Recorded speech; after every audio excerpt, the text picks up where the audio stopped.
the other Ukrainians. Right. Yeah, anyway, yeah. lunchtime. Oh, thanks, David. Well, I mean, you know, this shameless shower of "see you next Tuesdays" are all going to pretend to be Ukrainian after they lose, right? I'm sure, like, that's the next sort of step, the next step in this obscene ladder that we are on. It seems. I would not be surprised at all. In fact, yeah, that is what's going to happen. Let's face it; it's entirely predictable. There'll be people trying to Ukraine wash away their involvement in this genocide, sadly. But yeah, I think I just want to, like, I think earlier today I was quite annoyed by the state of British media, and it turned out apparently to be one of the better medias covering the dam over Kakhovka, and you know, I just remain amazed that nothing seems to be being done. There was some, I did see some talk, some tweets saying that apparently there will be some sort of UN humanitarian effort at some point, probably after everyone's died. That's probably their sort of their ability to do anything, or their sense of urgency in this matter. But I wondered if anyone has any detail about that. Is it actually true?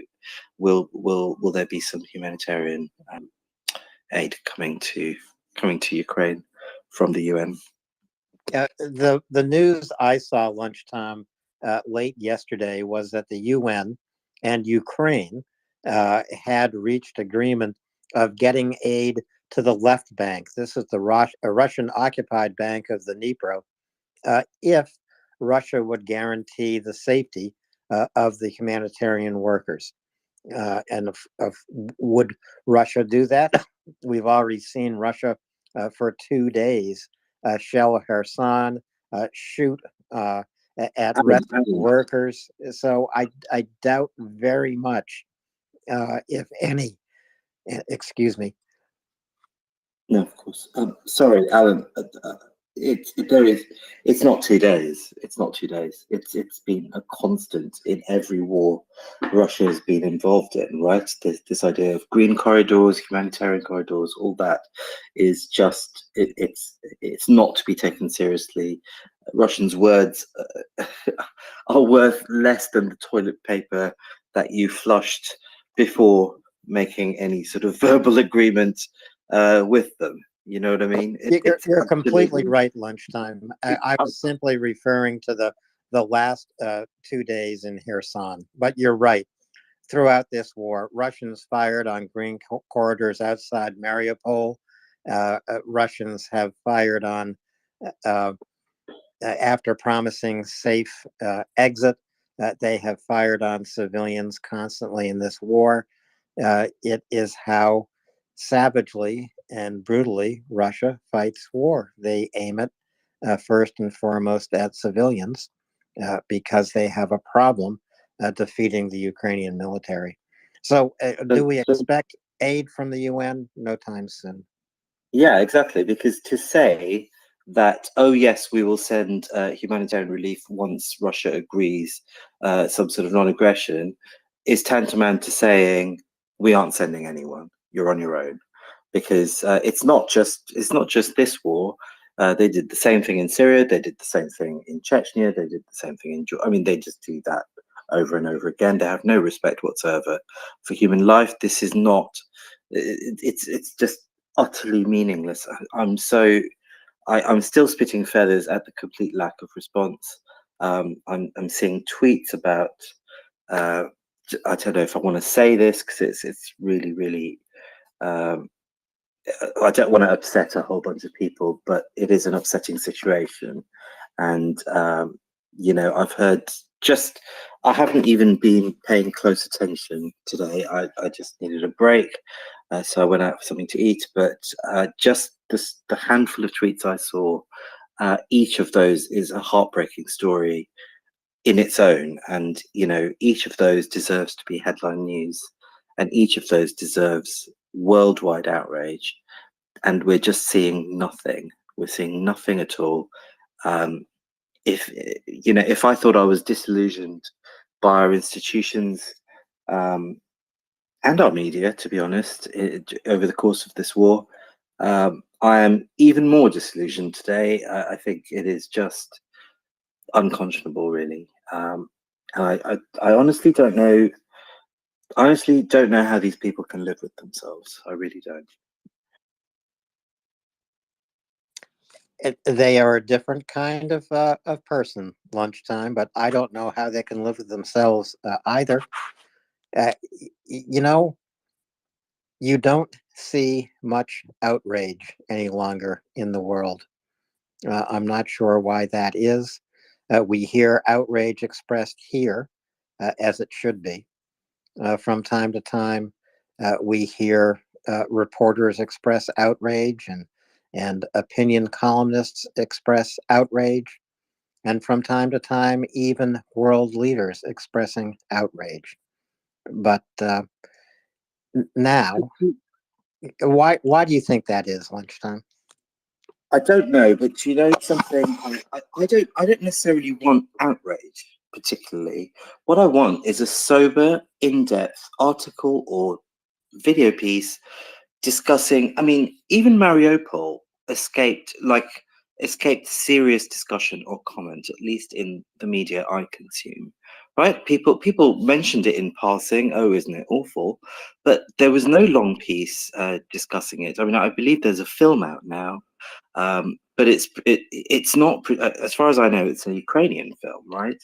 But there's been no serious long form piece.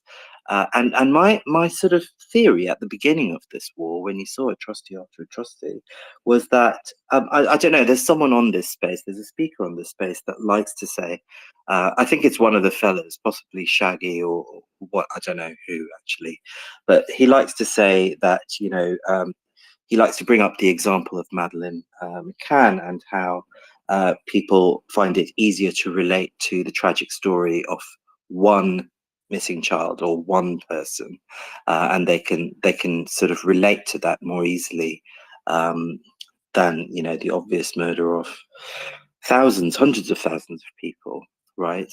And that might be true, but I mean that might be true to an extent, right?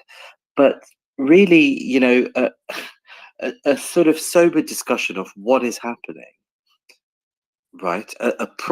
Sorry, I lost my thread a little bit. It was my theory at the beginning of the war that people were just unable to process a barrage of atrocities like this, right? And that it would take a long form piece or some in-depth article soberly and carefully laying out what had happened and the atrocities that had been committed. And I was thinking in that instance at that time about MriyaReport, right? And I thought, naively, it turns out, I thought that someone would do this, right? And it would really, really shine a light on what was happening, what was being committed against the Ukrainian people. And that would perhaps have some effect in galvanizing the perception of what Russia is doing right now. But that piece has not happened. I haven't seen anything. I do believe. Have you thought of writing it yourself? Serious I'm question. not. Serious question. Places like The Guardian publish stuff that gets sent in all the time. I mean, no, but seriously, major God. Western mainstream media take pieces like this if they're sent in, if they're good enough quality. You can do it. If not, put it in somewhere like Quillette or Unheard or Ario, which are very well read outlets. But you can do it yourself. You can write stuff and send it in. It's not difficult. It's not what I mean. Considered that actually. Have a think about it. Have a think about it. I hadn't considered it, but I'm not a journalist. I have no. You don't need to be a journalist. The journalists appear to be part of the problem. Are they not? You don't. Nick is right. Lunchtime. Nick is right. Absolutely right. Clear thinking, a good concept, precise language, and there you are. I think you can do this perfectly. And apart from anything else, as a minimum, first of all, in doing it, you will massively increase your own understanding of the situation with real detail. And Yeah, no, you will feel that you're doing something, because a lot of us here, I know we go through days of thinking, my God, I wish I could do something more concrete than simply contribute to MriyaReport, great though that is. But if it turns out to be monumentally hard, well, then you've also learned something. So I would say, and this isn't a kind of, I'm not trying to be this sort of, well, why don't you write it? You don't, seriously, sit down, write a skeleton, write the first 1,200 words, see where you are, and see what it feels like. And someone might pick this up. You can send it around. You'll get a rejection or an acceptance very quickly. Think about what you want the theme to be. For example, it could be Nova Kakovka is just another one of these, things, and why are we not seeing the West, reacting to the boiling of the frog, or whatever angle you want to take, because you have to have an angle. But seriously, consider doing it yourself. We would all be 100% behind you. You've got access here to terrific amounts of research information and facts, and people who, the memory of people here I sometimes forget what happened 2 weeks ago in my street, but there are people here with phenomenal memories for what happened in what order, so seriously, think about it as a project, and go a little way down. And if you're still feeling enthusiastic, we will, if you want co-authors, but you can do this. And the so-called mainstream media outlets will publish this. And if you go to 2 or 3, if you the overseas outlets will publish this. If you make it good enough, Volkskrant will publish it. They'll translate it into Dutch for you. It is possible. We are not as far as we think from the kind of, I used to have this. Occasionally, I don't know, you'd be walking down a street, or you'd be at a rugby match or something, and you catch sight of yourself in the crowd on TV. And I always used to think that was the coolest thing out, because when you're sort of a small person, you sit at home and TV happens, and TV world is like another planet. And then when you see yourself on it, you realize, hey, actually, this is actually one quite small world. And on occasion, when I've been published or interviewed, I was interviewed by the BBC about 3 weeks ago, you realize you're not that far. You're not that far from these things. There aren't 19 levels of hierarchy between you and having your opinion published in a proper outlet. So, and for anyone else listening, if you can write a little bit, you don't have to be a journalist, but we have plenty of people here. Lunchtime expresses himself extremely clearly. Think about doing this. Yeah, and if it's a long one, they could put it in as a long article, as an opinion piece, or whatever, right? Look, the thing to remember, and I'm absolutely sure this is where Alan goes, no, you're talking rubbish. But editors are looking for good content. They don't give a flying as to where it came from. They're just looking for good content. Especially if it's free. Can I respond quickly? Thank you for that suggestion, and I will consider it. But I will say this: it'll take more than an amateur who's not a journalist writing. Even, I don't think my writing ability is that great, to be honest. But I'll give it a go for sure. I'll think about it anyway. But I would say what I'm looking for is a sea change in the way this is being reported, and in the way the public perception is impinged by it, right? And that's not just one person writing an article. That is a concerted change in reporting of this war by our media outlets, by our media organizations. I've been deluged, I don't really watch the BBC, but I've been deluged with details about Prince Harry's court case. I don't give two, excuse my language, but, well, you can imagine what I'm about to say. 2 hoots. Yeah, I don't give 2 hoots about his bloody trial. I don't care about Philip Schofield. I really don't give a monkey's, right? What I care about is what's happening in Ukraine. And I see cack-handed reference at best to what is happening there. This appalling, crappy both sidesism in practically every bit of reporting I read. This sort of like trying to be clever. It comes off as like some sixth former trying to sound intellectual. This thing of like, well, you know, both sides were maybe to blame kind of reporting. You know exactly what I'm talking about, I'm sure, right? And it's lazy and it's all pervasive.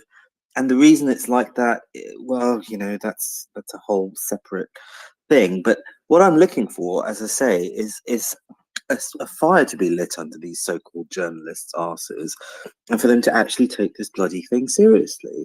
Sounds like you have a topic. Well, I do, but Exactly. it's Sounds not like you have a publishable. topic to write about. Sounds like you have a topic to write about. Why, oh, why is the media both sidesing everything? There you go. Yes, but it's not publishable, is it? So, I mean, if you critique it is absolutely publishable. Somewhere like the Guardian regularly, or the Spectator, can I say two or words? the New Statesman. Can I say two words to you, Nick? Nick Cohen. Those are the two words. Which Nick Cohen, the campaigning journalist or the rather handsy individual? Aren't they one and the same? Well, I have always been an admirer of Nick Cohen. I'm not sure about the handsy bit that I recently read about, but it is possible to write for the Observer or the New Statesman or the Spectator, which Nick Cohen did, without necessarily being handsy.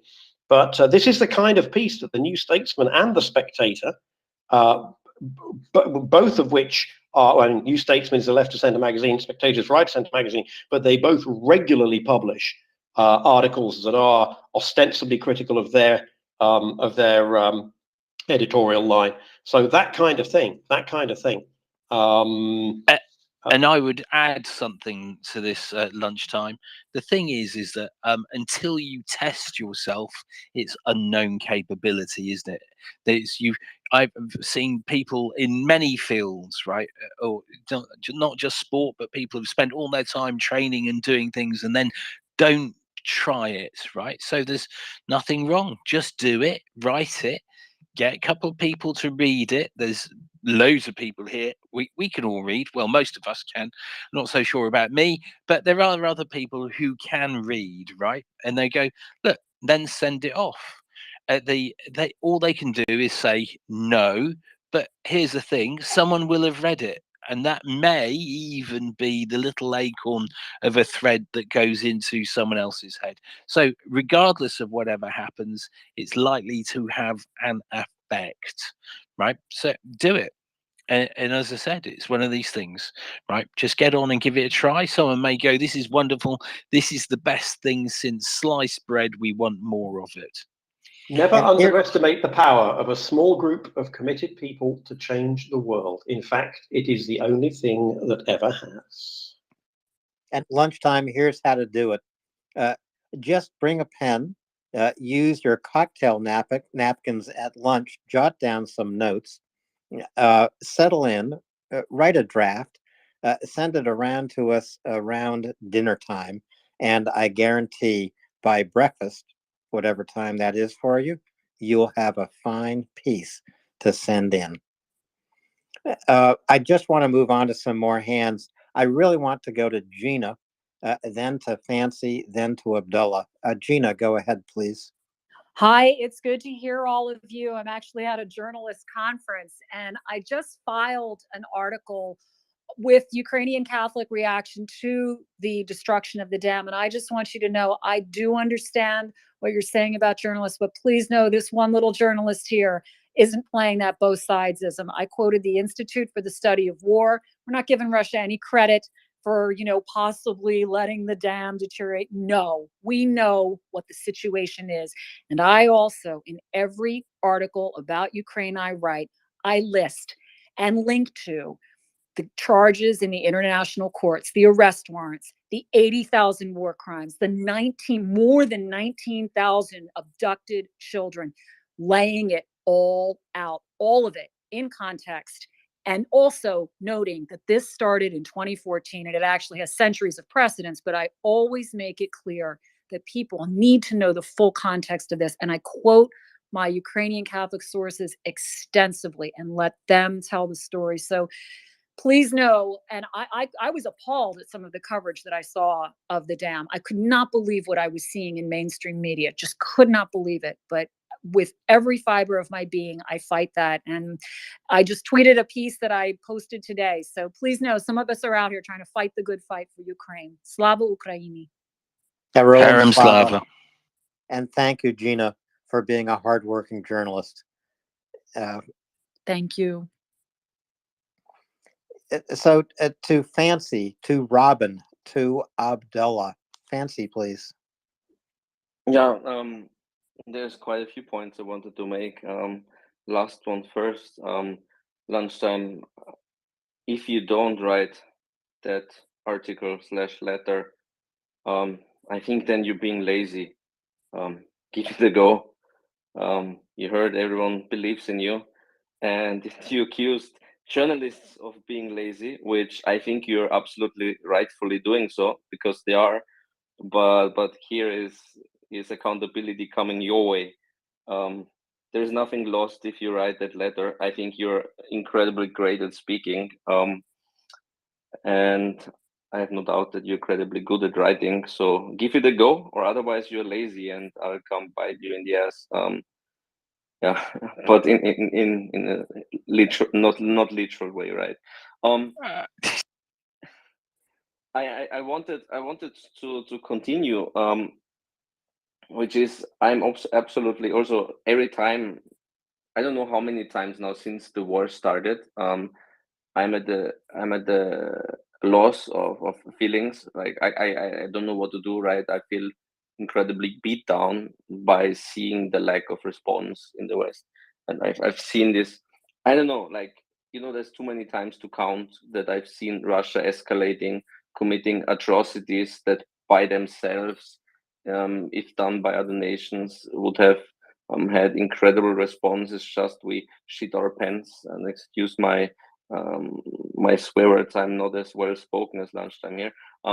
Yeah, like we shit our pants in the face of Russia, and unfortunately, I feel that with my opinion, with maybe lunchtime's opinion, and a few of us here, I think in the West we're certainly not in the majority of asking for harsher response, because we always exercise this academic discussion of escalation, right, and fear of escalation. But as I said before, when Nuno was speaking, I think it's time to respond, with force and beat the mafia boss really forcefully in the nose, so that he falls over and dies. And with this, I mean Putin, I mean Lavrov, I mean Peskov, all their generals, and everyone who is responsible for these atrocities. I think unless they feel pain, unless they fall over dead, they won't change, and they will keep testing our red lines. And this is something that I did not mention when Nuno was speaking. They keep testing our red lines, like Barack Obama draw in the ground when he said, yeah, if chemical weapons are used, then we step in. And I think that was one of the biggest mistakes in another conflict where Russia was involved, right, where we showed that we don't have the resolve. And I'm afraid that if we don't show resolve now to respond appropriately, that Russia will keep crossing all the red lines there are, because when you start making some red lines, you better act on them. And I don't know, like maybe I'm not intelligent enough to comprehend this topic, right? But I also think Russians are probably not that intelligent either. And I think there is a high chance that they just keep walking the red lines and breaking them and seeing, okay, what will the West do now? Because, yeah, so I would keep walking the red lines, and I think Russia will do. And I think we should respond fiercely. And the last thing I want to say, yeah, I'm appalled absolutely by United Nations, by Red Cross, by their complete failure to respond, because that's exactly what they get their money for. They get their money for exactly situations like these humanitarian catastrophes, and the UN gets it exactly for this purpose, right? For humanitarian catastrophes with security risks involved, and there they fail to respond. And in my eyes, I'm most of my time I spend in Vienna, close to the United Nations, In my eyes, those folks in suits walking in and out of that building are just there to have their tax-free salaries and enjoy a diplomat's life, and that's it. These are really the appalling people working at the UN, doing nothing. I once approached them back in the days, doing some project for Africa, right, where I had also quite some non-action, quite some, I don't know, like not even interest from the United Nations to join on the project, saying, Africa is too much of a risky place now. We don't engage down there in such projects. Yeah, like they don't care in the United Nations as long as they get their salary. And I think a change needs to happen, and the change is happening with grassroots. A change is happening in Ukraine with United 24. A change is happening with you guys, Maria and gentlemen and ladies at MriyaReport, at MriyaReport, right? There's people who care, and there is better channels for our money. I just wish I could tell where my money goes in Austria, right? That zero should go to UN. Everything that goes to UN of my tax money should in fact go to Ukraine if it was for my vote. I don't know how to change it, but I think that's what we should change. We should make the money flow towards where real action is happening. Yeah, and I mean, a question that I ask myself, I wrote it to lunchtime too. Like I'm asking myself, where could I most effectively help? Not only with my money, because like the money that you can send is limited, right? But also we have a brain, we have skills, and there sometimes I do struggle where to put that most effectively. I think MriyaReport is helping with this, right? We hear a lot of great examples like Frontline Kitchen, then Chef Shenya, right? I think they're all giving us great examples of how you could help. I personally am thinking, is there a way, for instance, and that's with what I want to close, is there a way, if we are already in Ukraine, is it useful if we go 2 weeks, for instance, to Kherson, or 2 weeks to like some let's say scene where there is a need of people? Is that something that makes sense, or is it better that we use those 2 weeks wisely and write news articles? Yeah, that's the questions flying around in my head at the moment. Thanks, Fancy. I mean, we all face the question, what can we do? And we have to answer that. We can't all go to Ukraine and volunteer. We are not all Chef Zhenyas, but we can do even more than coming to MriyaReport. As important as that is, we can go to MriyaReport.org and make a contribution. That's more important than listening, than speaking. It's even more important than sharing this space, because your contribution will immediately go to work getting humanitarian aid to Ukraine. Urgently needed tonight. So let's go to Robin, and then David, you and I will figure out the order of hands. Robin, please. Yeah, thank you, Alan. Hi, David. Well, Fancy said everything that I absolutely agree with him. It's one of the things that I think we are have learned in all of this horrible situation is that the big ossified organizations like the Red Cross and the UN are really, I don't think they're worthy of my money anymore. I could list easily 20 organizations that are on the ground under fire, risking their lives and risking everything to bring aid to Ukrainians where they need it. And those are the people who deserve our support. The one thing I wanted to mention that we were talking about a little bit earlier is the scandalous fact that no one has come forward to help in Zaporizhia, to help with the flooding. It makes me so angry. It breaks my heart. I mean, it's to treat Ukrainians this way. Ukraine sent quite a large group of rescuers to Turkey in the middle of a genocidal war. They pulled people out of Ukraine where they could be used and sent them to Turkey to help Turkey. Turkey can't turn around and send 2 people back. I just think it's an outrage. And you see these videos of Ukrainians not only rescuing their fellow citizens under tremendous danger, but kittens and puppies and pigs and cows. I mean, it's such an incredible giving culture in Ukraine, and nobody can get themselves together to get off of their behinds and go and help. You can't tell me that if you go to Lviv to help that you're going to be in danger. It's just, I'm sorry. I wish, I'm a 68-year-old arthritic person who would end up probably taking more out of their medical system than helping if I went there. But it just infuriates me that people are not stepping up, and that especially these countries that have gotten so much from Ukraine in the middle of all this can't bother to give something back in return. Anyway, that's it for my soapbox. Thank you, and Slava Ukraini. Harem Slava. And I'm going to steal your thunder, Alan. Is now my thunder. Scruff, good to see you, good to hear you. And because we only got maybe 30 seconds from you yesterday, so brilliant to see you back. Today you're gonna have more than 30 seconds, I think, but no, but not too much more, unfortunately. First of all, just like I promised yesterday, I've uploaded video of delivery of a postcard from MriyaReport. Take a look, guys. So just as promised yesterday. And secondly, I caught 2 previous speakers, and what would I like to say to Fancy, to that guy?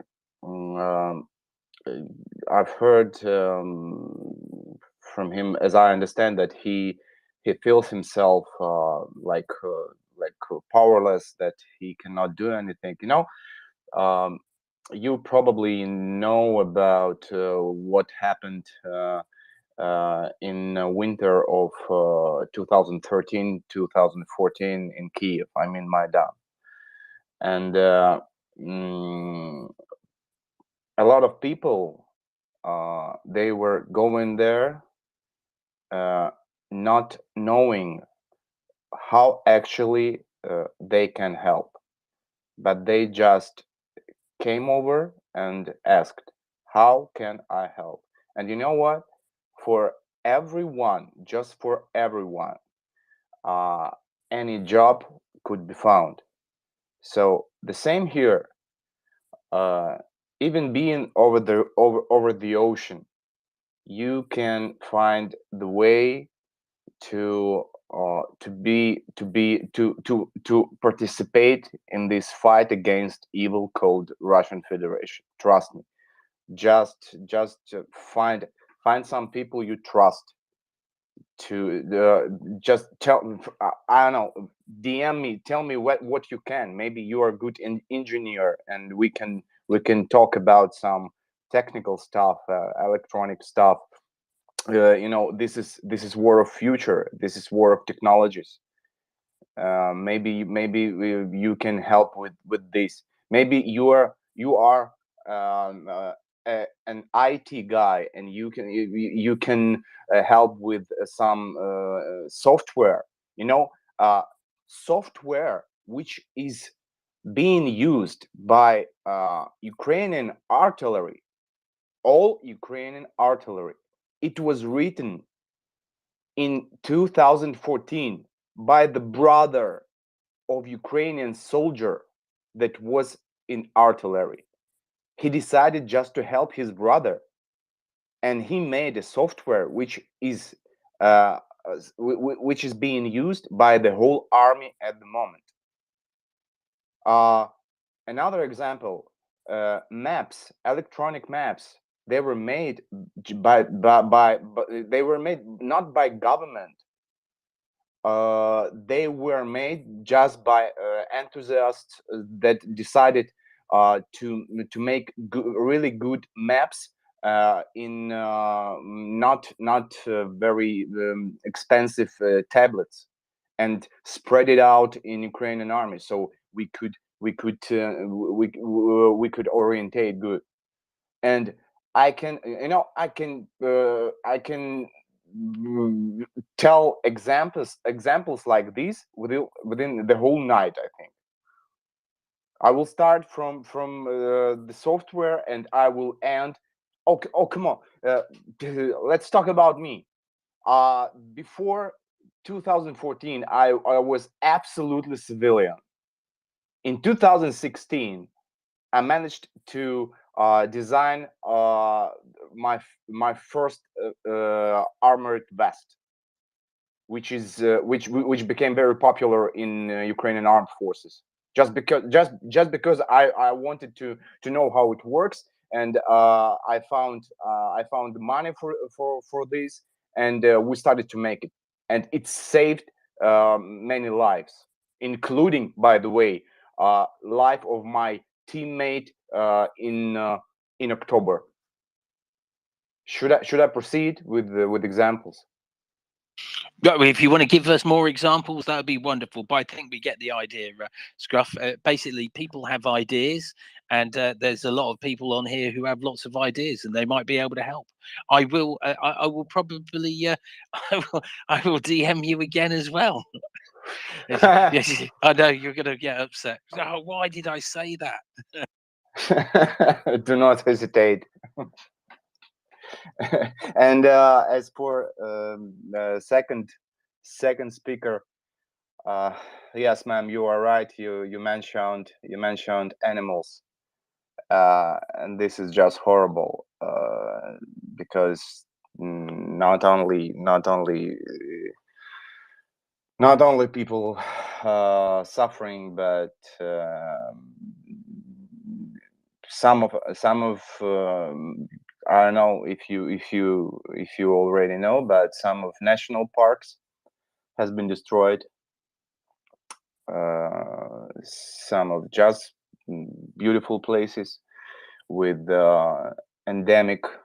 You know what is endemic? Yes. Endemic animals, endemic herbs, endemic trees, and a lot of places just destroyed. So this is this is like I'm still a bit. I wouldn't say I'm shocked, because when you deal with Russians, we already expect for everything. When my friend called me on my birthday, he said a very funny thing. He said, I think that very soon orcs from that book, they will appear and will ask us not to call Russians orcs, because this is too offensive for orcs.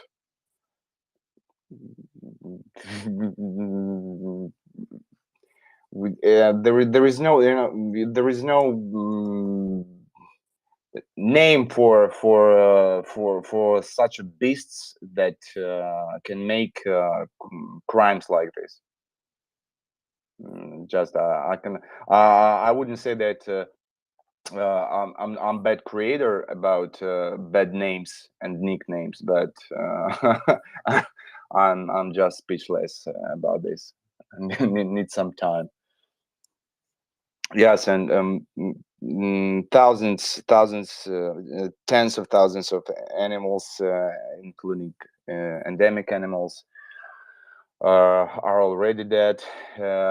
Nature will suffer in that area. I've been at that area before the war many times, and yesterday to show it, I posted some photos, and we've lost not only it's loss of it's a loss of it's a loss of a beauty, it's a loss of it's economy strike, this because about half of the whole grain from Ukrainian south. They were getting the water from Kakhovka, and what is more one more terrible thing about this is that actually Russians, they we call it shoot your food.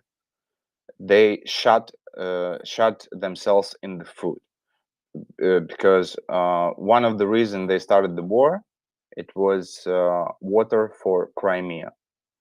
Now Crimea will not have a water, so they just they deprived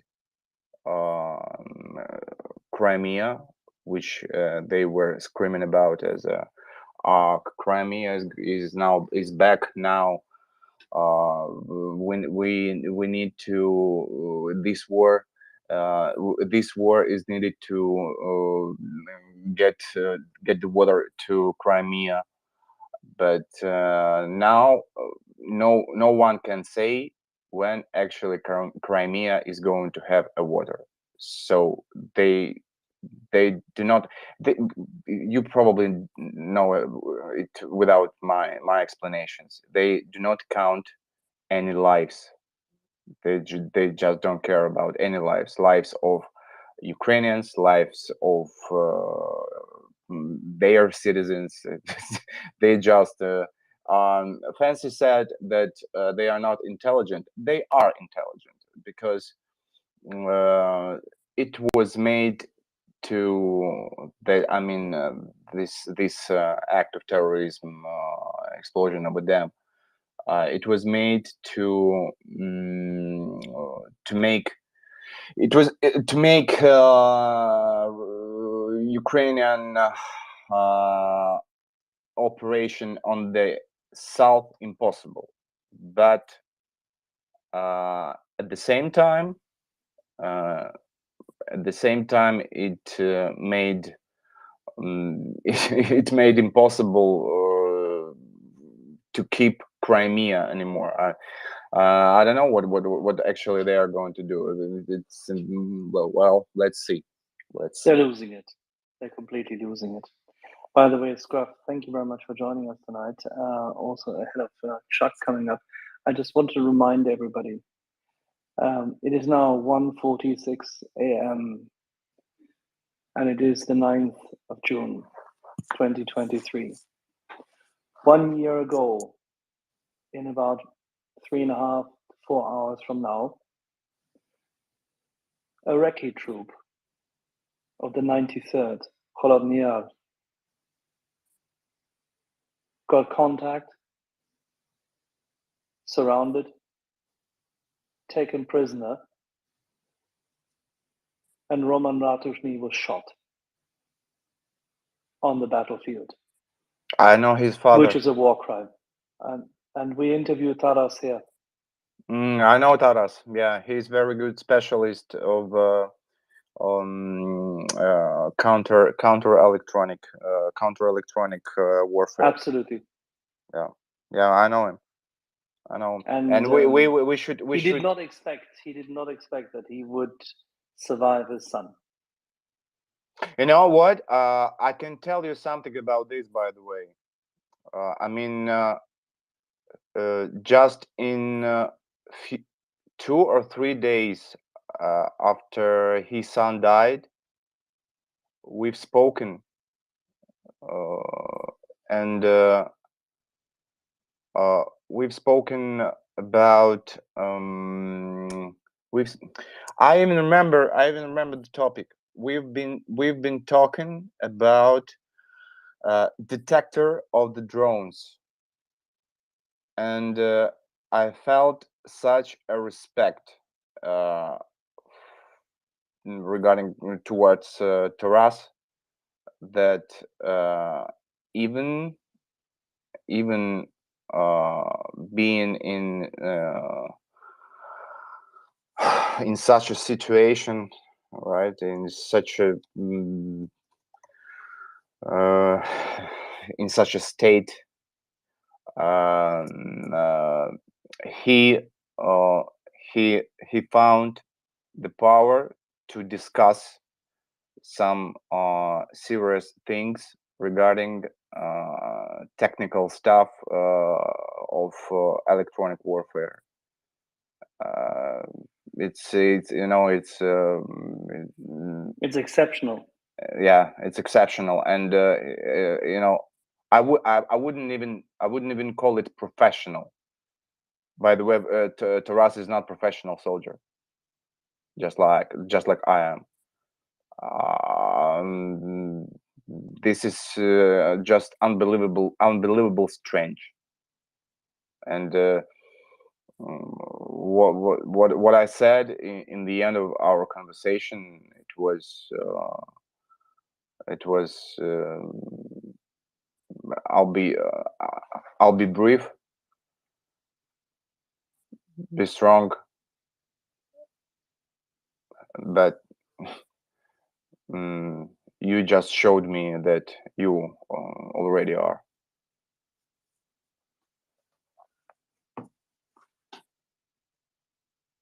It was very impressive for me, that conversation. Yeah, I understand this. When we had Taras on the space a number of weeks later, after this monumental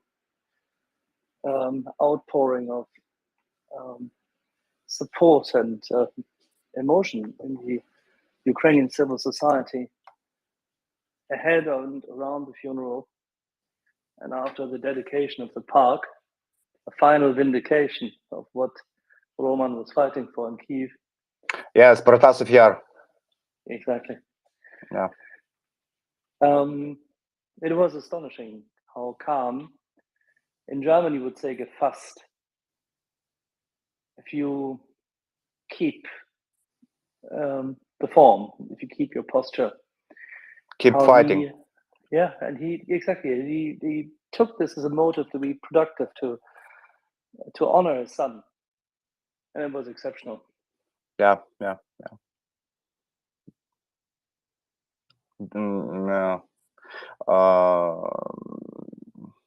It was a scene in one movie about the war when crew is losing members of crew man by man, but after every loss, commander told, "This fight is not over."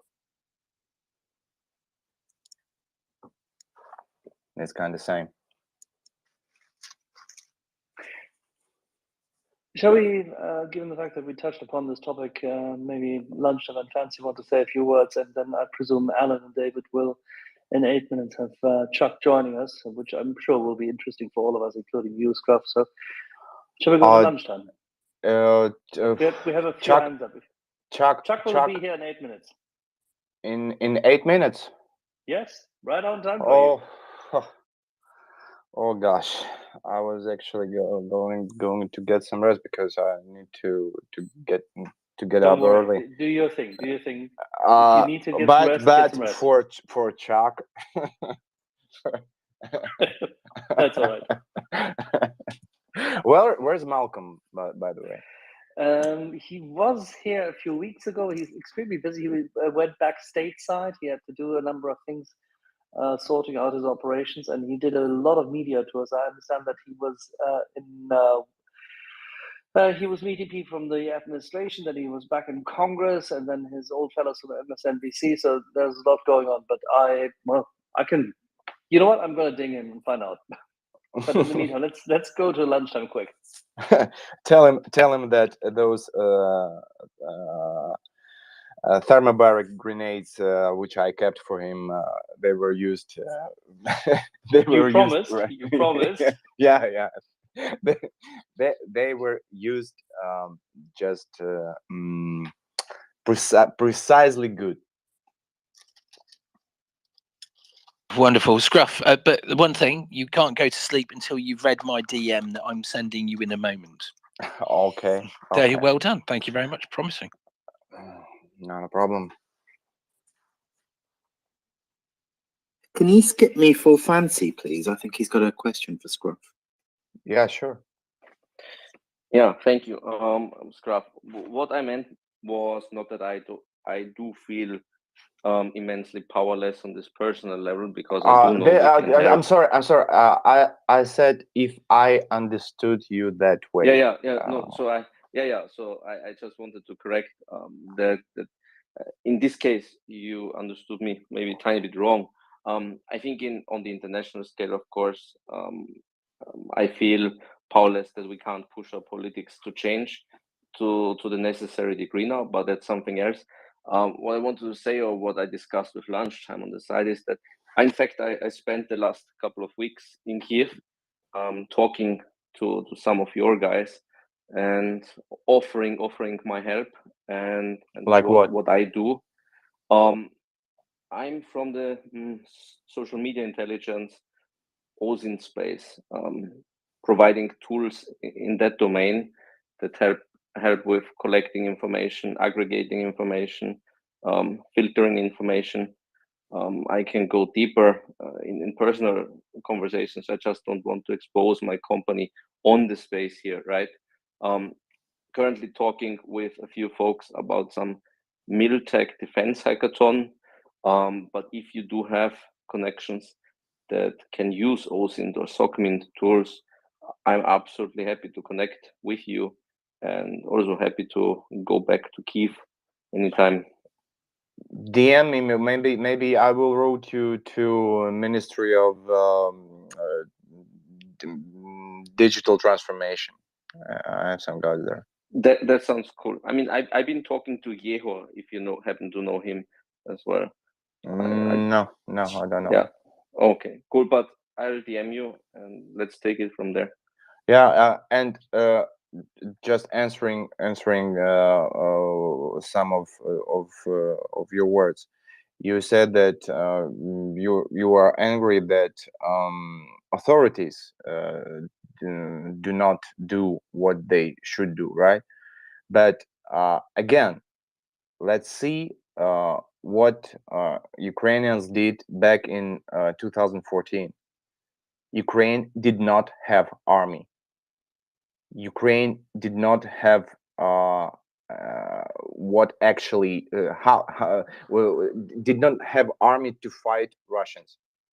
When I tell when I told we had international international training, military training, Sea Breeze on South, and when I told American Marines that back in 14 you could be in situation when the whole platoon, all what the platoon has for has to eat is a bucket of cucumbers, they didn't believe me. When I said that militaries did not have boots, goddamn boots and uniform, they did not believe me. But it is true. But how actually it was that hole was packed. I mean, who took care about this? When ordinary people took a look and realized that the government just cannot cannot do everything what it should do at the moment with this, ordinary people made efforts, consolidated, and started to do it themselves, because we realized that if not us, then who is going to do it? So do not rely only on authorities. We say here we have an expression. It says like if you see a disorder, just lead it. In some cases, if you see disorder, you cannot even lead it. Just join those who see disorder as well. That's it.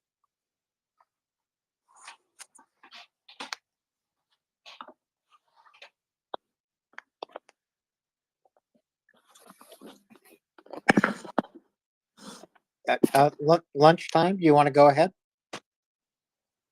No, sorry, I've got to drop, actually. I do apologize. Have a good evening, everyone. Thank you, Lunchtime. So we will be joined by Chuck Farrer in a matter of moments here.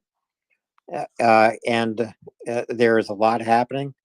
We will cover that. Scruff, I hope you are able to stay up with us. But if you need rest, we all understand. Being on MriyaReport is not an obligation. I'll be happy to hear from Chuck. So I'll stay for a while. And yes, I really need to go. I will just go to get rest a little bit later. Sounds good. Jorn, welcome. Go ahead, please. Good evening, everyone. I just have a request, favor to ask for the MriyaReport community. I'm participating in the information warfare here in Norway, and we're doing a campaign now to get those harbors closed for Russian ships. And the blowing of the Novakhovka Dam adds into that. We have 7 Ukrainians in the northern town of Tromsø, in the biggest newspaper in the north, being interviewed for tomorrow. And I'm writing an op-ed linking the crimes that Russia is doing in Ukraine to Norway, allowing them to land fish and other materials in Norway. So I need, for them to print what I write, I need sources for those war crimes, and it doesn't need to be confirmed, it's just reporting of it. So if anyone has seen tweets or eyewitness accounts printed in news outlets or something like that about people trying to escape the flood that are shot by Russian soldiers and things like that, or other crimes linked to the Novakhovka Dam, could you DM them to me or retweet them with me, so that I just get those sources so we can get that into the Norwegian media? I would greatly appreciate that. Thank you, Jorn. This is a really urgent request. I hope everyone heard it. Please DM Jorn or tweet on your timeline and include Jorn, tap Jorn on your timeline with any tweets that are occurring. This is news that's occurring in Kherson right now of Russian troops firing on Ukrainian citizens and the first responders who are trying to rescue them, whether on the right bank or the left bank, because Ukrainians have been active on the left bank trying to rescue Ukrainian citizens that Russians are leaving stranded on their rooftops. Thank you, Jorn. And when that article is written and published, please come back, talk about it, tweet it tap Axel, David, me, Robin, any others, so we can talk about it here at MriyaReport. Thank you. We're putting out a constant stream. One of the latest articles just featured the fact that the Norway's biggest chocolate producer is owned by a U.S. company that has production in Russia still that hasn't pulled out of production. It got massive attention. It's one of the most read articles in that newspaper recently, and today the largest airline in Norway said that they pulled that chocolate from their planes. They will not sell them anymore because of that. So we're small steps, but we're attacking on every front as we can. Thank you, Jorn. Small steps, but important steps. Ukraine is taking small steps tonight, and these small steps will add up to big steps, kilometers and kilometers long. We're about to talk about the counteroffensive with Chuck Farrer. Good to see you again, Chuck. How are you? Alan, hi. I'm doing great, but I'm worried about Scruff. I think you're staying up too late, Scruff, and I want you to go to bed, pal. Scruff, that's an order from a SEAL team commander. It is, Scruff. Don't stay up this late, man. You need to be sharp tomorrow. Scruff, it's 2 a.m. where you are. I think he's dozed off, Alan. So that's good, Scruff. I want you to fall asleep. Yeah, we'll let Scruff listen. Scruff does need his rest. He does need to be sharp tomorrow. Scruff, go ahead. Chuck, I just Daddy, I need just 5 minutes, Daddy. Brother, hey, bro. I'm always so glad to hear your voice, and it's good to. But I'm really serious. I want you to go to bed because there's no point in staying up and listening to me say things that you already know. I will listen to you as a lullaby. Okay. Okay. All right. And brother. just will get and then if you hear me squeezing, don't be surprised. Okay. Well, sleep tight, my friend. And Alan, it's great to be with you. We got a lot to cover today. We do, and all I'm going to say is welcome, Chuck. You know what's happening. I'm dropping again. This is getting a habit. I'm going to have to try and sort something out where I can stay up later and I could be on with you, right, instead of just falling asleep to your dulcet tones. Yes. Oh yeah, that would be good. Half an hour earlier would be so simple. David, I keep missing you. I feel like you're the friend, my friend who I see on the tube going in the train in the other direction every morning. So I'm like sorry, Mr. brother. Sunshine and Mr. Moon. You take care, Chuck. It's been a pleasure and a privilege. Back at you, sir. I'll listen. We'll catch up soon. And Axel, the one that never sleeps, my Teutonic Knight. How are you? Doing fine, doing fine. I was in absolutely tremendous pain earlier, 24 hours ago. I'd strained my neck and I was completely useless, couldn't help anyone, did not do any good for 8 hours. So I'm completely happy to report that I'm repaired. The Tatar woman has ensured that I function. The neck is set. I can recommend a little bourbon and that'll put you right, I think. And if you get by a snake, it'll die. Alrighty. We have had so many pieces of news in the last 18 hours, some of which I missed initially, but as we're told, there are 3 attack vectors along the Zaporizhia front and a lot of movement around Tokmak, to the east of Tokmak, pretty much southwest of Tokmak. More we do not know, and we shouldn't, but there's a lot going on there. Yeah, absolutely. there are many and more viable sources indicating that the offensive may have begun, although I'm not quite on that bus yet.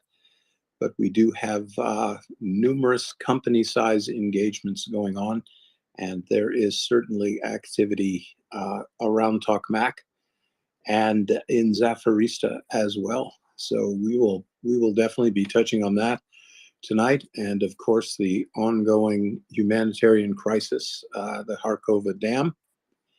And we'll get in a little bit into just why that dam may have been blown by the Russians in the first place. And actually, folks, it might not just merely be their inhumanity that made them blow that dam. I think that a case can really be made that they so fear a second front being opened, a cross Dnipro front in the Kherson area. It may have been one of the reasons they decided to blow the dam, because by flooding the river, they have increased its width in some places by 4 or 5 times. And also, of course, there is no crossing flooded ground. So this may actually be, instead of a demonstration of Russian brutality and strength, I think it might actually be Russia communicating its cowardice and concern. So we'll get into that as well. You know, Chuck, that was actually my very first question for you. How does blowing the Nova Hakovka Dam change the tactical situation downstream? Yeah, it's there's a very interesting article on the BBC earlier today, and it showed riverside communities to the north and the south bank of the Dnipro that have been impacted by flooding. And of course, we know there are scores of villages that have been flooded out. Thousands upon thousands of people rendered homeless, destitute, turned into refugees.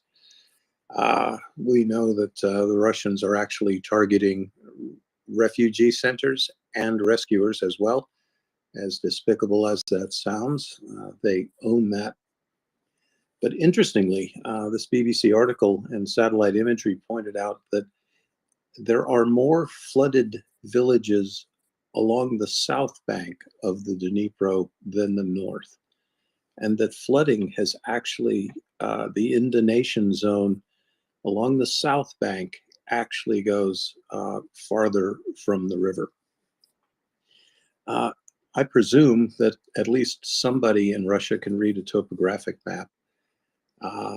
Knowing the height of the river and the elevations to the north and south of the river, they should have rather easily been able to project the areas that are flooded. And I'll make this point. I think that they knew full well that villages on the south bank would be impacted. They grasped completely how far the inundation could go. And this sabotage of the dam was done deliberately in their estimation to shore up their defenses, to render more terrain on the south bank impassable. We know that Ukraine has been mounting raiding operations, small scale cross river operations for the last several months at least. Russia is going to need every possible soldier it can lay its hands on to converge and meet the evolving Ukrainian offensive. Everybody they moved from around Kherson, for example, up to Tokmak, that would be one less soldier watching the Dnipro River. So I think you could make a pretty good case that this flooding, and of course it was deliberate, there's no question about that. Of course it punishes the citizens of Kherson, there's no question about that. But I think this also may have been a militarily calculated move again, to make a river crossing now, and at this point, it's impossible. The flow of the river has increased, by factors of 5 or 10. The flooding has not yet reached its peak in Kherson. It's expected to continue at flood stage for at least the next 3 days. And I think eventually this may certainly backfire on the Russians.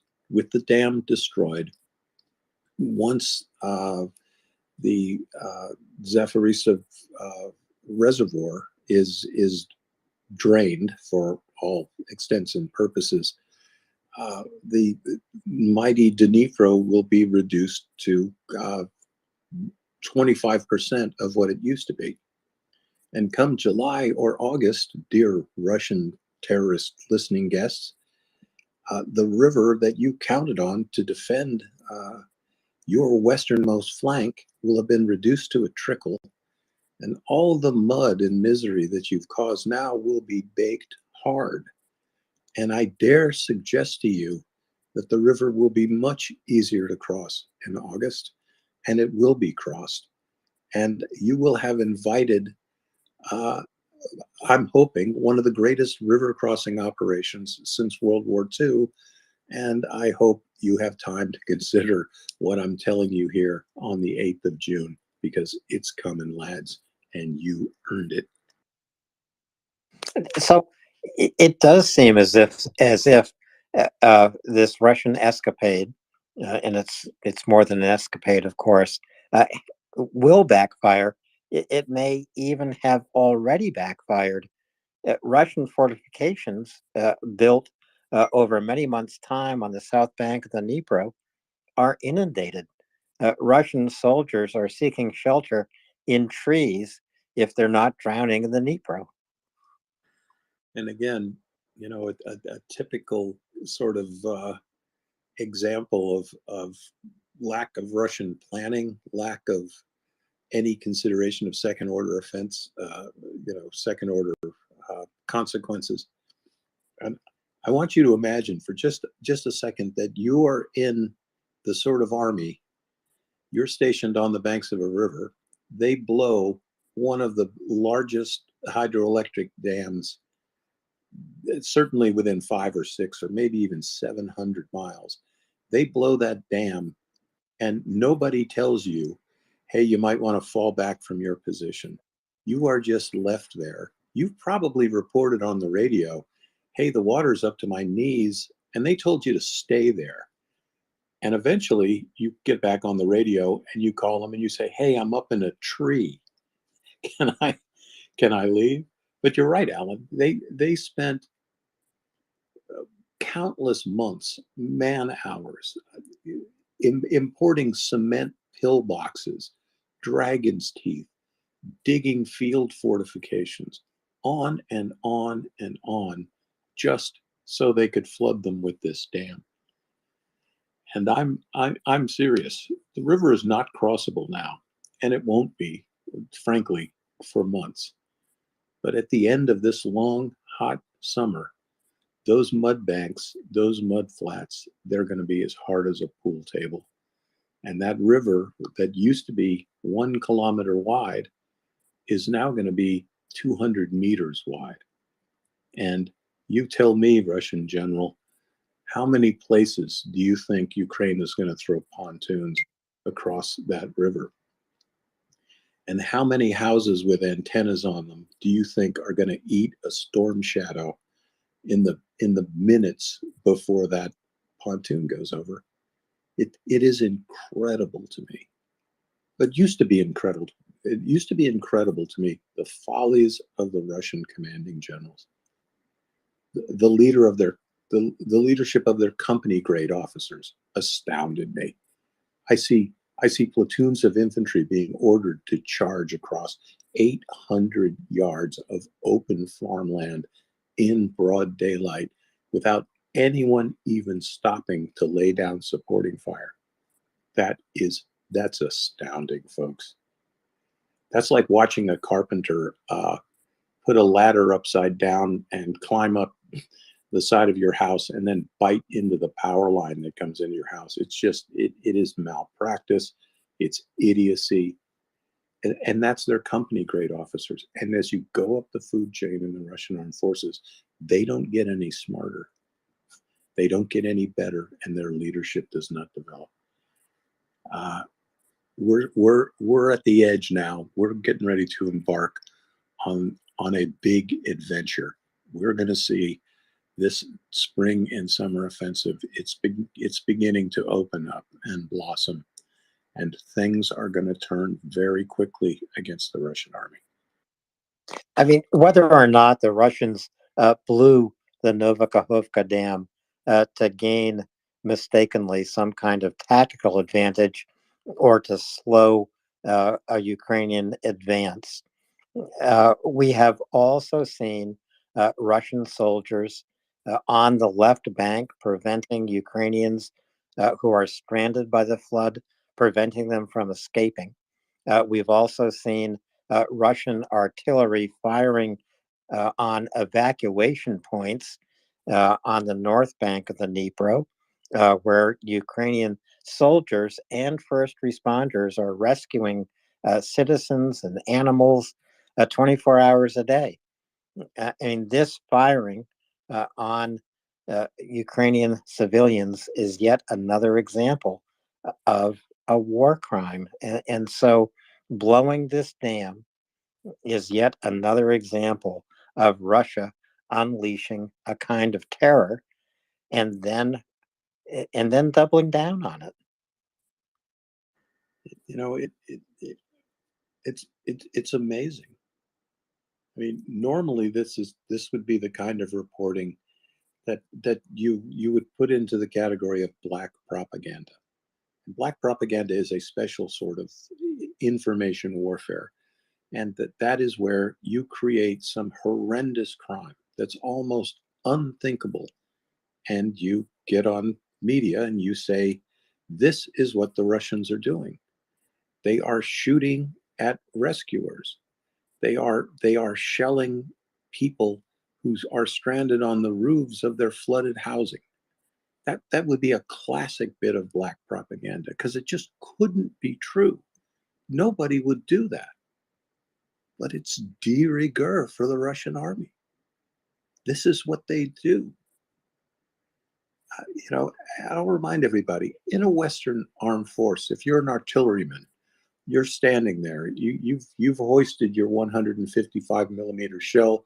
You're standing by your M777 howitzer, and you're waiting for the battery commander to tell you what the target is, and you're going to shove that artillery shell into the breech and click it home and get ready to yank the lanyard. And he says, you know, one gun, one salvo. Target is children in the open.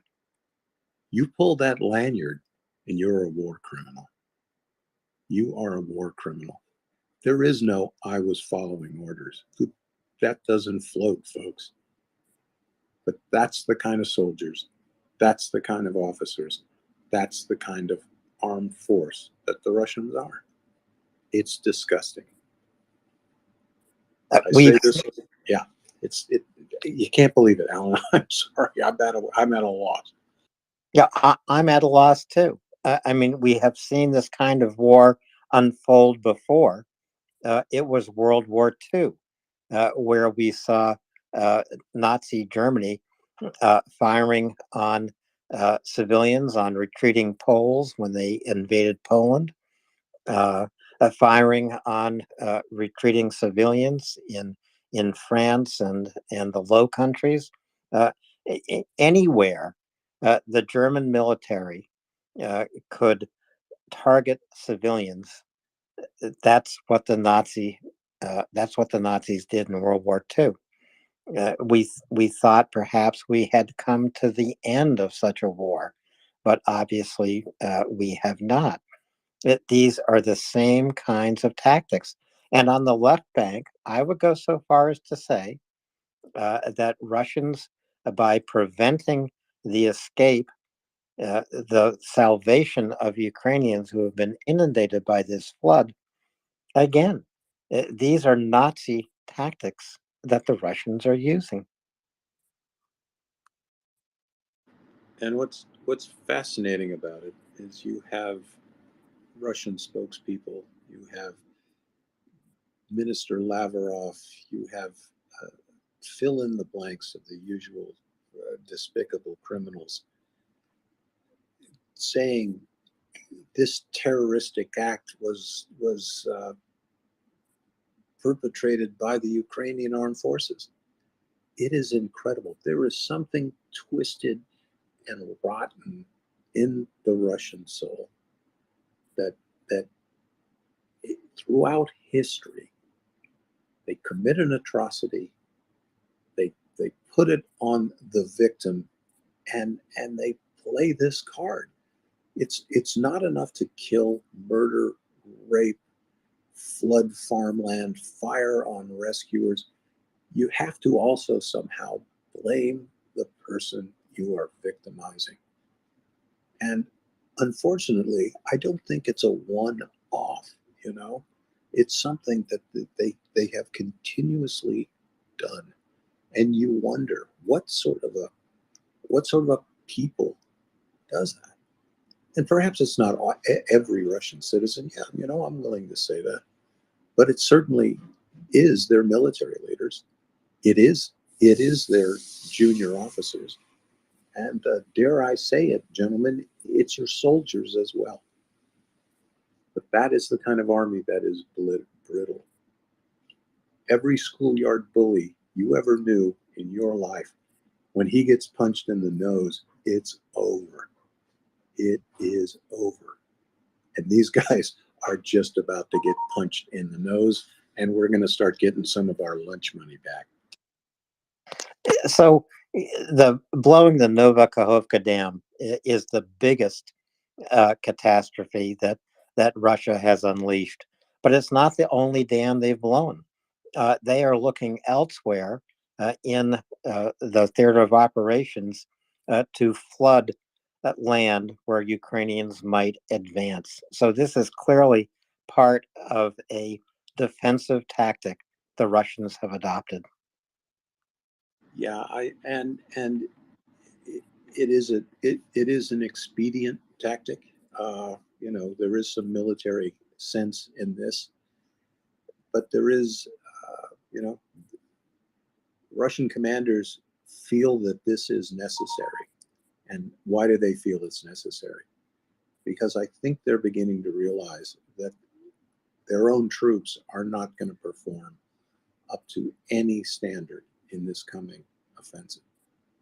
I think that at least some part of the Russian command realizes that their forces are not going to be able to concentrate, to converge on the point of attack, and put together a counteroffensive.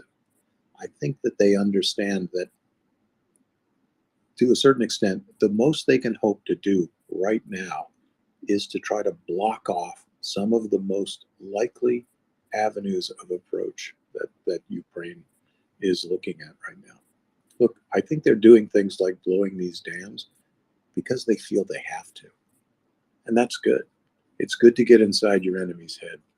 And if the enemy is afraid of you, that's good too. Chuck, I want to take a moment to welcome my co-host Nancy, and I know you want to be a part of this conversation. Nancy, thanks for joining Chuck and me tonight. Absolutely, I'm looking forward to it. Thanks, guys. Hi, Nancy. Welcome. So, you know, we should. The map is up in the nest. It is again a map of Bakhmut. Is it your feeling, Chuck, that Bakhmut is one of the axes of the coming Ukrainian counteroffensive?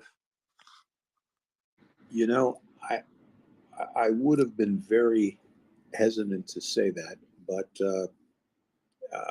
it appears I'm wrong, and it might not be the last time. Colonel General Surinsky, again, this is the Ukrainian commander of ground forces. he said today that Bakhmut is the center and that his forces are moving after what he called a lull. And there was a bit of an operational pause in the last couple of days. It wasn't so much an operational pause as much as I think this was one of those moments where one of those periods of time where the Ukrainian General Staff was not reporting daily with their briefings, or reporting daily, but not twice a day. Ukrainian Ministry of Defense says that Ukrainian troops have advanced about 1,600 meters in operations north of Bakhmut and 700 meters south of Bakhmut. And the advances to the south have been principally across the canal that comes out of Chasiv Yar and south. Ukraine has actually, there was a Russian salient extending up towards Chasiv Yar, sort of paralleling the H-32 highway. Ukraine has pushed them back. That was listed as an 800-meter gain, but which is most of a kilometer. I think it was actually a little bit more than that. Ukrainian forces were previously in contact in Klishvika, which is a little hamlet that is west of Mykiva Pond. That is a little hamlet on the railroad grade going south out of town. And Ukrainian forces have pushed the Russians back there noticeably. Over the last 24 hours, Ukraine launched 18 aviation strike missions, which is a big day for the Ukrainians. There's also been progress north of Bakhmut, principally on both sides of the M03 highway. Previously, Russian forces had controlled all the way up towards a little village called Minkivka. That was just south of the M03. Ukrainian forces have pushed down, and here it's at least 2 kilometers that they have pushed south and east down the M03. And interestingly enough, we did talk about this, Alan, earlier. We mentioned that the Wagner Group forces and their cannon fodder had been withdrawn from those areas of operation north of Bakhmut. There was an orderly turnover, and their positions were turned over to Russian Ministry of Defense troops. Now, that was good as long as it went. It was a good turnover, but we mentioned that Russian Ministry of Defense troops, they weren't going to be able to fight the way the Wagner Group troops fought. The Wagner Group's troops fought every morning with 200 or 300 convicts showing up in buses, and they would be hawked along towards the front, made to walk in the direction of Ukrainian forces and taken under fire. And then the Wagner Group forces would shell the positions they could see that the Ukrainians occupied. I think we both predicted when the Ministry of Defense troops rolled into there that they would be at a tactical disadvantage because they wouldn't be able to kill 200 of their own people every morning. And that is exactly what's happened. So Ukrainian forces are advancing down the M03 highway. That's good. They have also pushed back Russian forces to the north of Bakhmut. The little village of Sako Ivanzeti is now in play. That was formerly in possession of Russian forces. And the Ukrainian forces are also attacking between Rozdolvika and Vesely. And they are pushing towards the city of Yakovlivka, which is again on the T1302 highway, which is the big highway going to the northeast out of Bakhmut. So there's significant progress on a lot of different axes around Bakhmut. And I'm not sure that Bakhmut is going to be a principal target of this offensive. But remember, the Ukrainian forces are extremely opportunistic. And they have the sort of flexible leadership. Should these attacks continue to succeed around Bakhmut, Ukraine is going to be in position to readjust their plans. So if we see, and that Bakhmut bears watching, let's see where the line of contact is tomorrow morning and the next morning. And if there is large progress to the north and south of Bakhmut, and folks, I promise you, Ukraine is not rushing into the cauldron of that urban battle space. They are going to fight around it, not in it. But Bakhmut may become one of the principal prongs of the offensive, but we'll have to see. Yeah, I was just about to say, Chuck, what we don't see the Ukrainians doing is fighting straight through Bakhmut. In other words, trying to advance up to the Patrice Lumumba Avenue, which is straight into the heart of the rubble that is left in Bakhmut. Rather, they are circling around. Is there an opportunity to encircle and cut off Russian troops? And these are regular Russian forces now, not Wagner forces. Is there an opportunity to cut off and encircle these regular Russian troops? Yeah, there could be.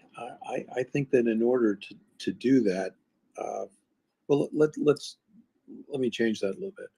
Yeah, there absolutely is uh, very it's very possible that Ukraine can realize local encirclements of Russian troops.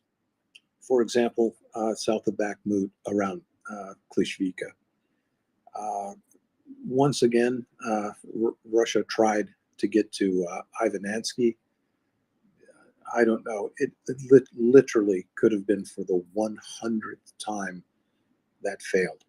And again, if somebody does the same thing every morning from the same direction, covering the same ground, uh, the Ukrainians are waiting for them, and it shows. But Ukrainian counterattacks not only defeated that predictable plunge at Ivanensky, they've pushed the line of contact back closer to the north-south railroad line. So just going south of the Ivanensky battle space, again, the little village of Klishvika, there's a place where a local move could be made to surround that place. But I think we'd need more of a breakthrough north or south before I think Ukrainian commanders would consider a move to surround the city of Bakhmut. But that being said, John Spencer and I talked about this a long time ago. John is the guy who knows these Russian troops around Bakhmut. They are tired. They're tired. They've been fighting hard for the last 8 months. They've lost somewhere between 40 and 50,000 dead. Their equipment is wearing out. Their gun tubes are wearing out. The soldiers are wearing out. We've just had a major turnover in the northern sectors where we have new troops who, no matter how good your turnover is, you don't know the ground that well. I mean, an infantry commander has to intimately know the ground over which they're going to operate. And I mean down to the last bush, the last tree, the last muddy place in the road, the little game trail. You want to know everything. So it isn't surprising to me that Ukrainian forces are making progress, especially where there's been wholesale turnover from the Wagner troops. And again, Wagner was able to hold on to the territory that they had controlled, but they were only able to do that by feeding 100 or 200 people into the furnace every morning. And these MOD troops, first of all, they can't fight like that. Every one of these units is at about 2/3 or half strength. So I'll be happy to eat a crow sandwich on this. But right now, I don't see Bakhmut as being one of the major thrusts. But I'm not surprised to see this continuing offensive action, because remember, we want to fix Russian forces in Bakhmut, right? You want to fix them there. You want to make sure that the Russians keep having to supply and command and reinforce their positions in Bakhmut. And remember, Bakhmut remains tactically irrelevant. So it doesn't matter if we should lose it, which we're not going to, but you want to make sure that this remains a focus, center of gravity of Russia's effort, because everybody you pin in Bakhmut, they're not available to fight you in Zaporizhzhia. They're not available to deal with an unexpected thrust you might make at Kremenna. So again, Ukraine is fighting, smarter and not harder.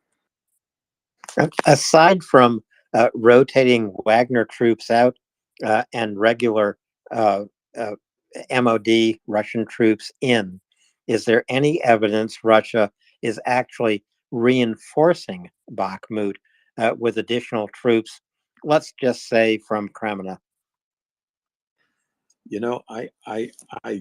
I don't know that. I can't confirm that. However, we do know that we do know that Russian forces are being attrited in Bakhmut. We see the daily list of casualties, list of armor, list of headquarters that are hit, troop concentrations that are engaged by Ukrainian artillery and rocket forces. And those losses, that attrition has to be reinforced. So, and Russia has to rob Peter to pay Paul, right? They are still in that incredible training deficit. There are no new battalions coming from Russia. It's not happening. There is not.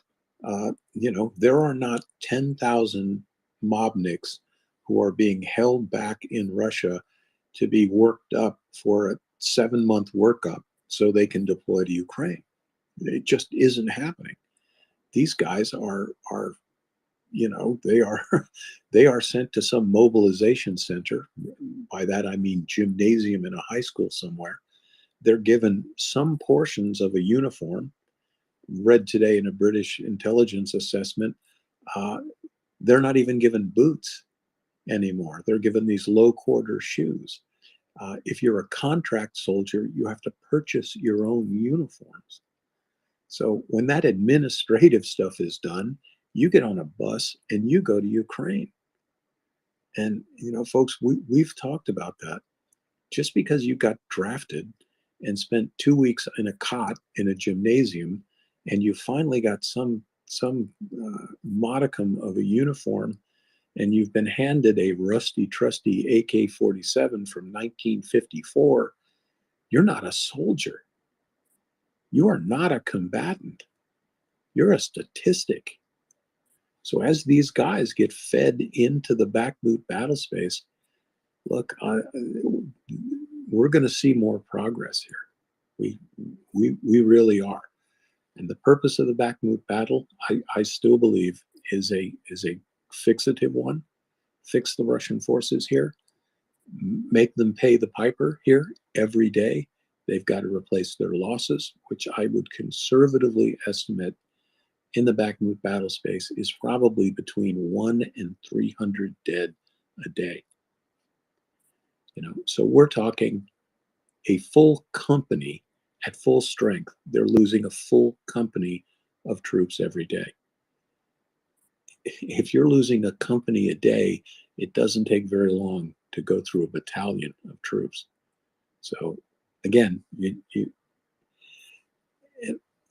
here's what would scare me.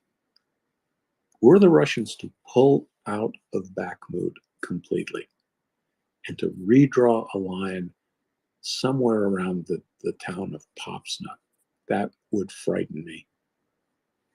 By withdrawing from Bakhmut like that, it would tell me that they finally smelled the coffee. It would tell me that they have realized what a mistake it was to waste so many resources and so many lives in Bakhmut. It would tell me that they are consolidating their lines, and it would tell me that by taking up new and advantageous dispositions, that they'd be more in a position to meet these Ukrainian offensives. That would scare me. What encourages me is that they're hanging on doggedly to the ruins of this city because it's pointless. And if they did withdraw, that would be a significant change in Russian tactics and strategy. And so it would be alarming. It would be scary. And where else on the battle line might they consider such a withdrawal? Wow. To me, there are a couple of salients that I see around Vuhledar. There is this little peninsula of Russian forces that goes up from the line.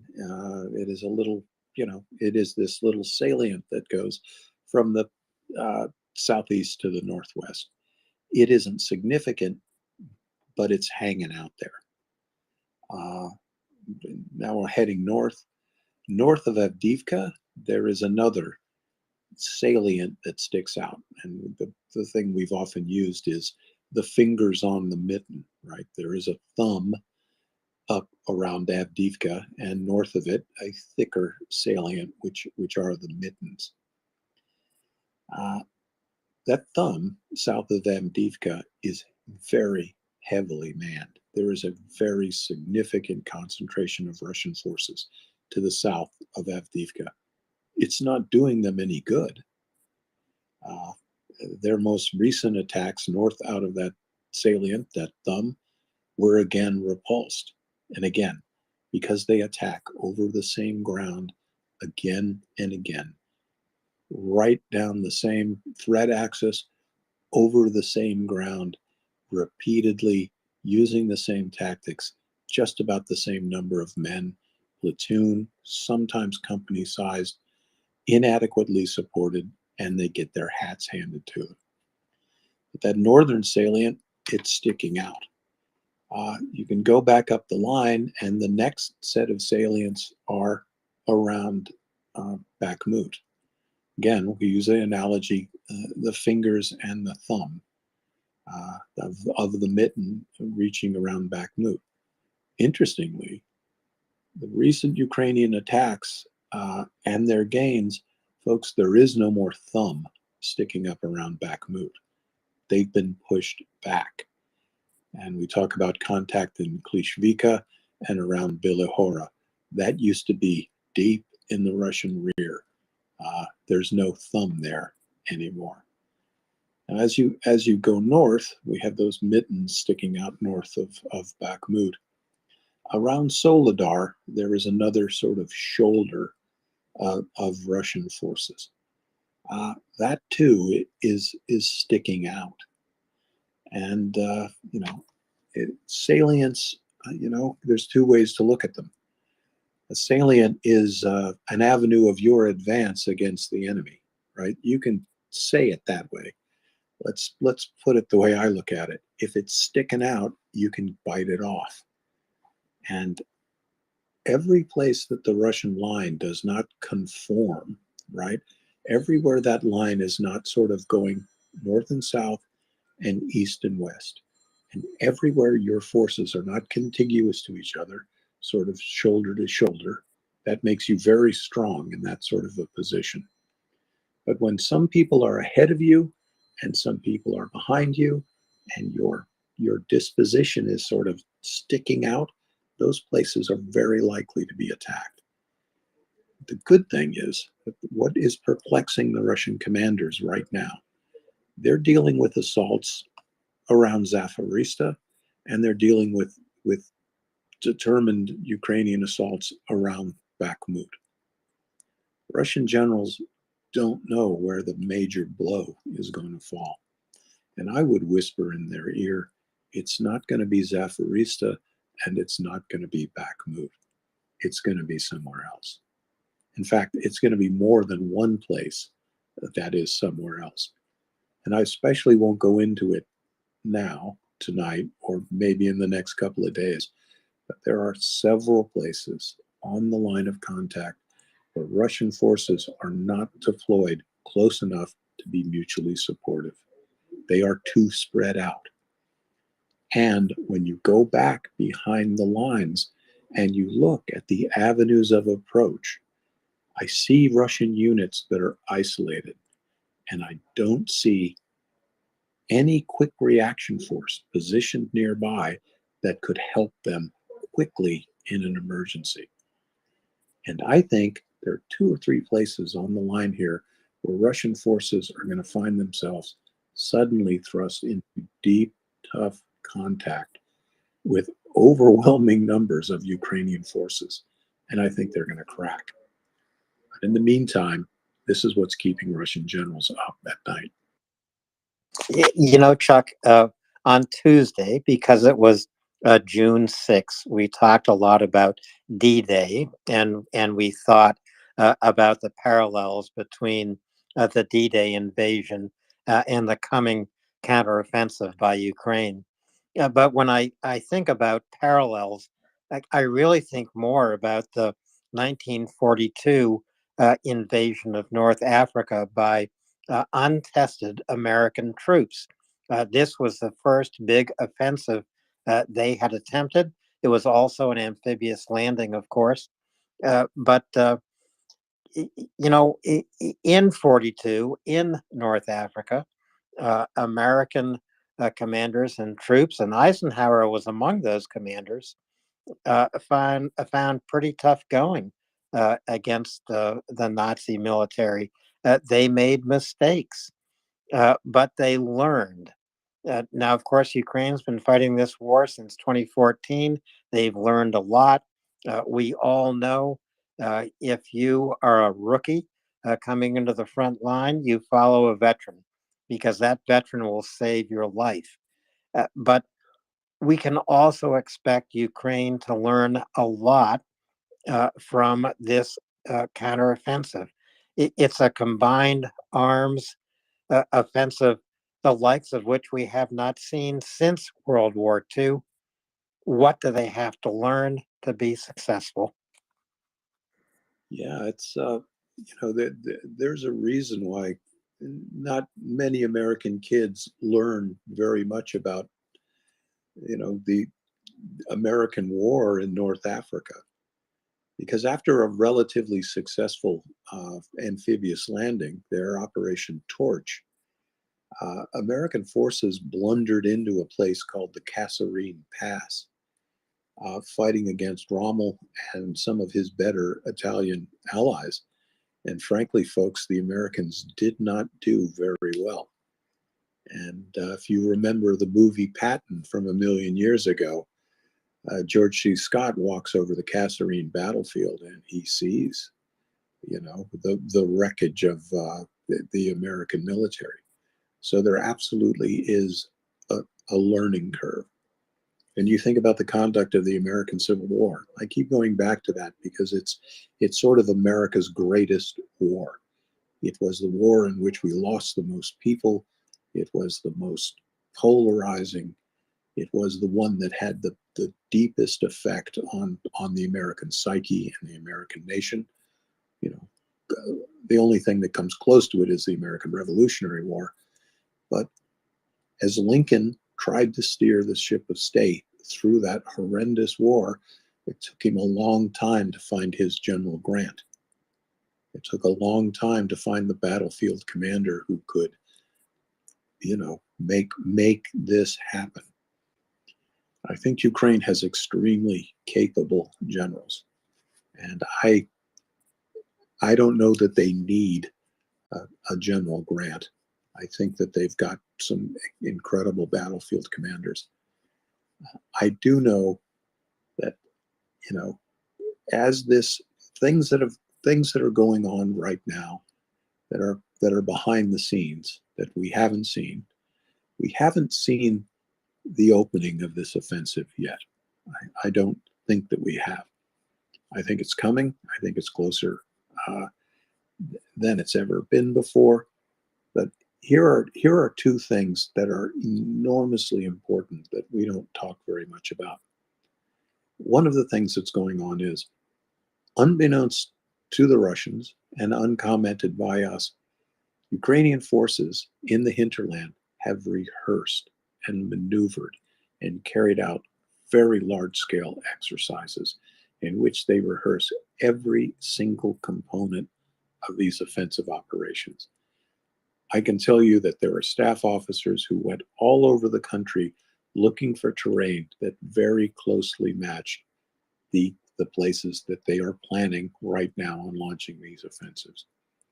If those offensives were going to occur in some forested terrain, you can bet your bippy they found forested terrain, they found topographically contiguous operational spaces, and they trained these guys, and they trained them, and they trained them, and they did it again and again. You hear that maxim all the time. The more you sweat in peace, the less you bleed in war. So the Ukrainian forces, as they approach their jump off points, they will have been to the T. As much as their officers can prepare them and train them and get them to work the kinks out of their operation, that's where success occurs. You don't blunder on military success. Things don't go your way. Murphy is there all the time. Things don't go right. Things go wrong. And the making of a good officer, good troops, good NCOs, and a good plan is you've got the redundancy and the flexibility to deal with the things that are inevitably going to go wrong. Okay, that's the rehearsal. Not very sexy. Here's the sexy stuff. There is an ongoing program of deception. These deception operations are extraordinarily complex. Everybody's heard of Operation Mincemeat and the bodyguard of lies that Churchill commented on. And those were the deception operations that surrounded D-Day. And they were incredible. There were inflatable tanks and trucks and buildings that were moved all around East Anglia in the UK. They had Patton strut around with his cigarette holder and his pearl-handled pistols saying, "I'm going to kick Hermann Goering's butt." Patton had nothing to do with D-Day. He commanded this phantom army. He was part of a deception to convince the Germans that Patton was gonna be leading this D-Day landing. They conspicuously broadcast radio traffic about Patton's itinerary, where he was going to be, who he was inspecting, when his next maneuvers were going to be. All of these things were part and parcel of convincing the Germans that it wasn't going to be Normandy, it was going to be the Pas-de-Calais. That's history. What's going on right now? There's electronic warfare. There's phony radio traffic. There are phantom units. There are double agents being run against Russian intelligence. Ukraine is doing everything it can to, at the very least, confuse and confound Russian intelligence. At its peak, these operations will absolutely mislead Russian commanders, convince them that the blow is going to fall somewhere it is not. And the masterful thing about these deception operations is you have to know your enemy very well, and you have to know their prejudices, and you have to know their preconceived notions, and then you carefully feed them information to solidify their wrong hypotheses. They have an idea where it's going to fall, and you just give them the little jigsaw puzzles, because nobody can convince them like they can convince themselves. So those operations are going on right now, and they've been going on for months, but they'll bear fruit when the offensive comes. And I would also say this: if you go to the deep state map, they're one of the only maps in open source that will actually give you a pretty good idea of Russian order of battle. So you can look around and you can see where the concentration of Russian forces are. And this map is not entirely accurate, it's not entirely up to date, but it's pretty good information. So when you look at that, look at it with an eye and think, why are there so many Russian forces here, and why are there fewer over there? Let yourself fill in the blank. The Russians have deployed the forces in the manner they have because they think that's the best way for them to deal with the coming offensive. That's what's interesting to me. You get inside your enemy's head and you let him draw all the wrong conclusions he wants. And those are the things, those two, one sexy, one unsexy thing. Deception, counterintelligence, completely sexy. Rehearsing, training, working the kinks out of your plan, that's just sweat and toil. Not sexy, but that's what wins the day. Chuck, we have a hand up, and I think we'll have a couple more hands up too. I want to go to G-Man.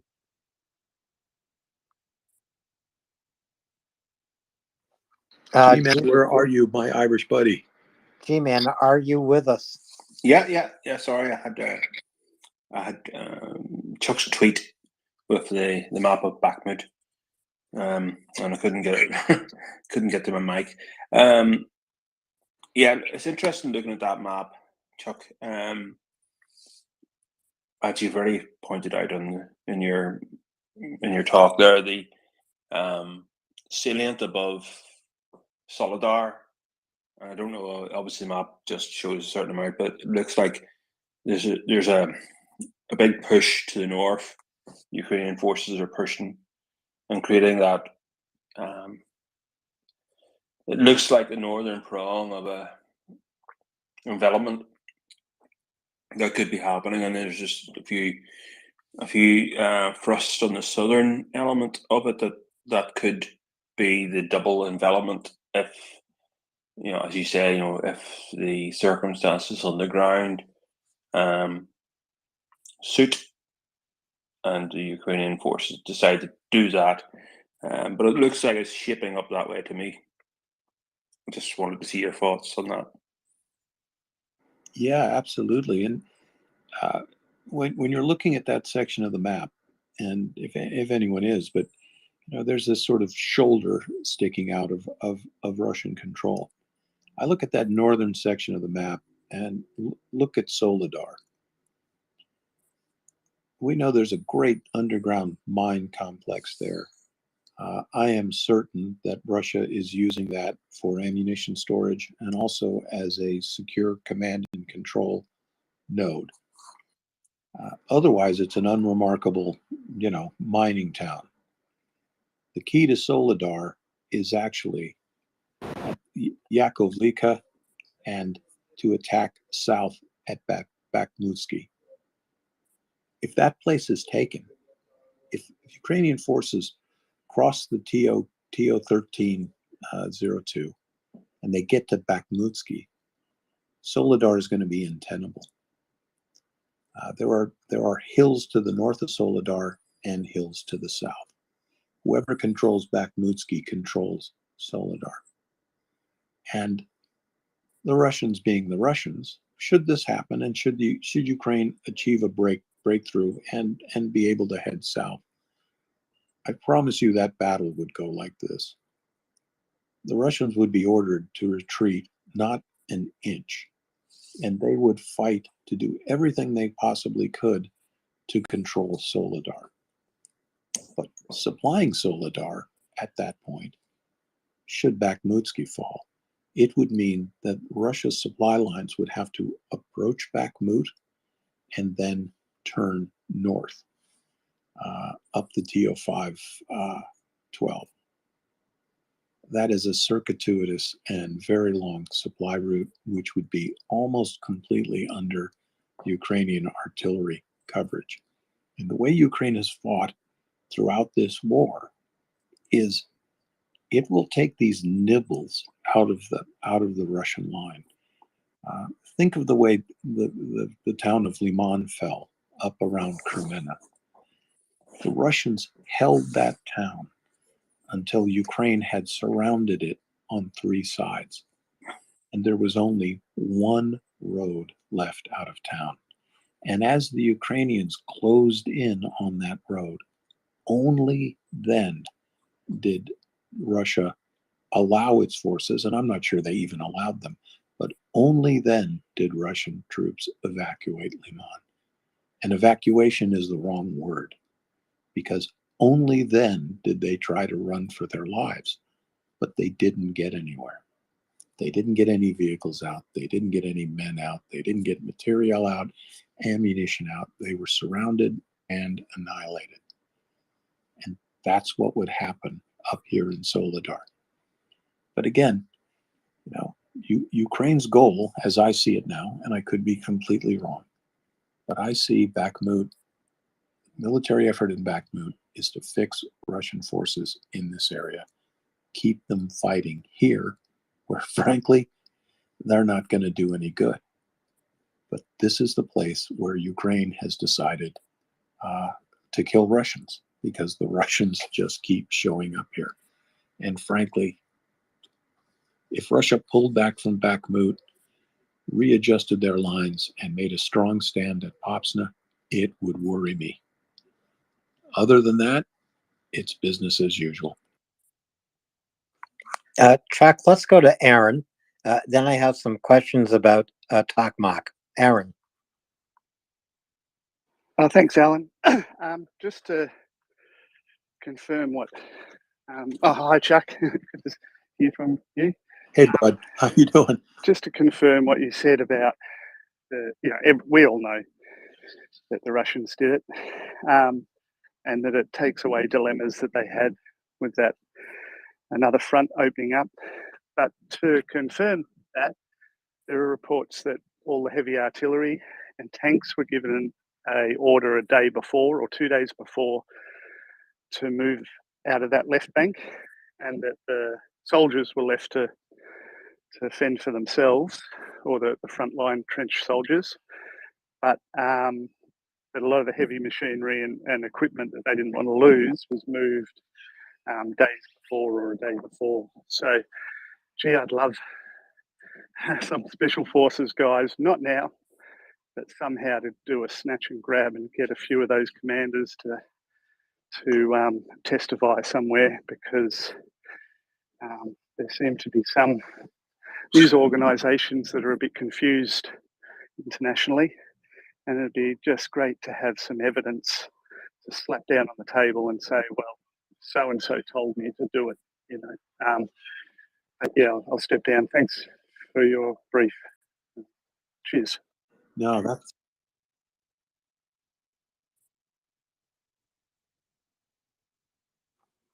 Chuck, I think your mic is muted. Oh, I'm sorry. Good thing I wasn't doing something else. No, you're right. This is the chaos that's been induced by this flooding.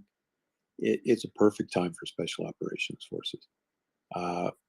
Isolated Russian outposts, they are absolutely ripe for this.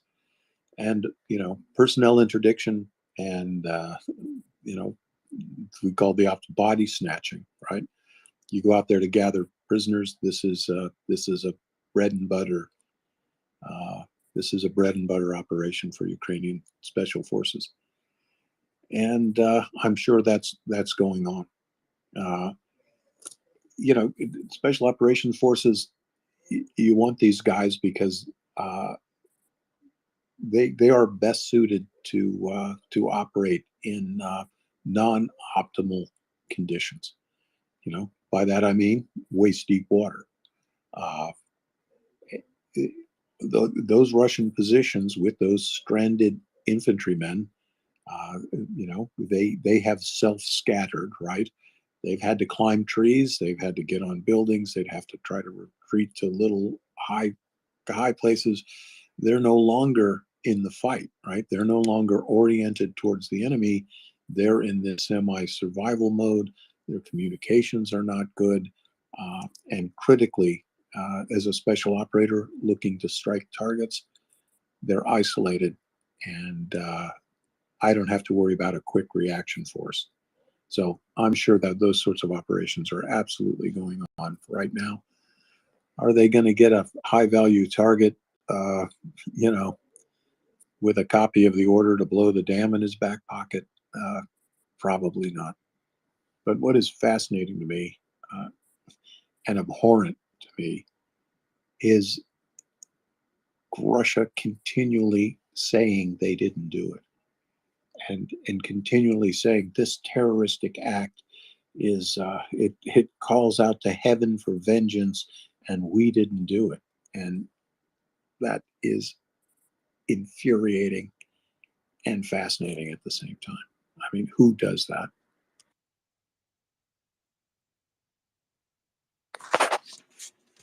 Only the Russians do that.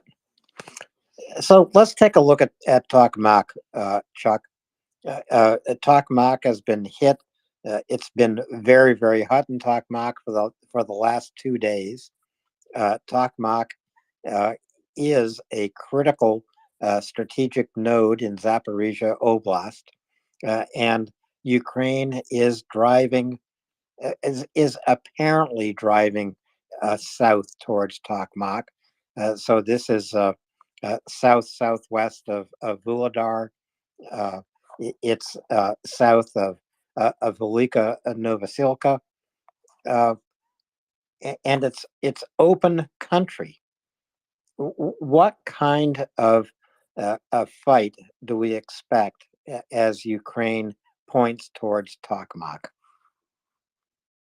Well, you know, it suggests standard combined arms maneuver warfare, writ large. Armored striking force to the front, supported by fast-moving infantry fighting vehicles, mechanized forces behind.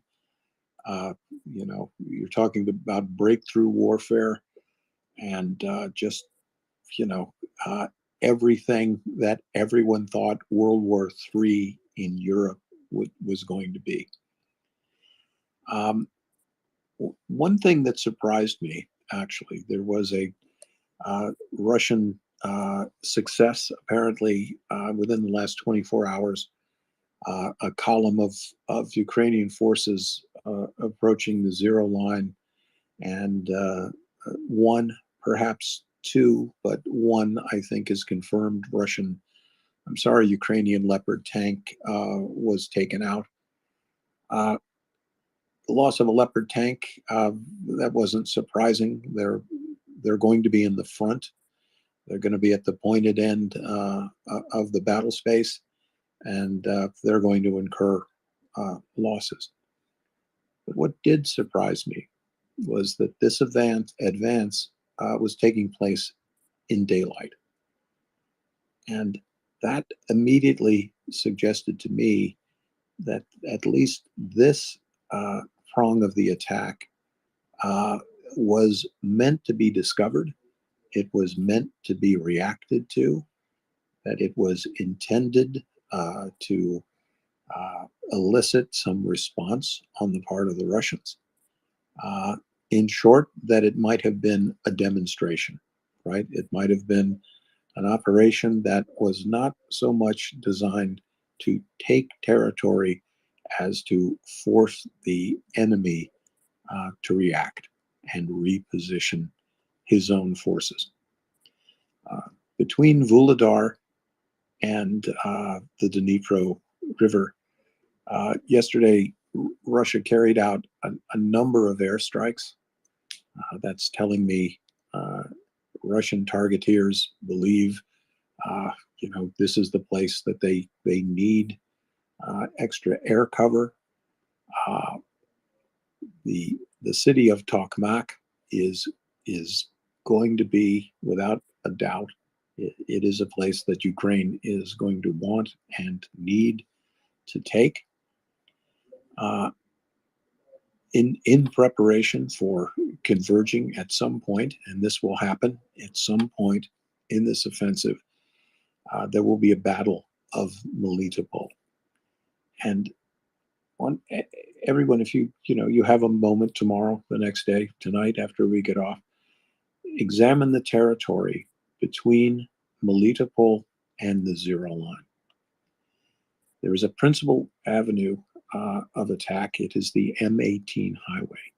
It starts in Zaporizhzhia city, and it goes pretty much straight south and almost as direct as it is possible to make a road directly to the city of Melitopol. That is an obvious and maybe inescapable threat vector for the Russians. They can expect that some portion of the Ukrainian attack will, per force, come down the M18 highway. But as you go northeast, out of Melitopol, towards the city of Tokmak, on the larger scale maps, you'll see some scattered green there, indicating forested areas. But interestingly, there is a very steep-sided watercourse that extends from Tokmak and heading to the south and west to Melitopol.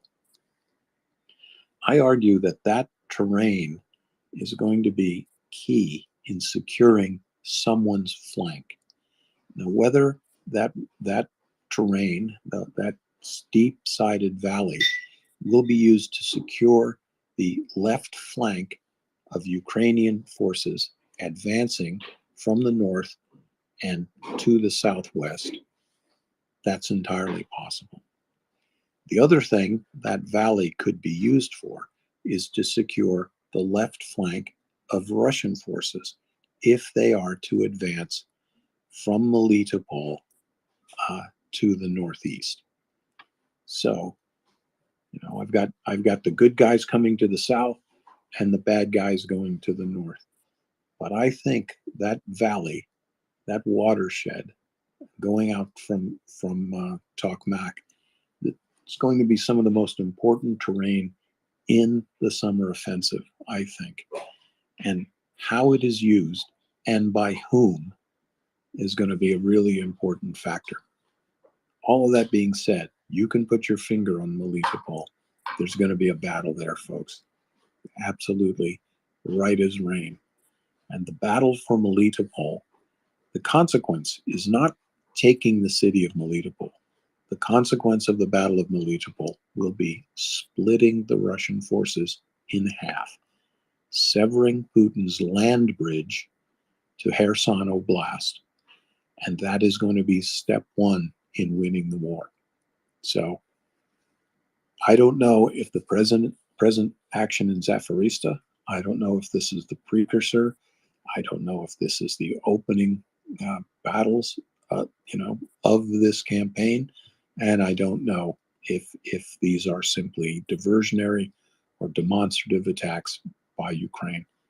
But big things are afoot at the Circle K, and watch Melitopol, watch Tokmak, and watch that river valley.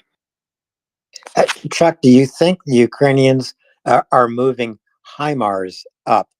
Because it takes only a few kilometers moving south towards Tokmak to bring so many Russian positions within range of HIMARS. And as I said, we saw all these strikes in Tokmak, very, very hot in Tokmak. There was a deep strike in Berdyansk tonight. But do you think Ukraine will risk moving HIMARS up as quickly and as far as possible? Yeah, I absolutely think they have, they must, they will, and they did. The strike on Berdyansk airport was reported, I guess it was about an hour and a half ago. I think Jason Smart, who has pretty good fast reporting skills. He's a Russian language speaker, speaks a couple of languages, monitors the Russian Telegram and social media channels. Apparently, I'm looking at the smoke. It looks like, I'm not sure if it's petroleum actually that's burning, but major fires at the Berdyansk airport. Naturally, not a lot of people are flying Southwest Airlines into Berdyansk. You can be certain that that civilian airport is a Russian Air Force hub. This is likely one of the most important airfields supporting those airstrikes that hit Zaporizhzhia today. And I am absolutely certain HIMARS, possibly Storm Shadow, other long-range precision strike munitions are going to be used, and they're going to be used principally at night, and especially the mobile platforms like the HIMARS, like the M270, like the wheeled variants. You wheel them up, get your firing position, and it's got to be shoot and scoot. Ukraine's best time to maneuver both their infantry, armor, mechanized forces, and also their mobile precision strike munitions. The best time to maneuver and use them is always going to be at night. And again, we saw Leopard 2 get it, and it got it in broad daylight. So I know I don't have to suggest anything to Ukrainian commanders, but as much as possible, they want to maneuver at night because they have incremental advantage over the Russians at night. Technologically, at night, it isn't just that M1s and Leopards are better tanks than a lot of Russian equipment. They are, but what makes them more lethal is the quality of their sensors, right? And that includes, high definition night vision capabilities, and critically, the better quality of thermal cameras. Because you want to always fight outside of your enemy's weapon envelope, right? And inside yours. And you win a war by shooting, moving, and communicating. You want to shoot at the enemy before he sees you, right? And ideally, you want to shoot at him, and you want to be in a place that he can't shoot you. That's what I think's going on. As Ukraine advances south through Zaporizhzhia Oblast, moving inevitably to the Azov Sea, partisans will play a larger and larger role. Have we seen any partisan activity? Maybe it's around Tokmak, maybe it's around Melitopol, maybe it's around Berdyansk. And if we have seen some that we shouldn't talk about, of course we won't talk about it. But partisans are going to play a critical role here in this counteroffensive. Yeah, and I think we've already seen it. For example, we talk about you've got a target and it has a geolocation, right? And that, especially for fixed target, a factory, a command center, whatever it is, those targets are fixed geography, right? So you got the 8-digit grid coordinate, and it generally doesn't change. The other critical thing for a target here is time. When do you hit it? So all of a sudden, the Berdyansk airport gets hit. The first thing I think was this a time critical strike? And if it was, and chances are it was, what informs a time critical strike? Well, in this war, it is almost always human intelligence. And that is something that Ukraine definitely has it over the Russians. Look, there are traitorous Ukrainians, right? And there are hapless Ukrainians who have been compromised, leveraged, turned, threatened by Russian intelligence. And these assets can be compelled to report on Ukrainian targets. That's just the way it is. But for every square meter that Russian forces occupy any portion of Ukraine, those occupation troops are surrounded by Ukrainian patriots, and they want to help. And it's great to think, okay, I've got Ukrainian patriots and they all want to be partisans, and we're going to hit transportation infrastructure and everything else. You always got to consider the most important and easiest and most expedient thing that those partisans, those patriots can do for you is gather intelligence. And so many times it's much more important to organize those willing patriots, to organize them into intelligence gathering cells, because generally that's the best thing they can do. That's the most important thing they can do. But there have been Ukrainian Special Operations Forces operating in Kherson Oblast and around Melitopol and to the west of it. And arguably, that is where Ukrainian partisans have been the most effective for the last 10 months of this war. There have been dozens of Ukrainian traitors who are working for, or in fact even commanding, Russian allied intelligence and police and security forces around Melitopol and around Tokmak. And there have been dozens of targeted personnel interdictions, read assassinations of these people. It takes a lot to knock off one of these guys, right?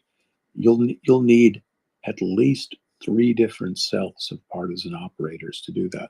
You need an intelligence gathering cell. You need a security cell. You're going to need engineering cell if you're going to take this guy out with a bomb. You need bomb makers to make it. You need an operational cell. Those are the people who are going to approach the car, put the bomb on there, or in the case of an off-route mine, which means it's an IED placed by the side of the road, specially constructed so its explosion only goes in one direction. You can often use an explosive formed projectile to do this. You can make a bomb that shoots out this sort of giant slug. And we used to put lasers on them so we could aim it. We'd know exactly where it was going to go. And those are just 4 cells. You could actually have 5 or 6. I want you to think about how complicated it is to plan this operation, because ideally, no one in any of those cells has ever laid eyes on anyone else. If one of those people were captured and tortured, he doesn't know anything except the 2 other people in his cell. So that means as they communicate, as this plan is formed, as people are briefed, as requirements are handed down, as the specification of this bomb, where's the material going to be stored, who's the operational target, here's who's gathering the information, who's writing it down. All of those people have to communicate, and then there's 2 or 3 other separate cells, and those are just couriers who pass the information between the cells. And ideally, those people don't know who they're meeting, they don't know what they're carrying, and they don't know who it's to be delivered to. So you can see how complex just one targeted assassination could be.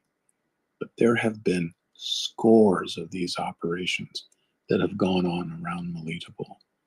One of the biggest ones was to blow up a highway overpass to the north of Melitopol.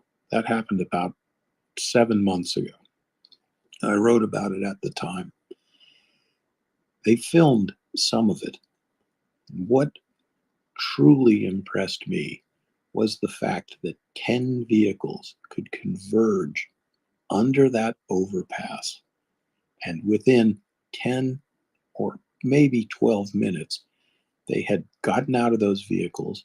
Everyone went to where they had to be to lay their demolition charges, secure them to the bridge supports and piers and trusses, get back in their cars, take off in 9 different directions while the blaster hooked up the det cord, set the clock, and everybody left. And 13 minutes after they got there, they dropped the bridge. That doesn't happen by accident. That doesn't happen without reconnaissance, planning, rehearsals, safe houses, gasoline, cover for movement, cover for action, cover for status. And I'm surprised they didn't throw in an ambush to hit the first Russian troops to show up at the bridge site. That's incredible planning. That's the level of partisan activity that's going on right here in this area from Tokmak to Melitopol. We may not know about their operations till after the war, but that, folks, is state-of-the-art unconventional warfare. It's great. I got nothing to teach those guys, so I might as well just stay here. And that also points us to the difference between a liberating force.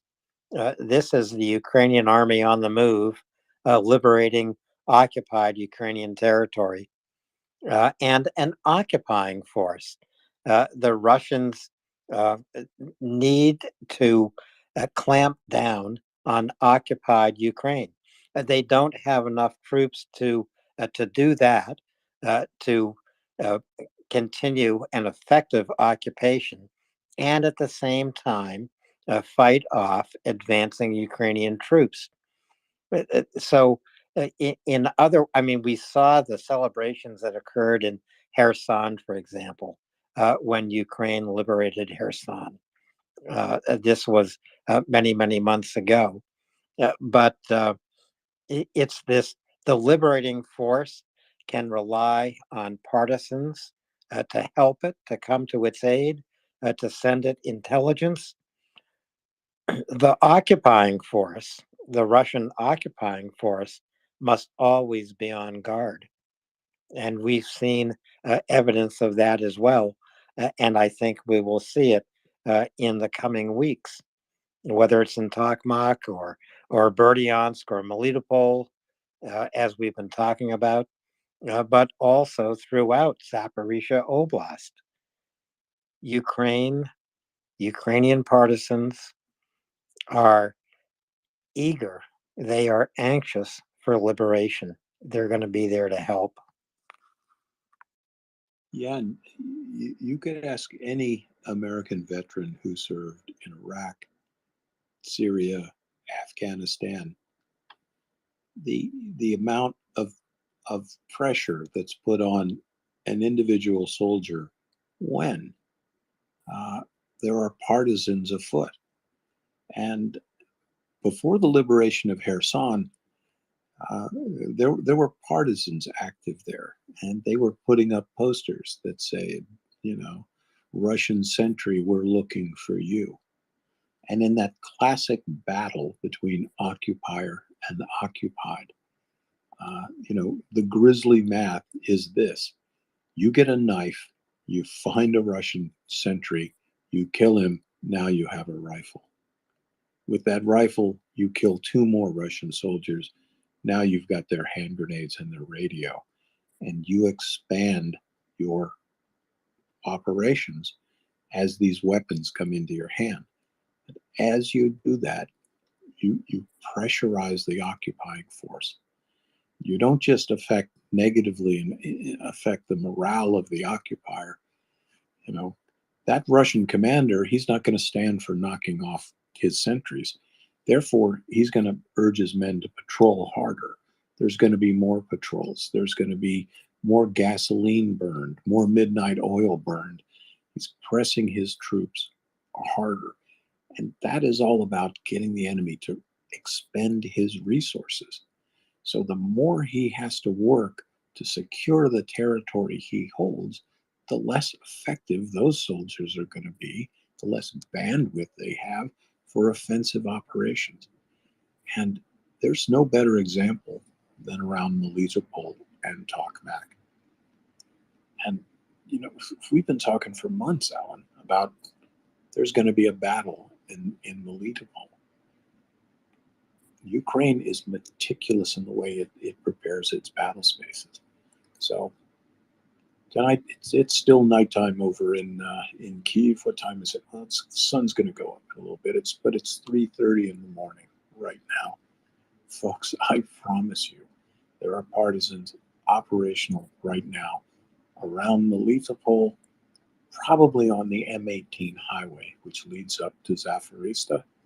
I'd be very surprised if somebody wasn't implanting some anti-tank mines on that right now. And some Russian is going to run into them tomorrow. These are part of the unconventional forces supporting the conventional forces. And again, no better example than that than the nationwide rising of the French resistance to support the Normandy landings. That's the classic textbook case of it. And you have to prepare meticulously if you want that kind of widespread action. And I think Ukraine's done it. Chuck, you have trained partisans, not individually. It takes a team to train partisans to become an effective force, and these are often individuals who don't have military experience. They are volunteering from patriotism and volunteering as a result of being repressed and terrorized by an occupying force. How do you train a partisan force to make it effective? What do you first teach them? Well, it's easy and it's hard. A ground combatant has to know how to shoot, move, and communicate. So there are some fundamental sort of unsexy things that you have to learn first. You have to learn how to shoot your rifle, and you have to learn marksmanship. So you've got to learn how to hit what you're aiming at with your rifle. Then you have to learn, kind of unsexy, you got to learn land navigation. You got to learn how to use a map and a compass at night. You've got to learn how to read a topographic map. This sounds pretty simple. You've got to learn how to count your paces when you walk. You've got to know how many, you go about 3 feet with a step, sometimes a little less. You've got to learn and get in the habit of walking someplace and counting your steps off and say, well, that was 72 steps, so I know I've gone 100 meters. All the little things that it takes to learn a compass. You have a map. It's usually in geodetic north, right? But geodetic north, meaning pointing towards the North Pole, the world's magnetic field almost never points directly north. There are things called declination and deviation, and that is that magnetic compasses are often 20% off, 15, sometimes 45 degrees off. You have to know how to compensate for that using a magnetic compass. And in this days of GPS, and you just push the button on your phone and it tells you exactly where you are, sometimes turning your phone on in an electronic battle space, you're just going to get killed, and probably instantly. But knowing how to navigate with that map is fundamentally important. Communication. So it's not just how to use a radio or your cell phone or anything else. In terms of partisan communication, look, messages are best and couriers are best. And not even point to point, a courier going from one person to the other person. The best way to communicate is to use dead drops. So I write you a note and I put it under a rock in a certain place. And then as you're walking down the street in Kherson, there's a thumbtack stuck in a telephone pole in a certain place. That tells you I've loaded the dead drop. That's called a load signal.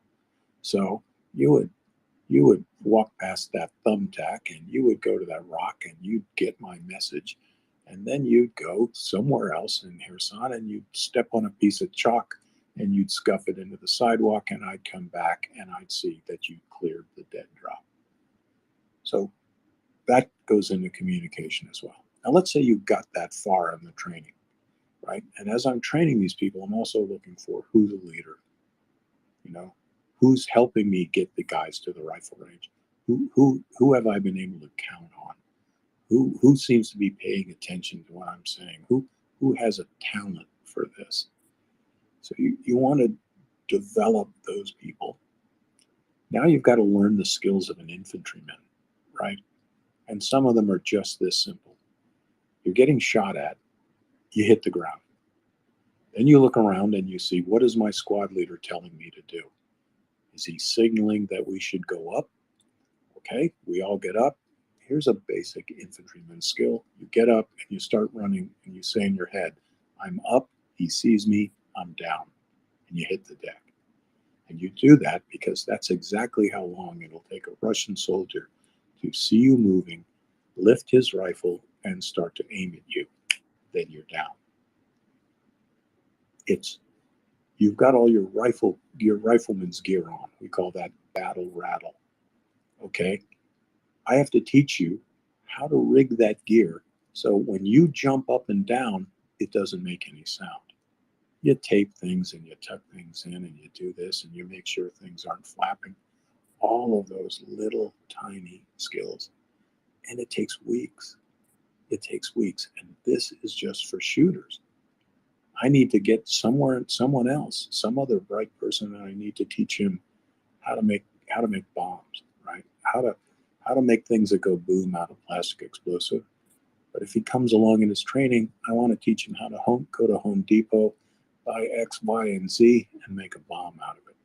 So all those little things. And at the same time, I'm deeply inserted. I'm a combatant, and I need a safe place to be. I mean, I need safe houses. I need, at the very least, I need a big section of forest and swamp to hide in. But you know what? It would be nice to get some food and electricity and charge my radios and all these other things. So it's really it's on some levels it's so easy, and on some other levels it's so hard. Plus you have to deal with the personalities of people. You got to be a good leader, and a good leader listens, right? And a good leader tries to get the best out of their people. My equation for leadership is I was constantly trying to train someone to take my job away from me, to take over for me and do what I'm doing better than I can do it. And that's what you want to do. And Chuck, just out of curiosity, have you met partisans in your past that could do your job better than you did it? No, I don't think so. But I met some good ones. I met some people who were willing to try. Unfortunately, some of the places I've been, and I don't think this would be the case in Ukraine. I categorically don't. But I've been some places where I couldn't always trust the motivation of some of the people I was working with. That makes this an extremely complex kind of job. I think that for deeply inserted Ukrainian special operations forces, I think that they're almost dealing with the ideal situation. Here's one of the great untold stories, for example, of World War II. Norway fell very quickly in World War II, and it fell to the German onslaught. By the end of the war, however, there was one German soldier for every 10 Norwegians. That's how rapidly and effectively the Norwegian underground, their partisans, that's how quickly they grew. That's how quickly they put together a network. And that's how effective they were at fighting the German occupiers everywhere throughout Norway. And some of that success was due to there were a number of Norwegians who made it through incredible means. They managed to get to the UK. And the UK was, with great foresight, it took these intrepid men and women who had made their way to the UK, and they gave them essentially a SEAL team education. They trained them in many cases for, at least a year, 18 months. And they inserted them back into Norway, often by parachute, by indigenous boat, by submarine, by destroyer across the beach inserts. But by making these extremely capable and highly trained individuals, they were able to, what Norway did was train the trainers. And they put these people back into Norway, where they knew the principles of covert communication, cellular organization.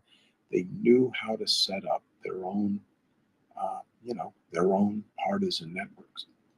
That, and also arguably, probably the most important special operations raid, maybe in the history of the world, but certainly in the history of World War II, where SAS trained Norwegian commandos were parachuted into Norway, where they raided the Norsk hydro facility that was making heavy water for Nazi nuclear weapons research. And these 12 guys hit this almost impossible target, straight out of an action movie, this power plant on this cliff face. It was the ultimate in hard targets. That operation still stands out as one of the most important operations in special operations history. And there are no American commandos who don't study that raid in training. We study it, we take it apart, we look at all the phases and the planning, and we look at everything that went wrong in that operation. And lots of things did. But the Norwegians adapted, they overcame, and they improvised. And they destroyed the heavy water. And in a follow-on raid, the Germans had, they knew what the target was. They knew why this action happened. And the Norwegian partisans were in position that when the Germans tried to move the remaining heavy water out of Norway, they were able to interdict that as well. It's just incredible, but it takes meticulous planning, and the Norwegians, the Ukrainians as well, they have courage in abundance, they have passion in abundance, and I think Ukrainian deeply inserted special operations forces, they're dealing with the best pool of talent that they could possibly have. And that's what's going to win this war eventually. It is going to be Ukrainian passion and courage. Chuck, I happen to think that Norway and Ukraine are very comparable. Norway in World War II, a courageous people, occupied, as you say, swiftly by the Germans. But what was their response? It was to pull together. It was to become an effective and hidden partisan force until the time came for them to strike. I think we will see the same thing in Ukraine. I think we'll see it in Luhansk, Donetsk oblasts, certainly in Zaporizhia, Kherson oblasts. There is no shortage of Ukrainian partisans waiting for the call to strike in the night, as you like to say, Chuck, in a dark and stormy night. My favorite weather on that dark and stormy night. So it will take some time. I also want to alert folks, there is a news blackout on the front. We observe operational security, OPSEC, for those of you who hear that that shorthand, OPSEC, operational security. There will be more to report and to delve into over the next few days, because maybe the counteroffensive has begun. Maybe Ukraine is still probing and locating Russian weaknesses. Maybe these probes will compel Russia to redeploy its troops, and this will actually, it can potentially show Ukrainians opportunities to attack and advance. But it's not happening in a few hours. It's not happening overnight. It's not even happening in a few weeks. And that's why Chuck and I are here every Tuesday and Thursday, and sometimes on special days in between, depending on what happens. But it's just not happening in a matter of hours. And I think people have to understand that we're not watching a movie. Zelensky himself said that. This isn't 2.5 hours. This is 2.5 years. It's been almost 10 years that Ukraine has been fighting this war. And you know, folks, there are things to watch here.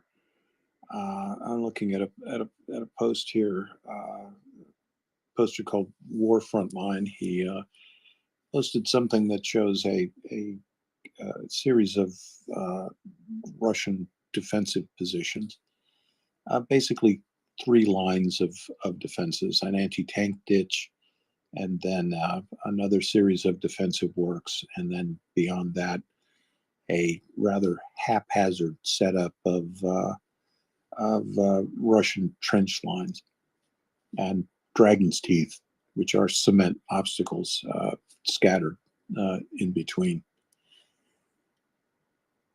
You attack a defensive position. It has to be breached. There are often minefields. There are devices that clear minefields. A rocket is fired, towing an explosive rope hose, really. Behind it, it goes for 300 or 400 yards. It drops the explosive hose. That detonates in a big explosion, and that explosion itself clears the mines that are under it. You're attacking a defensive position. You remember, you need at least 3-to-1 superiority at the point of attack. Often you want to go for much higher rates at the point of attack. 5-to-1 is odds I like. You have these defensive positions, but remember, you can have these incredibly impressive positions. The Maginot Line comes to mind. If they are maneuvered around, it doesn't matter how strong that position was. And let's exclude the Maginot Line for a second. Many of these Russian positions, and we've had engineering officers on and talk about them, they've been haphazardly placed, right? Combat engineering is actually a military occupational specialty. Naval officers, we call that a designator.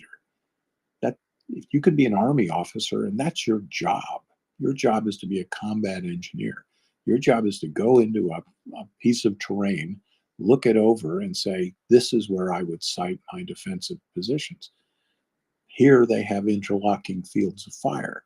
Here, every single one of these positions supports the other, and not just out in front. Should the enemy break through, I've got positions so that they can be taken under fire even if they do break through. It's a bit of an art, but it's a science. You can learn it. Those officers seem to be in incredibly short supply in the Russian armed forces. We've seen some of these defensive positions. Look, they rented the bulldozer and the backhoe, and they got the timber and the cement. They had everything they needed except a trained engineer to set these positions up. we talked about they dig an 8-foot trench and they pile the dirt up behind it instead of in front of it. There is no fire step. So you stand in this 8-foot trench and all you're seeing is dirt because you can't see over the position. Okay, even when the positions aren't that horrendous, let's say they dig a 5-foot trench and they put the spoil up in front of it. Okay, so far so good. They've even got some firing positions. Well, this is all groovy, but there's no overhead cover.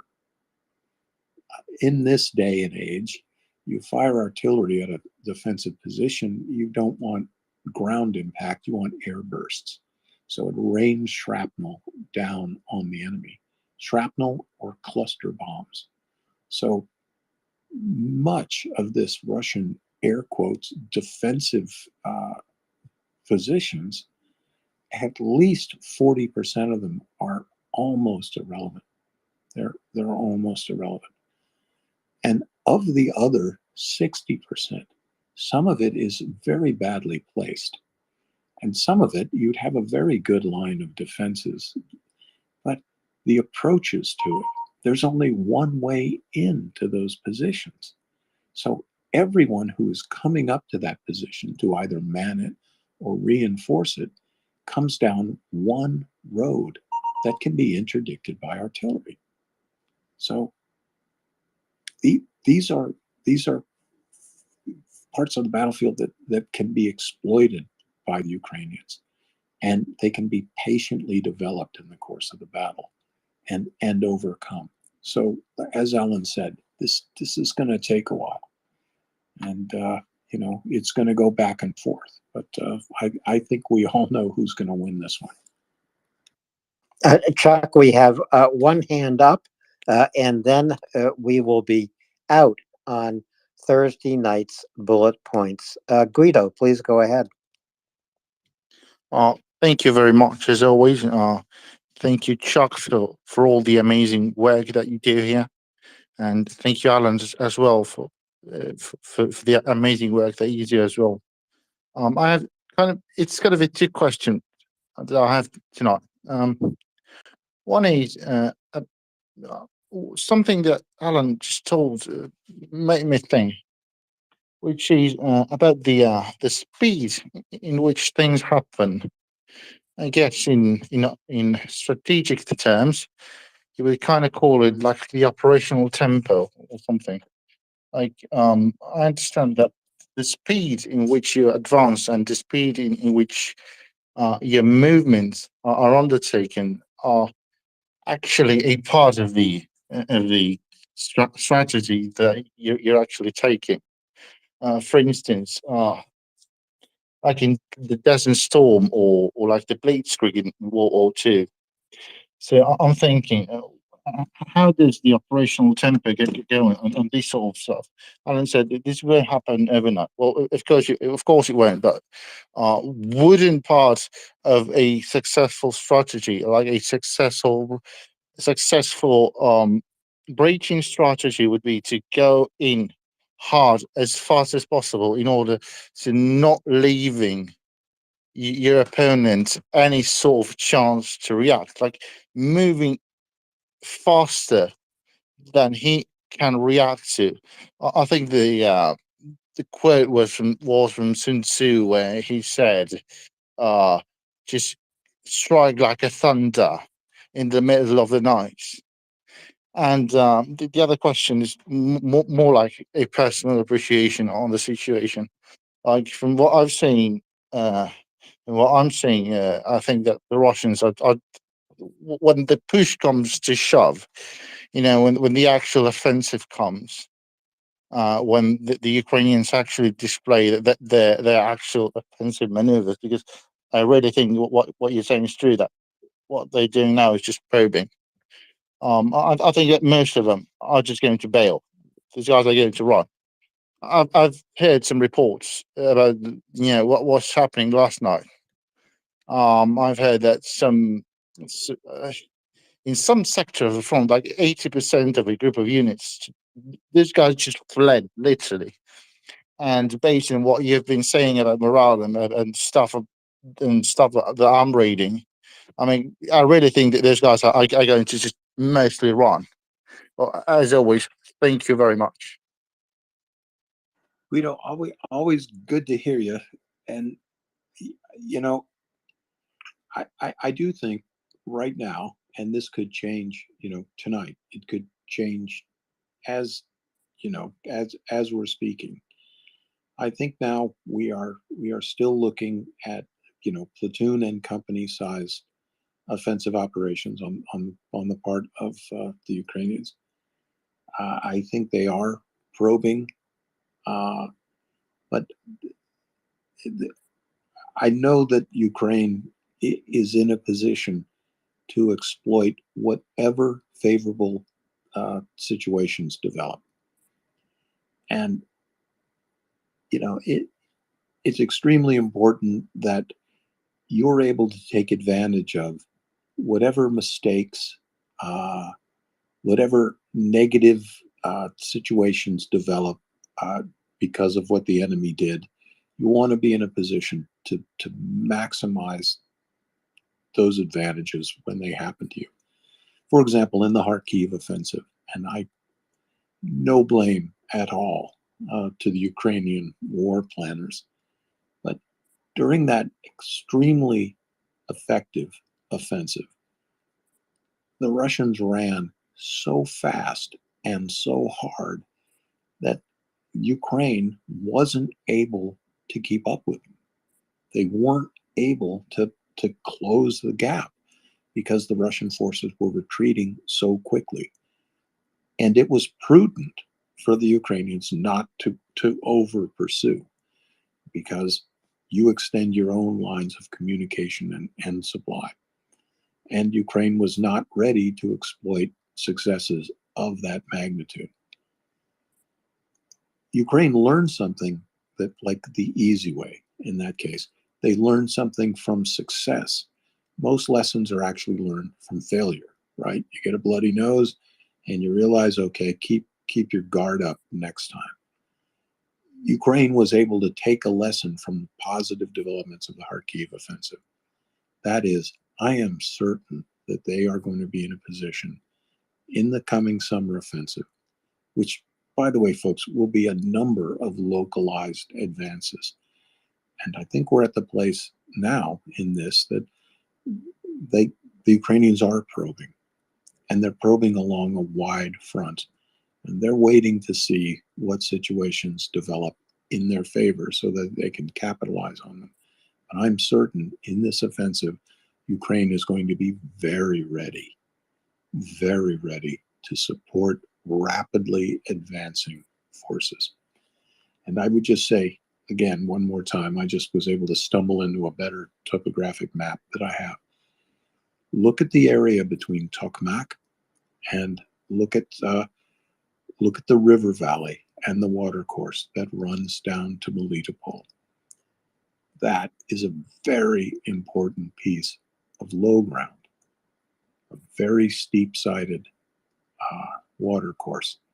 That is going to be key to securing somebody's flank. I think it's going to be key to securing a southward advancing Ukrainian attack. Watch also the M18 highway, and it's going to be a good one. So, Chuck, George actually gets the last question. George, go ahead. Oh, wow. I'm honored. So I'm sorry, guys, if you guys have mentioned it. So if you have, just tell me. I'll shut up and go back. But a lot of the disinformation that's going on, things are being there's this video, right? Because we're seeing this Leopard 2 that was hit, and there's a lot of smoke and mirrors going around with this video. It looks like this area, we're not exactly sure how far it was from the front, but it looks to me that from that one small clip, right, grainy clip, because of course the Russians have not the best cameras on their drones. It looks like it was just an artillery barrage, right? I see about 4 explosions in that one short clip. And then what you see is it looks like the Leo 2 takes a hit. And from what I can tell from the types of smoke that's coming out, looks like there's a hit, some dust flies up, and then you see like this white smoke, kind of looks like a fire suppression system, and then a burst. So I don't know if that, the Leo 2s have like the blowout panels. I don't know if that hit was on the outside where the ammunition storage is, and that panel blew up. But what I'm hearing is, what they did was, there's a next picture now of a couple of vehicles that have been hit. What I'm hearing is this was two probes, one after the other, over a span of like maybe 12 hours. And what the Russians did was they said, "Oh, look, they attacked with 20 vehicles." I'm hearing it was two separate probes of about 10 vehicles each. And the Russians are spinning it like this whole big unit was just stopped dead in its tracks. So, and the other question I have, Chuck, is the question I have is, how do we know that after that video clip was taken, that the Russian artillery wasn't taken out by counter battery fire? You want to talk about that? Because when you just see a clip in time, a 5-10 second clip, it doesn't tell you what the true outcome was, because the person that's putting it out is putting it out for a purpose, like a propaganda purpose. So obviously they're hiding something, because you're only seeing a small clip, right? If it was a route, wouldn't they play the whole clip or the whole thing when we see subsequent videos of this so-called disaster? Yeah, spot on. And when you look at a video clip, and especially a video clip in the age of social media here, always think, who's telling me this, and what do they want me to think? So if you see a tank or an armored vehicle under artillery fire and it takes a hit, one of two things happen, and only one of two things. One, somebody lit that vehicle up with a laser, and it was a precision guided munition that struck that tank. One. Second, act of God. Absolutely a lucky shot. Generally, if you're getting artillery shot at you, maybe the safest place you could be, besides 12 feet underground in a deep and hardened underground command center, is in a main battle tank. So naturally, if the Russians were simply lobbing an artillery barrage in the general direction of a Ukrainian force, and they hit a tank, basically, folks, blind luck, well, that's going to be their, that's going to be their talking point. That's the video they're going to release.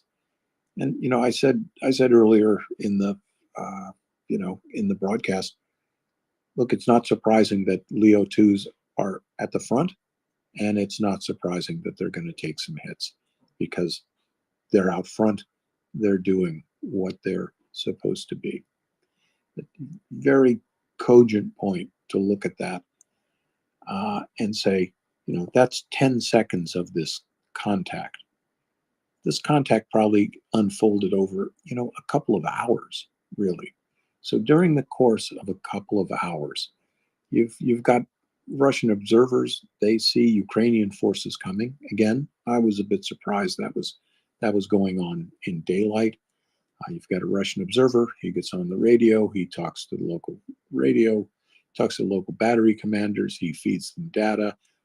They open fire. And in a situation like that, your observer, he observes the fall of shot, and he will adjust fire.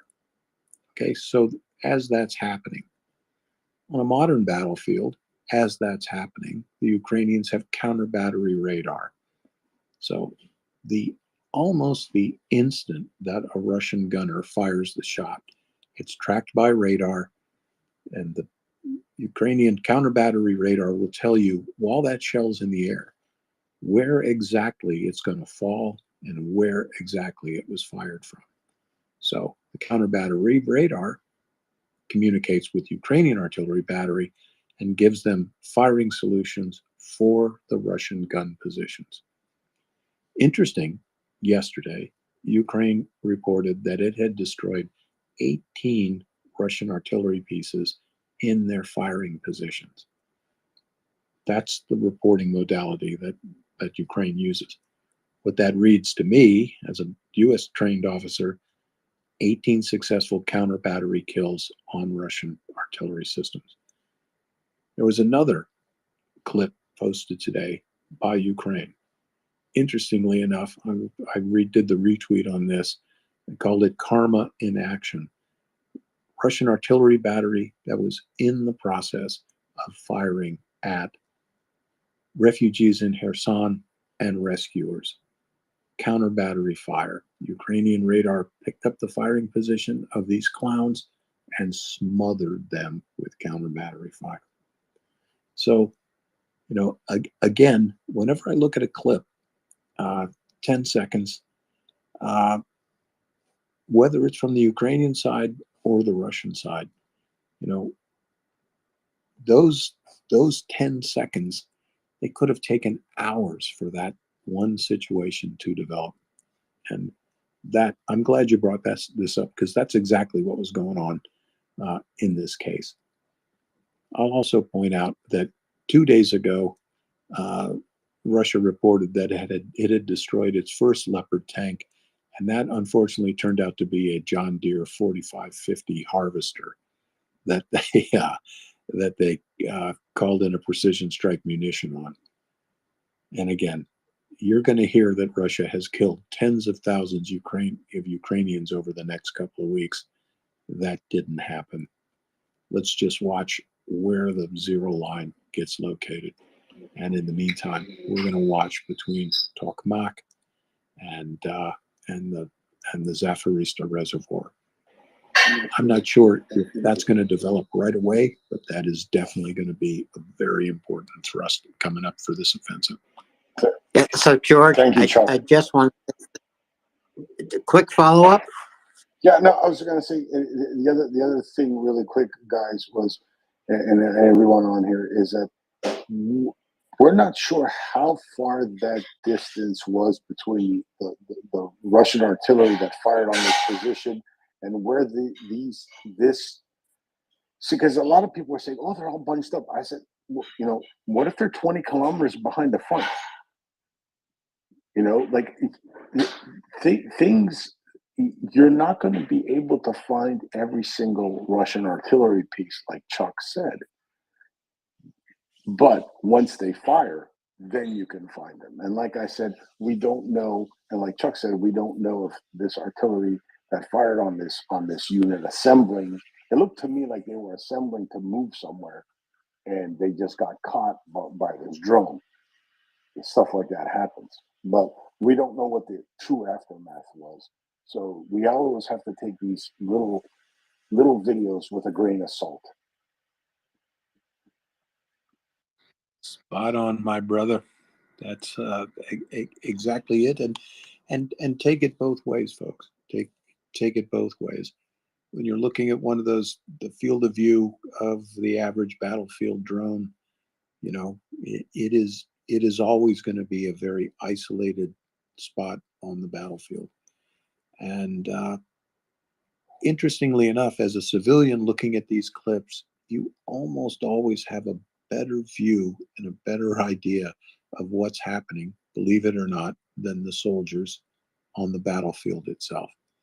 Because although it's incumbent on every soldier, every combatant, vehicle commander, situational awareness is vital.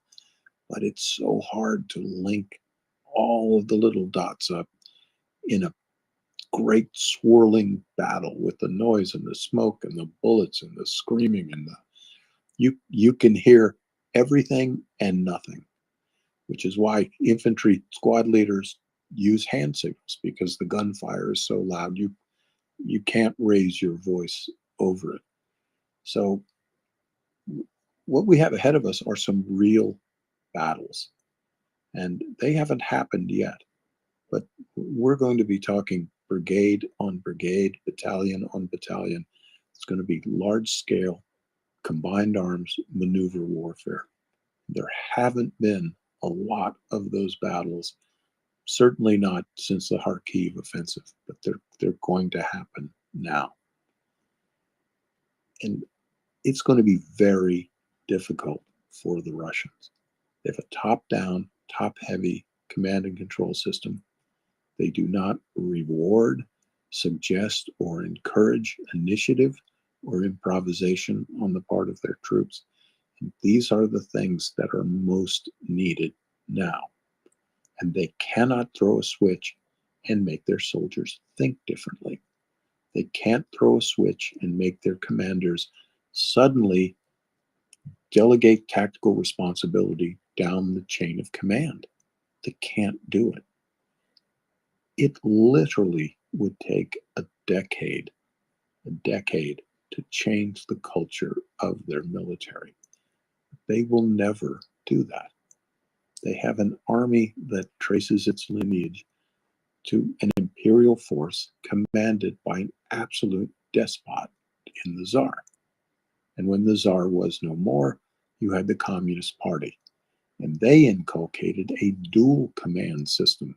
It wasn't just that there was a commanding officer, there was a Zempolit. There was a political officer who was there to check on the political reliability of the commander, that they could override, the political officer could override the tactical decisions of the commanding general. And the soldier at the bottom of the chain of command, he was supposed to do what he was told to do, when he was supposed to do it, and no more and no less. And that is never going to be a soldier who can react, overcome, and adapt. Interesting days ahead. Chuck, thank you very much for being with MriyaReport tonight, being with me again. We'll be together again next Tuesday for sure. And depending on what happens, maybe we will have a special meeting between now and next Tuesday. But Chuck, thank you so much for another great edition of Bullet Points. Take care. Thanks, Alan. Good night, everybody, and see you again real soon. And Alan, I'm hoping we get some good news this weekend, and I'll see you then too. Good night, everybody. Good night, Chuck. Sounds Good night, Chuck. Nancy, I haven't involved you much. You haven't jumped in, but I do know, while we were talking to Chuck, there is a Ukraine-wide missile and drone alert. Do you have news about that? No, that is the only news I have about it at this point. Is the map is still red with alerts across Ukraine, and that I'm trying to find more information, but have not been able to complete that yet. Well, we will be looking for that information and keeping people up to date on what Russia is doing tonight in terms of its terror attacks across Ukraine. Nancy, is there other news that you have been following today? Well, I think a lot of what I've been following is the status of the flooding and the recovery for the flood victims, which we've talked about a great deal today. And I did see that now some of the environmentalists are starting to chime in, and hey, I'll take that. It's a little bit late for those of us who watch 24/7, but this is actually fairly consistent with the time that it does take for some organizations outside of a country to really have the light bulb go on when there's an issue.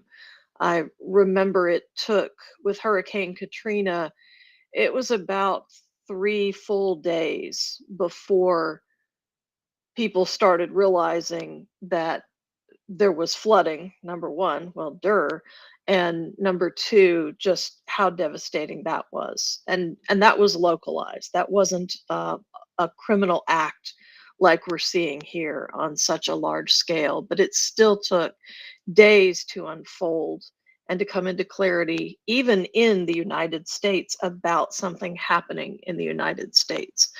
So while I've been frustrated with the pace of news coming out, I did see that, even Greta Thunberg, a very loud green and environmentalist, did share a tweet about 5 hours ago now of the destruction and clearly calling it ecocide by the Russians. So I think we'll see more of that communication pick up.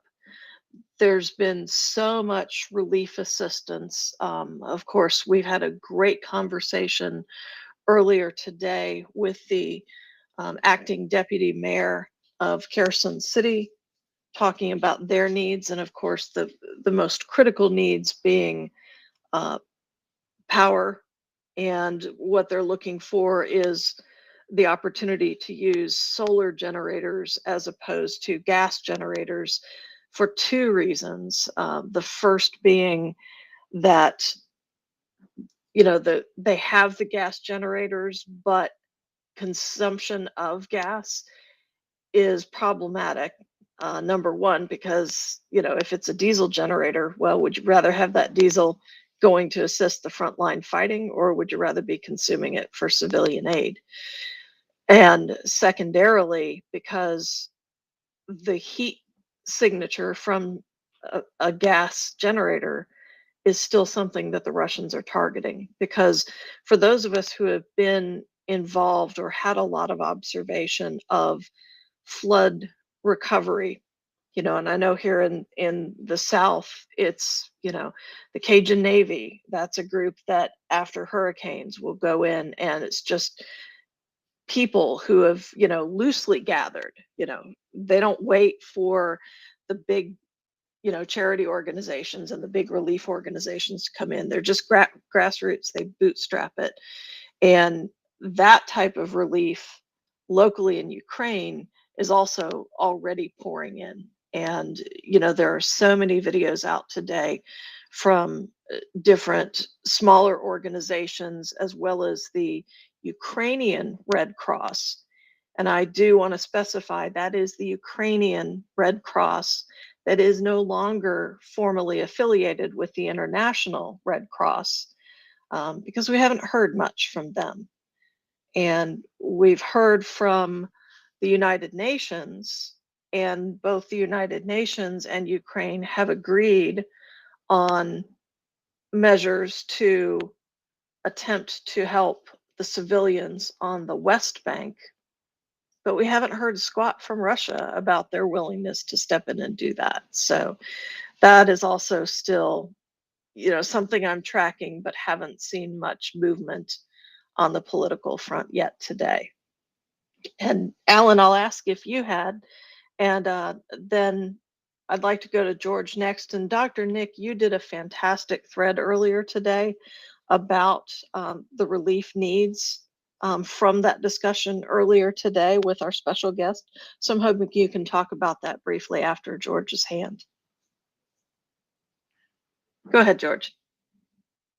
Oh yeah, so I was going to say some other news that's floating around today.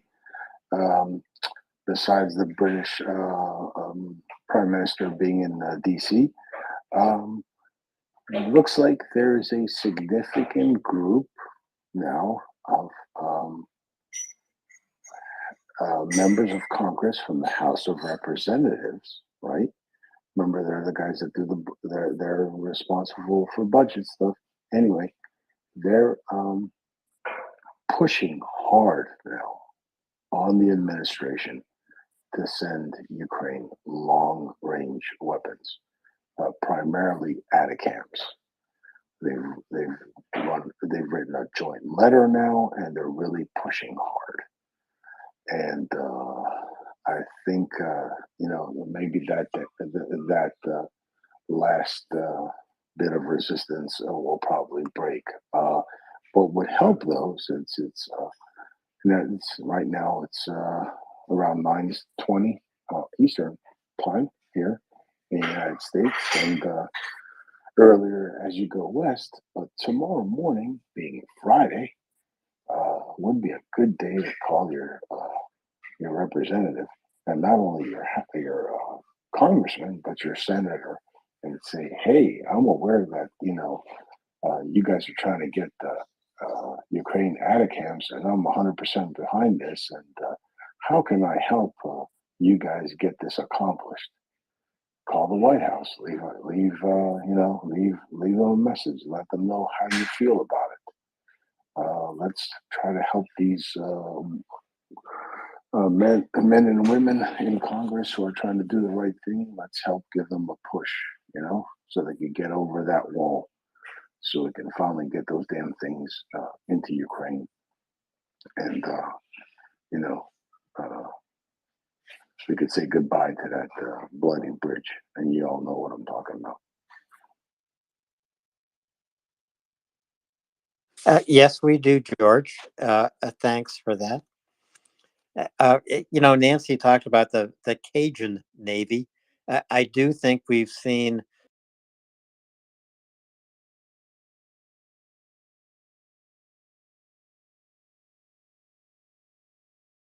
rescuing stranded Ukrainian the right bank of the Dnipro, but also on the left bank.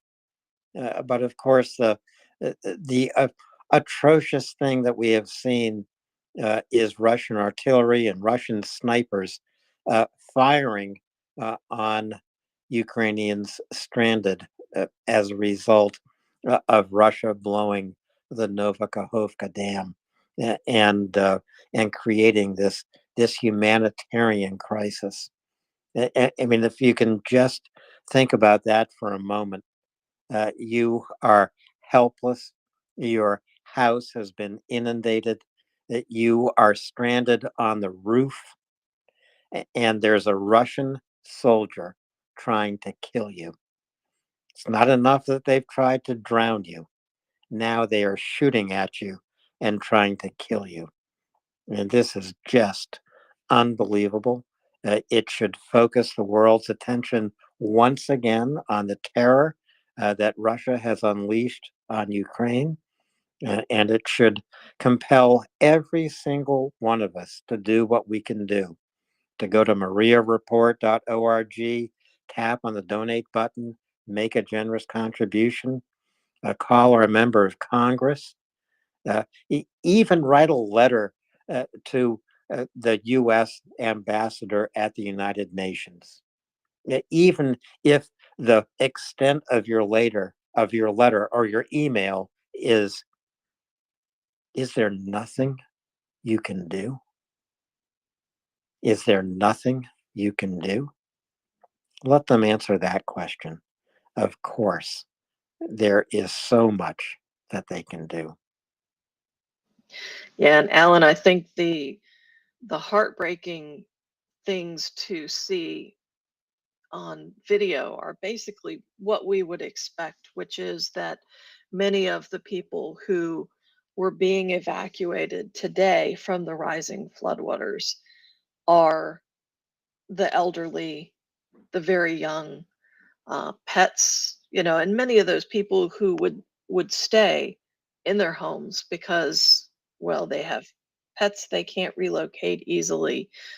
They've got livestock or farm animals in the farming areas, and just people who you're always going to have people who, even when they know that floodwaters are rising, are going to try and stick it out. And one of the rescues I saw today that really hit home with me was that of a 93-year-old man who was being taken by boat to safety and said, "Well, I survived one war," meaning World War II, "and I've just got to survive another." And later in the video, I saw that he was hit by shrapnel and had a head wound from it. And as I understand from following up, what I've read is that he was treated and is okay. But just imagine trying to rescue flood victims while being shelled and having it come that close to you.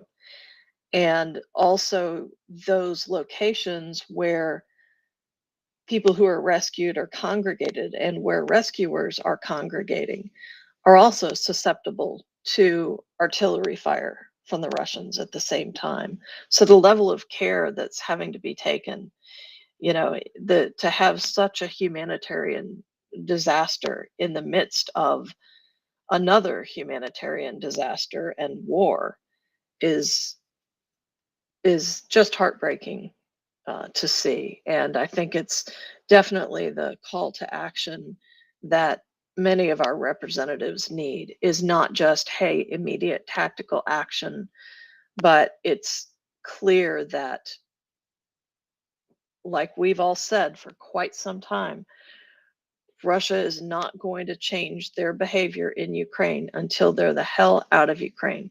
So the fastest way to make as many Ukrainians safe as possible is to arm Russia to the teeth. Sorry, to arm Ukraine to the teeth, to kick Russia the hell out of their country.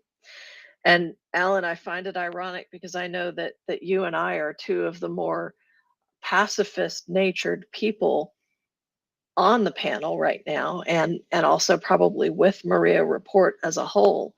And for both of us to say those words so strongly, not being natural hawks, you know, not having the military experience, but knowing that it is the right way to save lives, is something that I'll continue to shout from the rooftops, no matter what. And I know you will too. And I will. And, you know, I'm a little ashamed at the moment to say that blowing the Novakhovka Dam and then seeing Russians attempting to kill Ukrainians as they try to escape the flood. I'm a little ashamed to say that this is the straw that broke the camel's back. And there have been so many straws. Maybe I'm a camel with a strong back. I have always, from the very beginning of Russia's genocidal invasion of Ukraine, I have always been on the side of Ukraine. There is no other side to take. But now I'm ready to contribute to the swear jar. I'm ready to swear. I am. My entire being is filled with Russian hating bile. That's what it comes down to. I have never, ever in my lifetime seen anything like this. And it must come to an end. I understand there is only one way to end it. It is to give Ukraine everything they need, every weapon they have asked for. I don't care if they have trained with it or not. Get it to the battlefield, put it in a Ukrainian's hands, and that soldier or that citizen soldier will know what to do with it. And believe me, they'll get the job done. They will save tens of thousands of Ukrainian lives the faster they annihilate the Russian occupation force, the Russian army. And I just can't tell you, Nancy, how sick at heart I was when I saw scenes today. I just can't tell you. Yeah, no, I understand completely, Alan. It's just both heartbreaking and frustrating to see. And sometimes that's the call to action that many of us civilians do need, you know. And as I looked at what was happening and look at just the devastation and the Russians continuing to take pot shots. I recalled every single conversation last year about green corridors and, them not being adhered to by the Russian military. And I know that we're going to see the exact same thing here. But I also know that there are people out there who haven't been paying attention who are like, well, surely the Russians will, help the people in the territories they now claim are theirs. We all know better. But some of those folks are going to be in for a rude awakening. But the other spot of hope, and it goes back to George's point earlier today, is that since the full scale invasion began, I have reached out to my congressmen, my senators, and typically at best I'll get a form letter back and I'll get added to a mailing list. Woohoo. But around the flooding, I actually was able to talk to people and point them to that interview we were doing. I got an email address for one of the senator's aides who handles international activities, sent her the information on the interview, and now I have a follow-up. Because by tomorrow morning, probably, well, morning US time, we'll have the Spotify version of that interview available.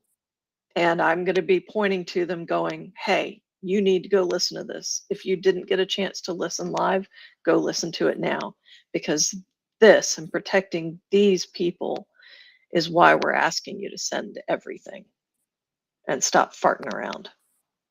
Nancy, in an odd way, when I think about Americans and I think about why they might have been disengaged from this news, from Russia's genocidal war in Ukraine, and why they are so engaged today because of flooding. Even if there's an American who thinks this is a natural disaster, which it is not, it is a disaster created by Russia by blowing apart the Novakhovka Dam. But Americans have experienced floods. They have experienced hurricanes and tornadoes. They know what disaster looks like. They know what the response looks like. They know what individuals have to do to be sure that people are saved, to be sure that people get the supplies they need, from water to food. They know what it looks like to take an outboard motor into a flooded city and rescue someone from the roof. And so this is something that Americans can connect with. And because of that, I do hope that Americans refocus their attention on what's happening in Ukraine.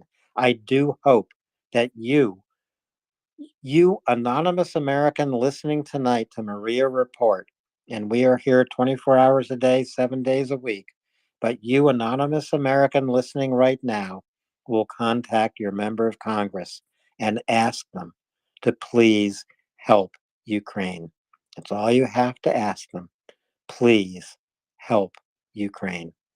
And please go to MriyaReport.org, tap on the donate button, and you can help Ukraine too. But I do think, Nancy, it's because of the scenes we've seen today, there will be a sea change in the United States about how we see what's happening. Yep, I sure hope so as well too, but I agree with you. I tend to think we will, for the exact reasons that you specified. I see a hand up. Do we want to go to Feisty? We should go to Feisty, but Feisty, I want to remind you of the rules of grammar. It's I before E, except after C. Thank you. I have a question. I haven't been able to listen much today or yesterday. Has there been any new news or voiced U.S. policy projection regarding Russia being named a terrorist state. I mean, this dam should be the final straw for that, but I haven't seen or heard anything about it. But I've been swamped at work, so I haven't really had much time to focus on it. Thanks. I haven't seen any movement on that in particular, Feisty, naming Russia a terrorist state. But I think you make a very good point. What Russia did by blowing up the Novakhovka Dam was to create a weapon of mass destruction. And if that doesn't qualify you as a terrorist state, I don't know what does. Nancy, have you seen any advance on this news? No, I haven't seen additional advance on that aspect of it. But the one thing I have seen is rumblings, strictly rumblings at this point, that the administration is looking at what US information about the explosion or the destruction of the dam, what of that can be declassified. And while, of course, Congress can still act and always has the ability to act on classified information, if information was declassified that indicated the level of Russia's responsibility in this and spelled out the case clearly to the American people, then that would create a well stream of anger that would certainly propel that type of legislation forward.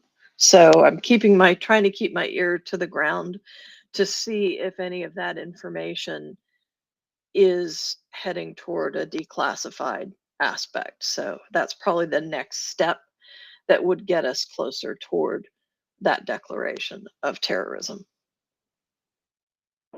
Thanks. I think about Cuba being a terrorist state and comparing Cuba to Russia, and I am just dumbstruck. Well, we can't let politics get in the way here. Declaring Russia a terrorist state is a moral statement. Declaring Cuba a terrorist state is a political statement. There's a huge difference.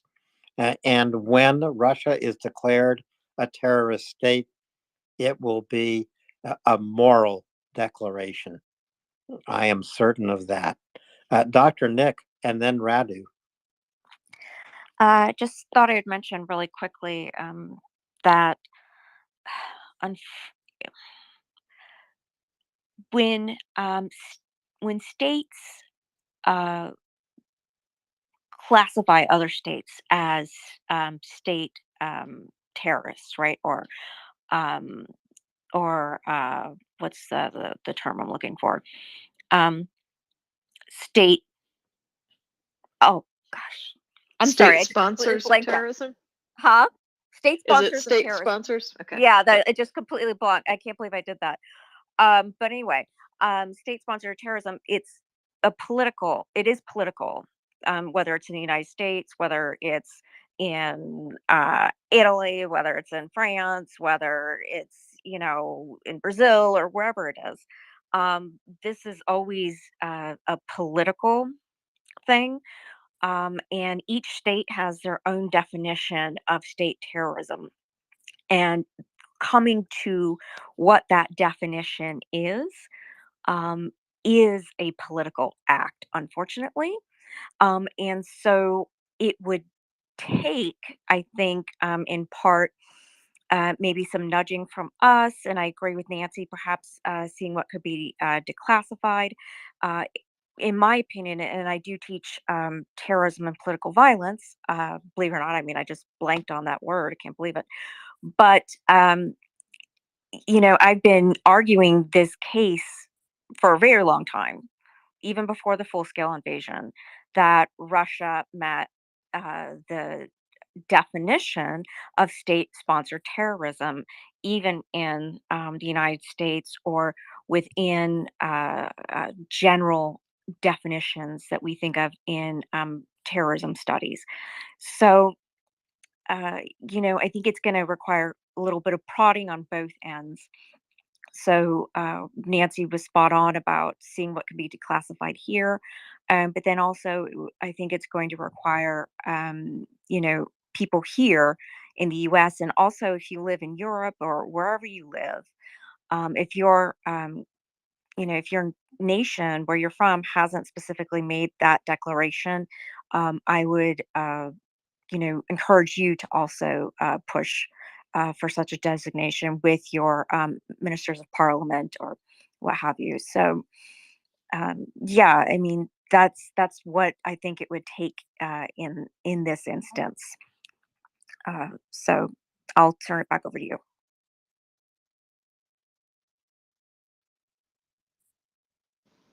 Thanks, Dr. Nick. Much appreciated there. And yeah, spot on with that information. We'll have to keep building pressure and continuing forward. And I see with this hand up, I see Radu, who has been spending much time gathering Romanian assets for medical aid and assistance in Ukraine. So Radu, I'm definitely looking forward to what updates you have in that regard today. Hello, good evening, good night, good morning, wherever Yeah, you good are. morning to you. Yeah, good morning to me. Yeah, it's 4:44 a.m. in Romania. So, and in Ukraine. So basically, two topics I want to discuss. First is about the declaration of Russia as a state sponsor of terrorism. Basically, the destruction of the Novakakova dam. Basically, when they did it, they had a plan. They already knew what's going to happen after the destruction, what will cause, what the effects will be, what will happen after that, and stuff like that. So first of all, we have to start from the definition, exactly like Dr. Nick said before. Each state has its own definition of what state sponsor of terrorism means. I don't know exactly which one, what the definition is in United States. The European Union as a whole already declared Russia as a state sponsor of terrorism. Uh, if we boil it down to the basic, what means terrorism? Bringing terror to the civilians, basically, because we're not speaking about bringing terror to the army, because the army is, even though it sounds harsh, but they know what they're doing. Of course, it's terror because it's war, but it's about terror against civilians. So, living in Romania, now we have a situation and a problem with this. It's the detonation of Novakakova dam. Why? Because as many doctors in Ukraine and already all over the world say that though this destruction will affect many countries in the Black Sea. Romania is the next, is the first, country that will be affected because the currents in the Black Sea goes from east to west. That means from Kherson to Odessa and down north south to Romania. So in the next few weeks, we will have a lot of dead animals in the water, a lot of dead people in the water, a lot of dead fish in the water. That means rotten corpse, rotten corpses of animals, civilians, military. equipment that is full of toxic material that goes from oil to whatever you want and stuff like that. That means cases of salmonella, dysentery, intestinal infections, and all of those cases will go downstream in the Black Sea, and as you probably already know, Odessa closed their beaches because it is this disaster, this cata- catastrophic disaster, will affect people that just go to swim. Of course, in Odessa, it's harder to swim because they are in war. But in Romania, we're just getting started the summer time. So we will have about, I don't know, in total about, let me think about the last years, about 300,000 people each year, from 300,000 to 500,000 people that are visiting the resorts on the Black Sea from Romania. That means that water will be infested with salmonella, with E. coli, with everything that I've spoken before.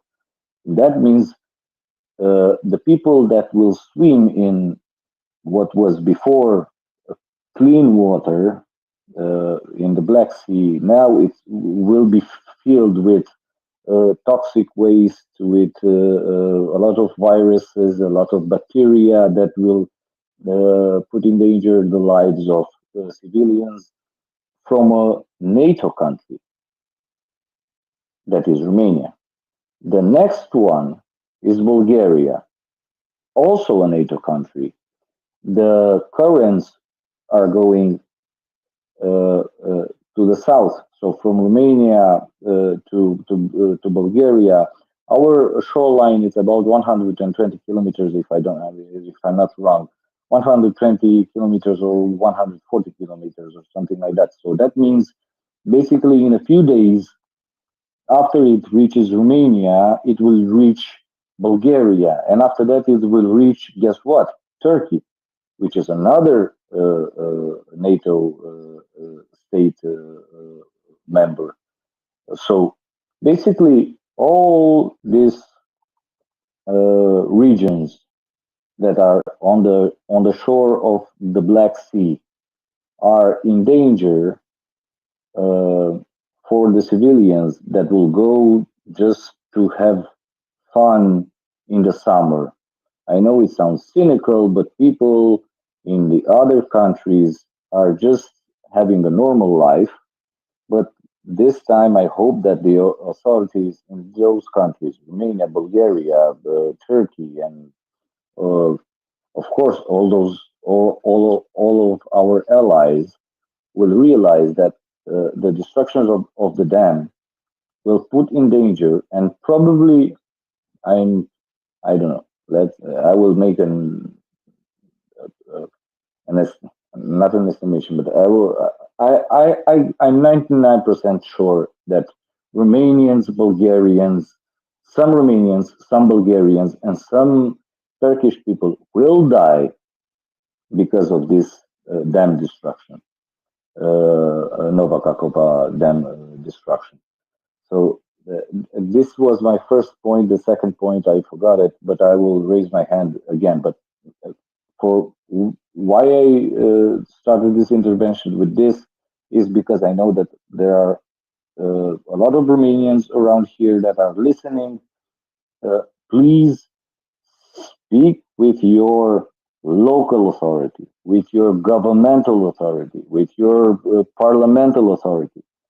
Tell them to uh, to acknowledge this danger, because this we're not talking this like in a, I don't know, a sci-fi scenario. This will happen. This is pure physical laws. The water currents in Black Sea, we all know them. They go from east to west and then to south. When they reach the Odessa, they go to south. That means they go exactly on the shorelines of Romania, and from there to Bulgaria. So that means that our society, Romanian society, Bulgarian society, Turkish society, societies that are members of the NATO are in danger of dying because of this absolute terrorist attack. Why do I say that this one it is a terrorist attack? Is because what this destruction of the dam created terror against civilians, not against the army, because they know they're in a war, not against Ukrainian army. It's against the civilians. So that's terror. What does means? What does in the basic definition of terror means? Dr. Nick will probably know how to define it better than me. But terror means that I feel a real threat against the integrity of my life, of my uh, physical ability to function as a normal human being in a normal society. Does this affect exactly what I said before? Yes, it does. I'm not going to go to Romanian seashore. Of course, I'm not going to go because I will be probably in Ukraine this summer. But if I wouldn't be involved in this, and I don't care about the war, uh, this is another thing. There are some people that are interested in this war, and because of the war fatigue and all of this, people are disengaged. More and more people are disengaged from this war because they are, from the psychological studies, after 6 months, even if you're in a bad situation or in a good situation, you already get to get used to it. But now this is a different situation. This is a new situation, and this affects NATO states that are affected by a terrorist attack. So, what the fuck is in the minds of our authorities, and what the fuck should we do uh, to prevent this to happen again, and to punish those who are responsible for this? Uh, Alan, I don't know where I should send the money for the swearing jar, but I will do it. Thank you. This was my first intervention. If I remember the second point, I will raise my hand again, if I'm allowed. You know what, Radu? I'll make your contribution to the swearing jar. No need for you to do it. Dr. Nick. Yeah. So, Radu mentioned that that the general notion of terrorism is that it's directed at civilians, and that's absolutely correct. I alluded um, to the idea that yes, it's political. Every nation has their own definition, but what I also mentioned was that there's this sort of general definition as well that we talk about in academia. And just for people's purposes, and Radu said that he'd, I guess, like to hear that. Um, Terrorism can be defined. Terrorism is a premeditated and unlawful act in which groups or agents of some principle engage in a threatened or actual use of force or violence against human or property targets. These groups or agents engage in this behavior intending the purposeful intimidation of governments or people to affect policy behavior with an underlying political objective. But basically, you can boil it down to kind of like what Radu, I'm sorry, was talking about, is that, typically, more often than not, it's going to be civilian targets. That's going to be the easiest to sort of define and clarify. But also that it has what Raju mentioned earlier too, is this very premeditated element, that it was planned, that this, they knew what was going to happen, etc.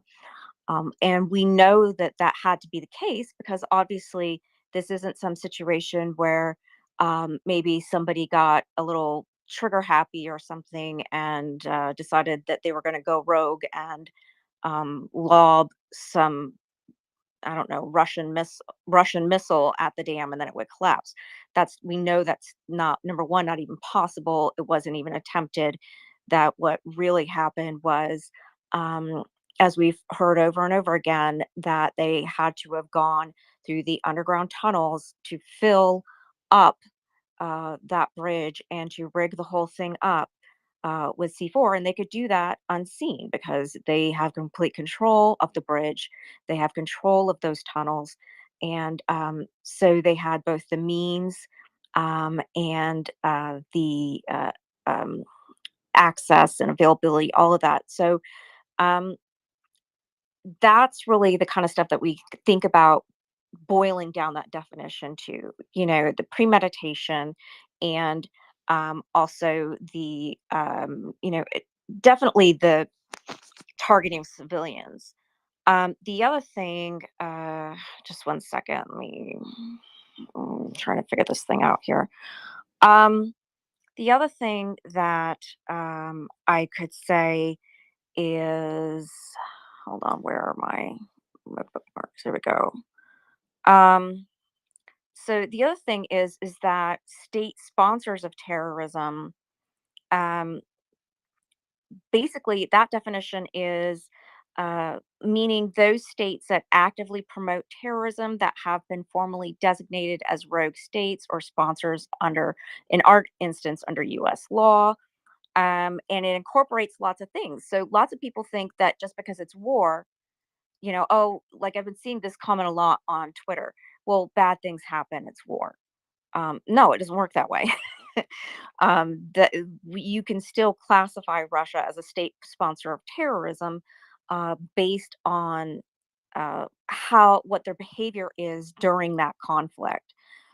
So, uh, you know, they would engage in, very specific types of warfare that would include things like, crimes against humanity and genocide, possible assassinations, which we saw some of those, right? Remember, they had those hit lists at the very beginning and they tried to get Zelensky too, torture, all of this kind of stuff. And then, of course, um, things related to like, I mean, we all know that Wagner has become closer and closer to the actual state structure, and in some ways kind of always was.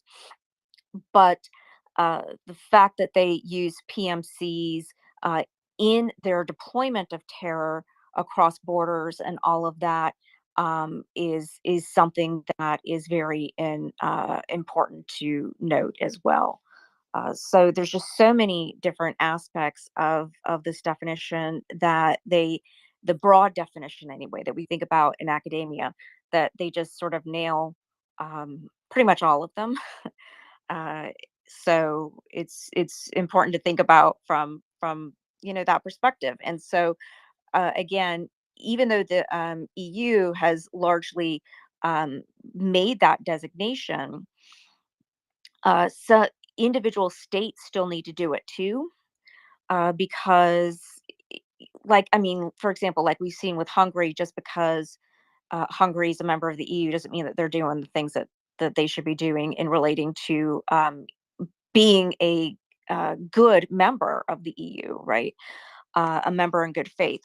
And so ensuring that your state or your nation where you're from is on this topic and is serious about it, please definitely encourage your ministers, your local governments to, make that designation if they haven't already. And additionally, from an international legal perspective, it's important as well because if you have mechanisms within your state specifically, then that means that that's more opportunity for them to be held liable for specific types of crimes. That may be harder to get, say, at a international level. Your state, for example, would be able to try in absentia, where, for example, the ICC is not able to do that. So making this designation is definitely very important.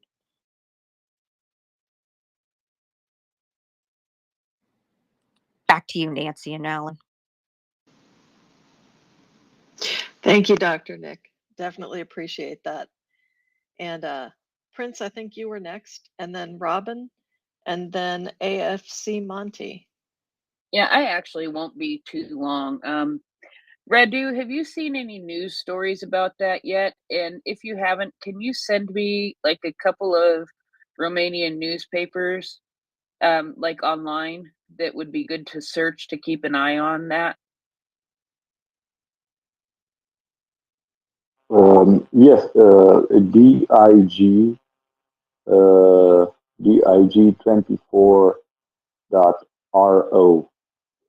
So this is basically the biggest website, the most visited website in Romania, and fortunately, it's pro-Ukrainian, and they most of the time get the good information, so reliable information. So DIGI.RO, DIGI24.RO, so DG24.RO. Thank you so much. Yeah, and you can use, of course, translate. Yeah. It's quite easy, and you will find something. Yeah. Over there. And yeah, because all I've seen so far is a tweet, but I have seen a tweet about this, and I'm not going to talk for too long because I'm going to be coming up and hosting soon, and I'm just interested to hear what everybody says. But I've only found a tweet about it, but I want to see if I can find a news story. So thank you so much. Not a problem. I'm sorry to get back just for 1 second. My biggest problem is that our authorities didn't react so far. The Ministry of Health to say that what I was speaking before about all of this, from salmonella to E. coli and everything like this, that will affect the civilians that will go to the shore to have a good time on the Romanian shore. So this is mind-boggling for me. I mean, this should be a big red warning to stay safe, to be careful, and not only in Romania, in Bulgaria, in Turkey, and yeah, this is very, very important because this is the safety of other nations, not only Ukraine. So this then is not doesn't affect only Ukrainians. Those are the most affected because they are dying literally right now as we speak. But in a few days, in a few weeks, other people from NATO countries will die for sure. I'm 99% sure that they will die just because they will swim in toxic waters in the Black Sea.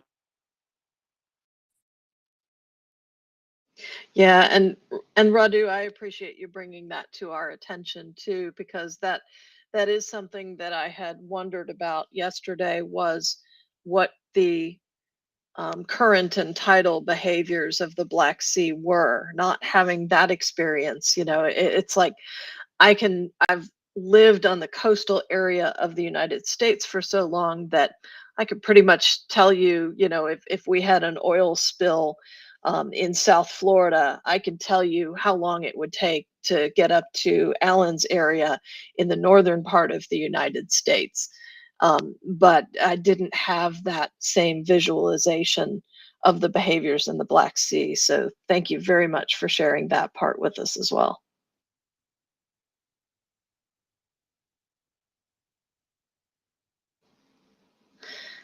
And Robin, you're up next. Yeah, just very quickly.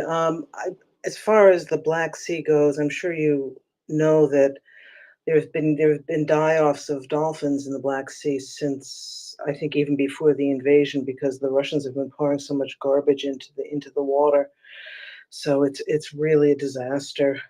I just wanted to say also, this may sound like a joke, but I'm absolutely serious. I'm sending $100 to MriyaReport tomorrow to cover any swear jar fees for the next couple of days, because I know I'm walking down the street cursing my head off at this point, and I will try not to do it on the space, but anybody who does, I'm covering you. Thanks. Have a good evening, everybody. Slava Ukraini. Heroям slava. Heroям slava.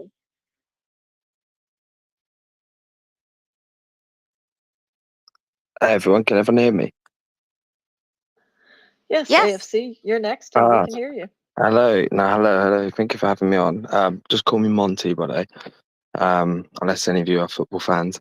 But no, we were talking about if the definitions of state terrorism. But what I'm more focused on is, what if it does? If the US do put Russia as a state of terrorism, what does it actually achieve for Ukraine? Do you know what I mean? Like, how does that help them? What's going to be able to, what we're going to be able to do? Because I'm from the UK, right?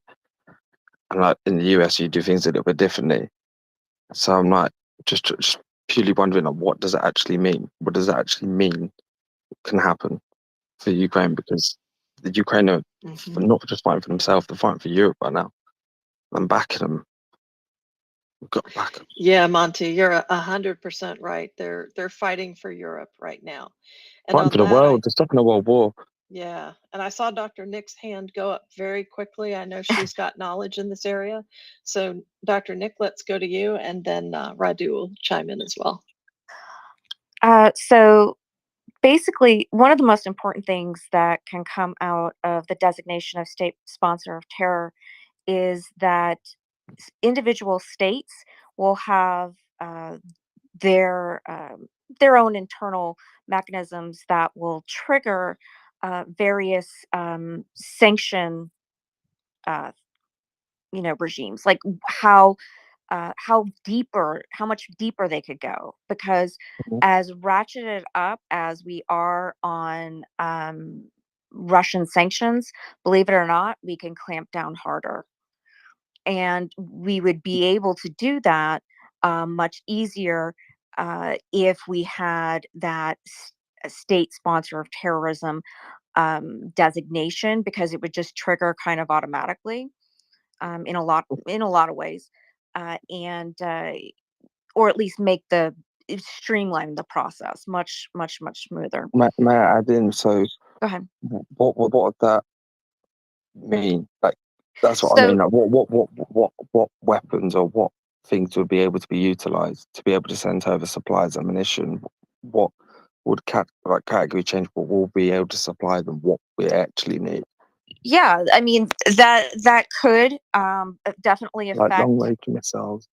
Yeah, something I like- mean, they're already talking about that. Like in the United States, they just, for example, there was just came out today a bipartisan letter from members of Congress in relation to attackums. And I'm sure that these conversations, I know these conversations are happening in Europe as well. And so when individual states make that designation, it makes it easier for all of them, just because of the way that democracies work, to streamline any sort of process for funding or weapons production or whatever, and also things related to sanctions and stuff, because the sanctions are important too. Those will have more long-term effects, but they are still very, very important. Mhm. To help degrade Russia's ability to Yeah. create weapons and all of that. So, um, and it makes it easier for, say, the United States or the UK or whoever, to then apply secondary sanctions to other nations who are engaging in trade with Russia in any way, shape, or form. So that makes it much easier to get all those sorts of designations. It makes it easier to make the argument for weapons, especially if you're talking, when we're talking here about these, crimes against humanity, especially given that they also additionally have global effects, etc. It would just streamline that process. Yeah, I understand that. That's on like a political, and like, do you know what I mean? That's on a political level with like legislation and sanctions. I'm more concerned with like they've when they go public with things, it's always a little bit later. It just always is. Um, if we're actually getting I don't know, are they actually going to have the long range missiles? When are they going to discuss this? When are they going to go Well, to I know that? that the Like, long range missiles are already in discussion, mhm. and so I have a feeling that if they're already in discussion, Yeah. then I think If decisions. I know the UK, they've supplied the Storm Shadow, and the Storm Shadow Right, missiles have been brilliant. right, yeah. So the U.S. is in discussion for ATACMS, and so that tells me that it's probably already on the radar in such that it's probably going to come. So unfortunately, these things, yes, are political, but that's also why it's important to have that designation, because then there's less hemming and hawing, less having to bargain, with the other party that might disagree, or certain factions of certain parties or whatever. It makes it easier to sort of get over those humps.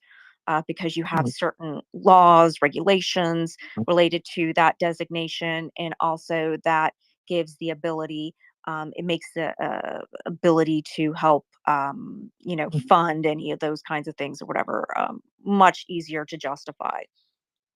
So I was interested. What was that? Radu had his hand up. Yeah, I think Radu also wanted to add to that topic as well.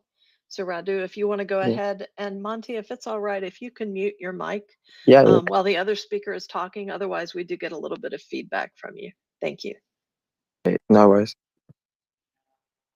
Radu, go ahead. Yeah, thank you, Nancy. So the basic idea is not only just to help Ukraine. So when you have a state sponsor of terrorism, Dr. Nick just said it. So the secondary sanctions are very important. We already know that there was breaking news, I think, yesterday that China sent some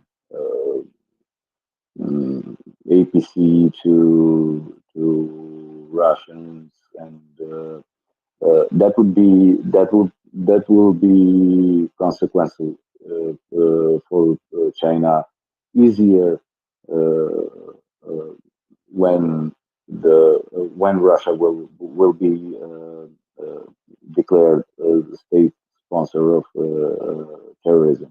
But the main idea is that yeah, now we have a certain topic. We were talking about Ukraine versus Russia, the invader versus the victim. But the idea is that if we want to preserve our world order, our international rule of law, we must condemn this kind of states, because if not, we will just create a precedent that a bully can do whatever it wants, whenever it wants. So basically, it's not only about Ukraine right now. I'm not trying to understate the importance of this for Ukraine, but this is important for the rest of the world, because you never know when it's going to happen somewhere else. Another state being a rogue nation and a state sponsor of terrorism. So the international community should not allow this to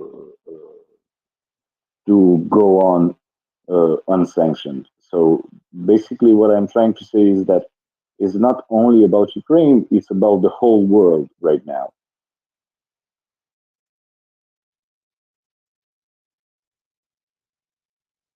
Yeah, no, 100%. No, 100%. You got to think there's a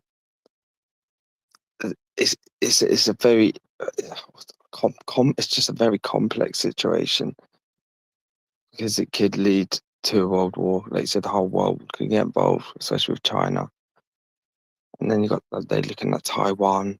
Like you can't allow tyranny to like thrive. Do you know what I mean? If you could, right, it sort of is similar, isn't it? Yep, exactly. And to your point, Monty, there is a balancing act there, because I know one of the challenges associated with in the US with the designation of a state sponsor of terrorism is that it also it gives us a lot more tools in the arsenal, but it also extremely locks down diplomatic communications as well. So that's that counter consideration there. And that is definitely up to our State Department and the White House and Congress to discuss that balance and what those trade-offs are, as far as where their position is in this whole global communication. And I think that is the one thing that we've seen over the last 6 months in particular, is many, not all, but many of the previously fractured countries, where they may not have all been rowing in the same direction in the boat. There's a lot more consistency now, and it's clear that there's a lot more coordinated attention to their political roles and not just their military roles. Dr. Nick, go ahead. One thing I just would say is that it is important. I definitely agree with Radu, because not just for the rest of the world today, into the future, you can't bow down, number one, to a bully, because that just gives a blueprint for either current despots or would be authoritarians in the future, on how to make Europe um, bend the knee, or the United States bend the knee. Number one. Number two, when they are engaging in that behavior, and they've been given multiple efforts to correct course, and they don't. I mean, that why have the designation if you're not going to use it? And I think that designation, particularly, from these democratic states, would have a big impact, um, because of the downstream effects in relation to it. And so I think that in some ways it could potentially be a deterrent, um, to would-be despots, uh, either in the near future, mid, or late future, beyond our lifetimes. So it's about precedent setting as well. Um, and at the same time, I understand the concern about World War III. Technically, it wouldn't be a world war unless, um, you know, all these countries start sending boots on the ground to Ukraine. Um, I know that that seems like a technical, um, sort of definition of that, but that's really the truth. So I wouldn't worry about that so much right now. Also, I mean, who's going to put boots on the ground for Russia, right? I mean, think about that. Nobody. I mean, I know that Kim Jong Un's sister at one point said that we will always be in the same trench as Russia, and then. I mean, you can't even make this stuff up. Like a week later, they had apparently sent, quote unquote, a you know um, large amount, I forget what the number was, of special uh, forces or something to Ukraine, the North Koreans, right? And it turns out that what they actually sent was trench diggers. So I don't know if she was being punny intentionally, but that was rather punny. So yeah, I mean, I just don't see that anybody is going to want to be on the receiving end of NATO technology in the hands of Ukrainians who are fighting for their lives. And Highly God, motivated, highly drilled, and quite a lot of passion to drive them. Do you know what I mean? They're fighting for their home, their countries. I mean, independence. right, exactly. And so, that is this sort of latent variable that we think about when we're talking about military capability as well, which is probably what people were saying at the very beginning, that, Ukraine was done for. I was like, yeah, I don't really know. you know, we gotta, see how this whole thing shakes out and help them out because, you kind of like Dzhokhar Dudayev, the first president of Chechnya, said, never underestimate the Ukrainians. Um, so that's the thing. Um, so remember, it's not going to be a world war unless all these countries start, sending armies, and nobody obviously is going to be coming to Russia's aid to be sending boots on the ground there. Like I said, because nobody wants to be on the receiving end of NATO's latest and greatest. Because if we do send boots on the ground, we'll, right now, Ukraine is getting mid to lower level NATO equipment. Imagine if we really did get involved, then we'd be sending our top of the line stuff, and nobody in the world wants any of that nonsense. So I just don't see something like that happening. But I get the concerns, but I wouldn't be so worried about that for right now. Griffin, thanks, AFC. I just want to go on to another hand to Griffin. Okay, thanks very much, Alan. I want to make one point here. We have to cut off all the trade with people or organizations or countries supplying Russia with munitions and weapons, namely Iran.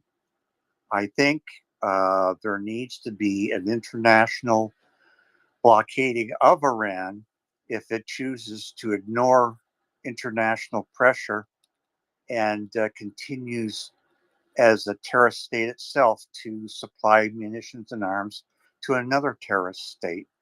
I think there can be a linkage in that in any international um, decision making at the UN or otherwise. I'm quite sure all the NATO countries would jump in on that, along with Australia and a whole bunch of other countries around the world, because they know what the threat Iran is, how unhinged it is. And you know what? it should come with a penalty. And the penalty is, if you continue to do this, we're just going to take out all your munition factories, all your arms abilities. We're going to shut it all down. Your factories that build the drones and whatnot, uh, so on and so forth. So I think we got to stop fooling around here. India, we have to tell them, cut the cord. You're supplying them a whole bunch of money in exchange for oil. We can work with you to get oil to you, but you cannot continue to supply revenue so that Russia can continue its terroristic activities. And a word in the ear of the Chinese would be a good idea too. North Koreans, they're just crazy.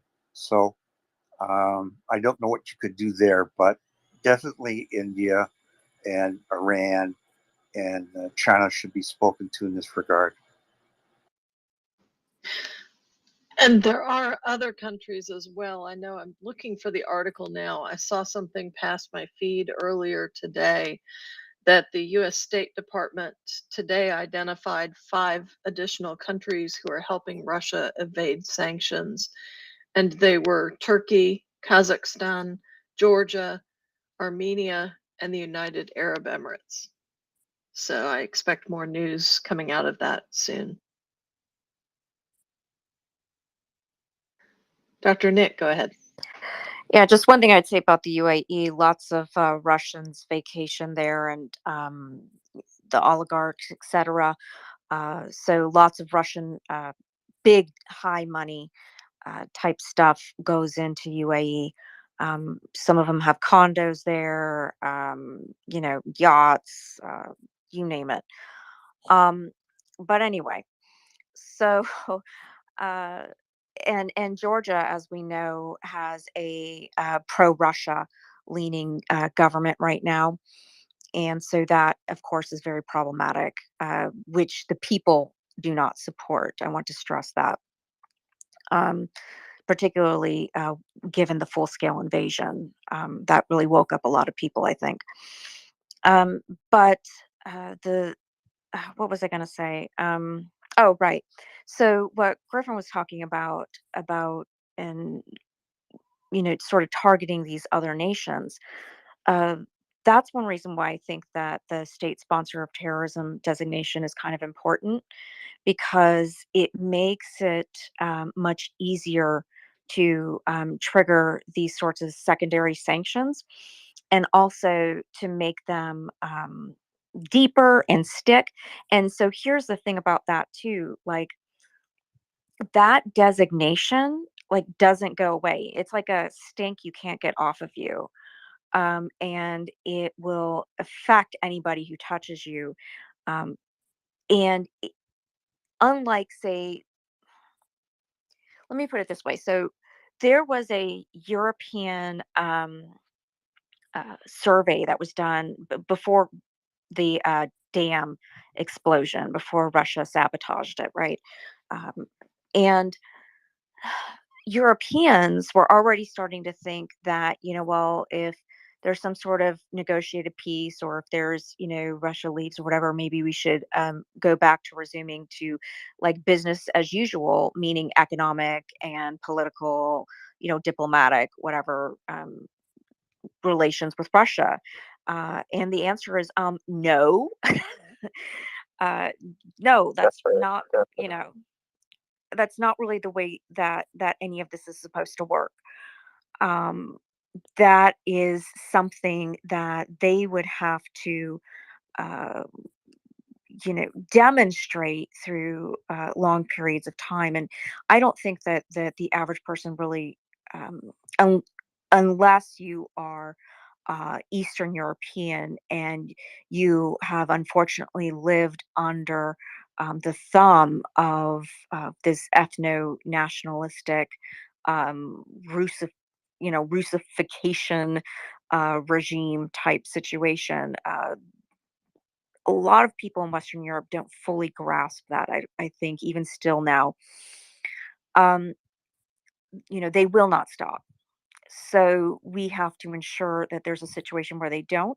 And that's one way that you kind of do that. The state sponsor of terrorism, that is something that's going to stick longer. Um, so that's why it's another reason why I think it's important to have a designation like that. So, I mean, you just don't come off the state sponsor of terrorism list just because you walked back over across the border to Ukraine or something. That is a process that requires a lot of verifications and all kinds of stuff. So that's why I think it's very important. May I just quickly jump in? Can I just say, Alan and Nancy, thank you very much for having me on, and Dr. Nick, thank you for your insight as well. But I've got to head off because it's half three over here. I thought it was very early in your time Yeah, zone, Monty, so understood. But come yeah. back anytime. You had very good questions, and I know that it was very helpful for our Mhm. audience as well to listen to the dialogue. So feel free, Yeah. pop on by anytime. Feel free. We're Yeah. here 24/7. Take care. Thanks, Thank you. Monty. Thank you, Monty. And thank you, Nancy. Nancy, it's not as late here as it is for Monty, but it is time for me to go. So I'll say goodnight. I'll remind people to go to MriyaReport.org and make as generous a contribution as you possibly can. If you have seen videos from Kherson today, just think about it. There is a humanitarian catastrophe unleashed by Russia's terrorist blowing up of the Novakhovka Dam. It's that simple. It is Russia unleashing yet another terror attack on Ukrainian citizens. As if that's not enough, watch the videos where Russians fire on Ukrainians who are stranded by the flood Russia unleashed. It's that, if that's not enough for you to donate in outrage and in heartfelt solidarity with Ukraine, I don't know what is enough. So please go to MriyaReport.org. That's MRIYA report.org. Tap on the donate button. I'll get there before you do. I promise. Thank you, Nancy. Thank you, Radu, Dr. Nick, and all of our listeners. With that, good night and Slava Ukraini. Heroям Heroям slava. slava. Good night, Alan. Yep. Thank you so much, Alan. And well, we've got a co-host swap going on. I know, Dr. Nick, if I can, I'd like to put you on the spot and just have you kind of summarize the thread that you posted earlier today about the flood relief. I thought it was excellent information, and would like to have you share it with the audience. Sure. Let me see. I think I put it in the nest. Yep, I put it in the nest earlier. It is, let's see, 1, 2, 3, 4. It's the fifth one in the nest. And what I'd say is, one of the important things about what we're doing right now is that this morning, if you didn't know or if you missed it, we had on the deputy mayor of Kherson, um, and she was able to. We asked her what Kherson desperately needed, what the region needed, and there's a lot of very big ticket items on there. They uh, are worried about potential, more flooding if something else were to happen. They aren't looking to invest in regular standard electrical. They're looking to invest in solar. and they're working with a company already. Those solar This solar technology also doesn't leave heat signatures, so that would be very good as well. And it's more reliable in these types of situations. And so they're looking for stuff like that. They're looking for sump pups, huge ones, as you can imagine, which are not very cheap either. And so if you're in the United States, you have the added benefit when you donate through us, because we are a registered 501c3 in the United States. That means that your donation is fully tax deductible. Also, lots of employers tend to have US based employers will have a program where when you make a donation, if you are donating to a registered 501c3, that they might have a matching uh, sort of policy in place. So it might be a full match. It might be a full match up to a certain dollar number or a certain percent or something like this. Whatever it is, every dollar helps. And so, an easy way to look at that is to either look over your employment records, or you could ask somebody at HR. You wouldn't be bothering anybody by doing something like that, just shooting off a simple email. So, that's just something to think about as well.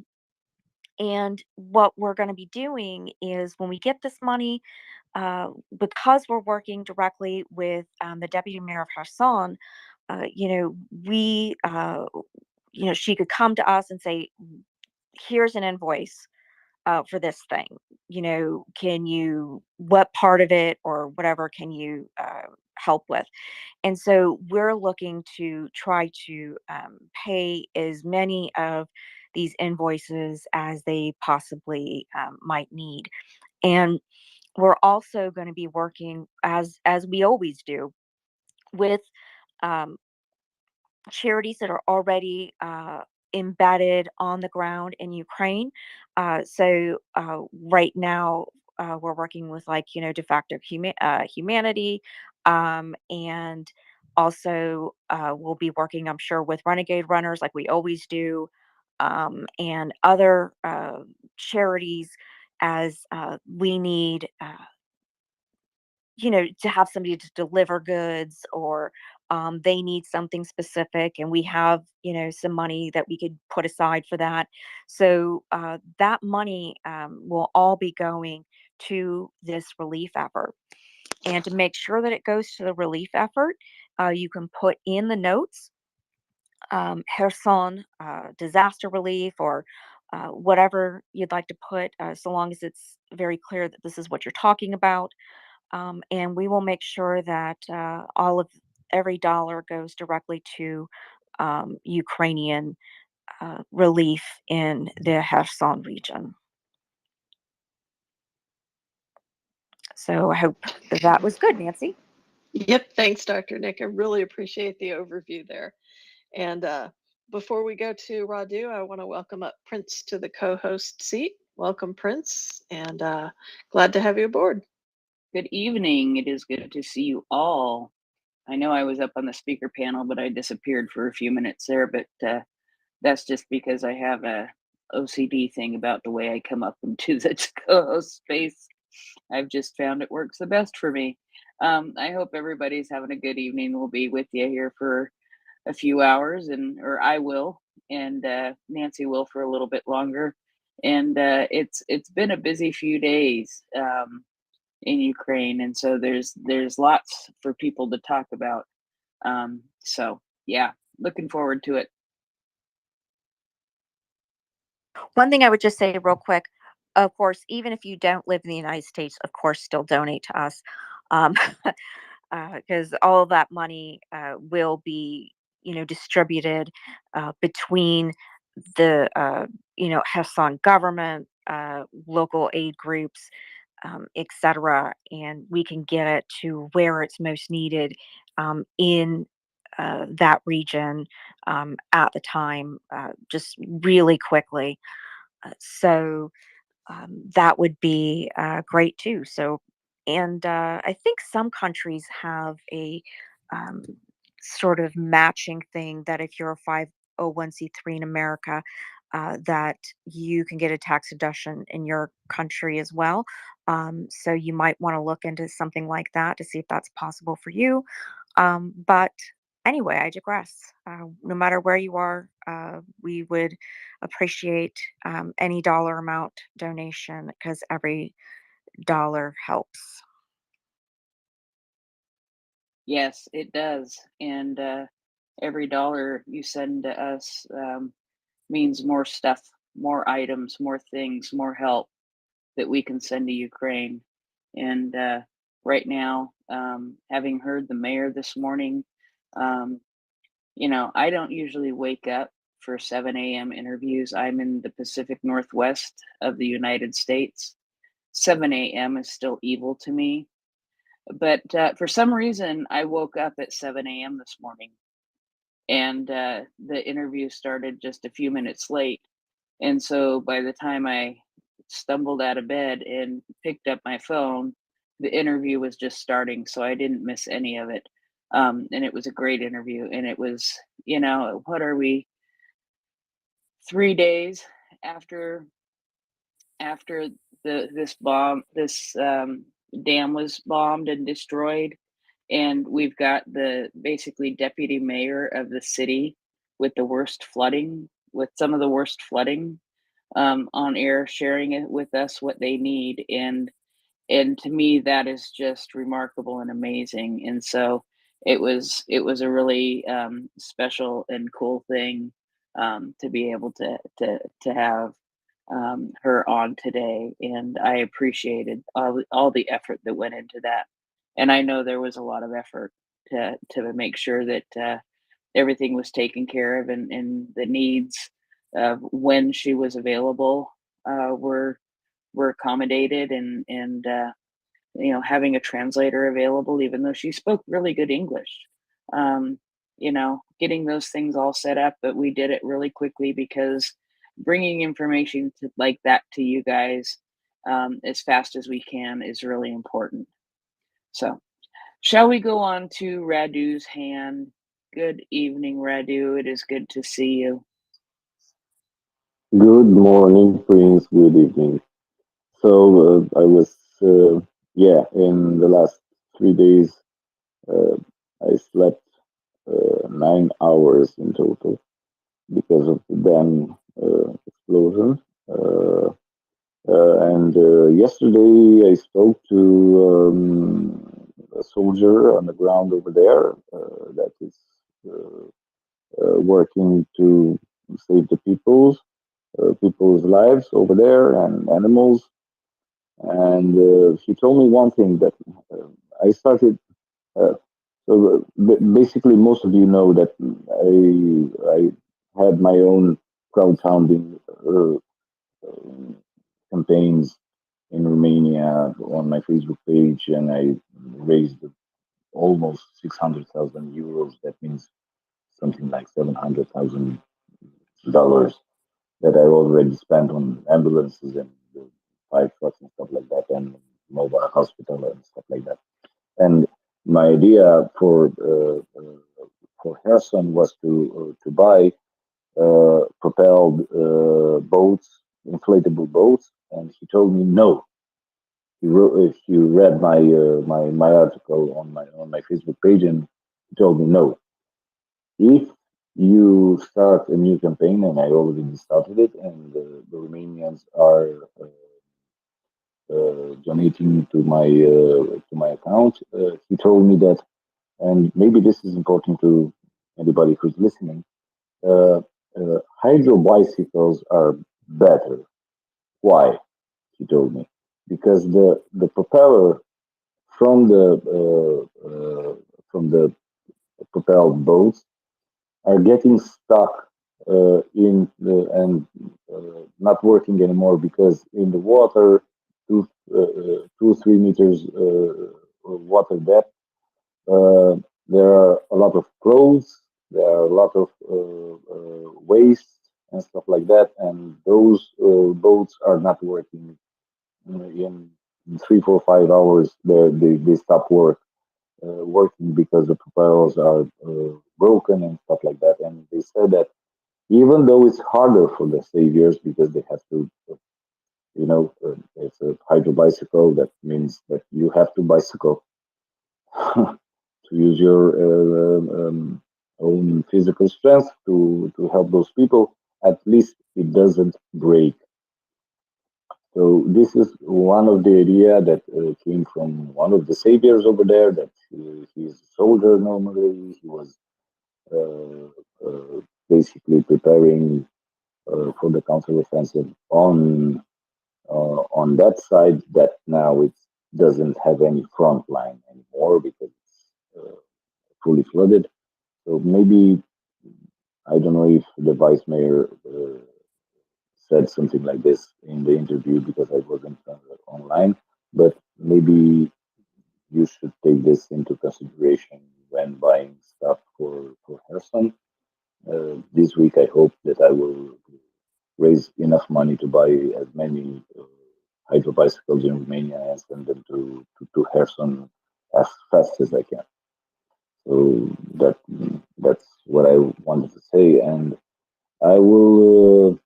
I will step down and write my nightly summary that I write for Romanians, so for what happens in Ukraine. And I would like to thank you all for listening to me and for what I said. And good evening, good night. Have a better day than those poor Ukrainians are having right now. And of course, Slava Ukraini. Heroam Slava. Heroam Slava. Thank you, Radu. I always appreciate it when you come up, Radu. You always bring us such good information, and one of the things that I really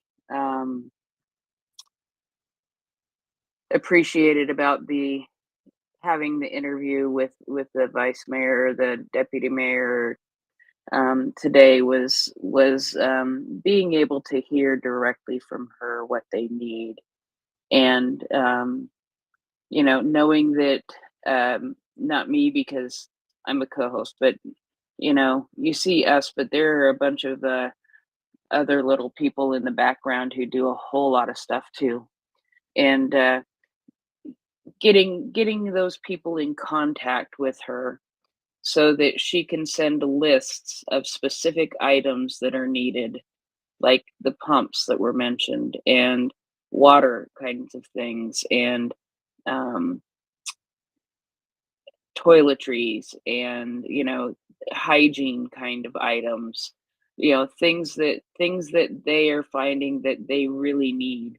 And so being able to connect with somebody in a position like that in a disaster, in a disaster area. I mean, it's a war zone. It is a war zone that has been turned into a complete disaster area. And I don't live in an area that experiences hurricanes. I don't live in an area that experiences floods like that.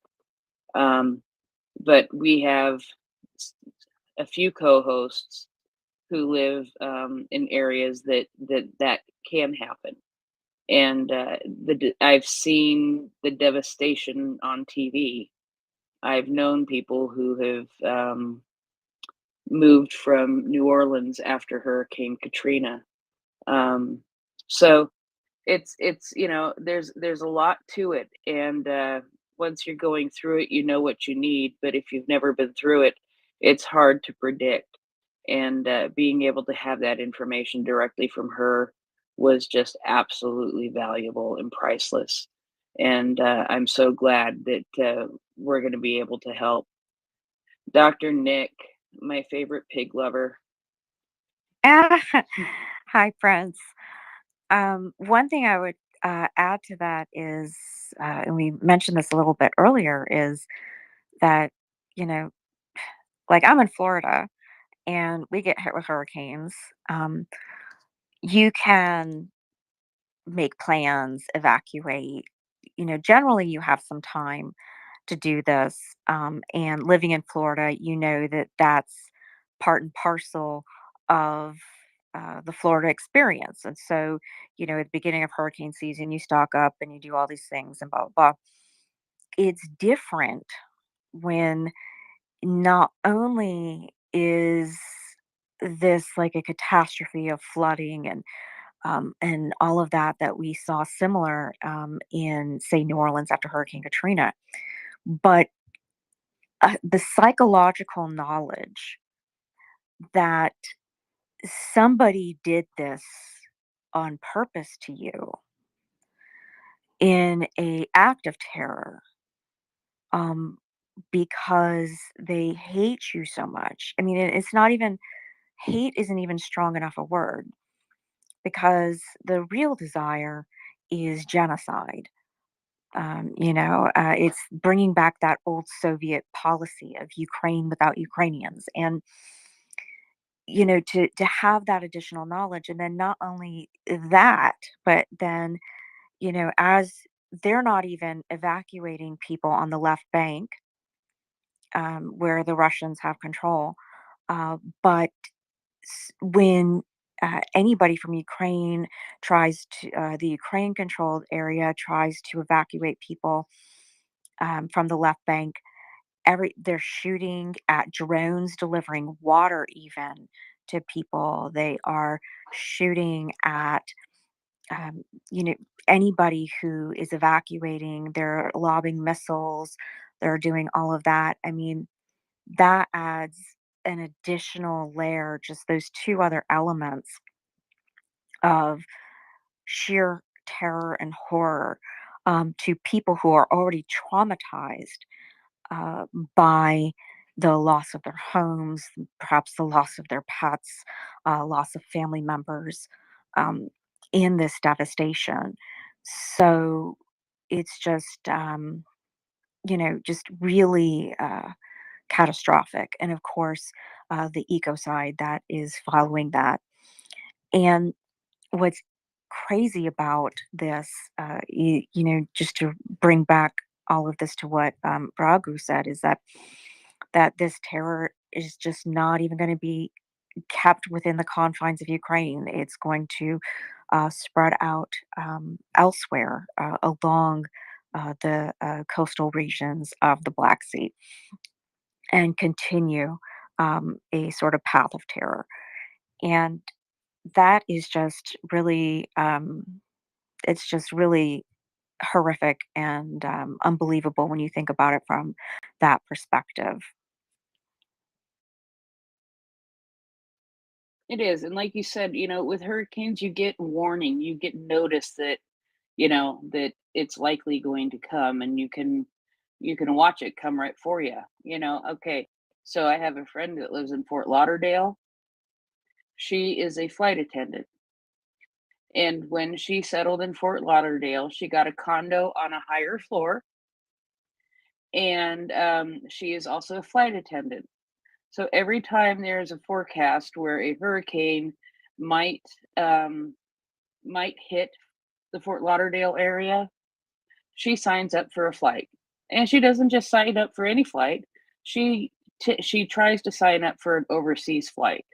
So she just evacuates by going to work. And it's just the way it is. But you can pre-plan, is my point. You can make arrangements ahead of time. You guys all probably have plywood in your garages or stored somewhere so that you can so that you can board up your windows. Either that, or you have storm shutters like already installed on your house to be closed. You guys have ways of preparing for this, and knowing what may happen, and knowing how close you are to the ocean, and if it may flood in your area, because those are all different. Those are all the things that that matter. If you're further inland, you're not going to get as flooded anyway. But the way this happened was with no notice. It's you're laying in bed one night and you might start feeling getting wet. if you didn't hear it. You might have started feeling, all of a sudden getting wet, and all of a sudden you realize your house is flooding. And then what? You haven't had time to prepare, you haven't had time to collect documents, you haven't had time to collect clothing, you haven't had time to collect medication, all of these things. You just have to go to save your life. And I think that's a big difference between how this happened and how you would plan for a hurricane. Right. Go And ahead. one thing too, Prince, sorry to cut in there, but one thing too is that they did this in the middle of the night, and that dam was a hydro like power plant and provided power to that region. And so that meant that when that thing went all splody, that all these people don't have electricity to be able to see, to get all the things perhaps that they needed to get out in a timely manner. Um, so that that's another layer of how difficult this had to have been on all of these people, and adds Yeah, to the I- terror as well. exactly. I think I read that it happened between 2 and 3 in the morning, Yeah, it was like in that time zone. 2:34. Yeah, it was like Hmm. 2:34. There was a seismic, somebody like multiple uh seismic, I don't know what you would call them, what research groups or whatever across Europe, uh, sort of looked at and compared notes, and they all saw this thing happen right there at 2:34 a.m. Kiev time. So yeah, it was right there, right at that time.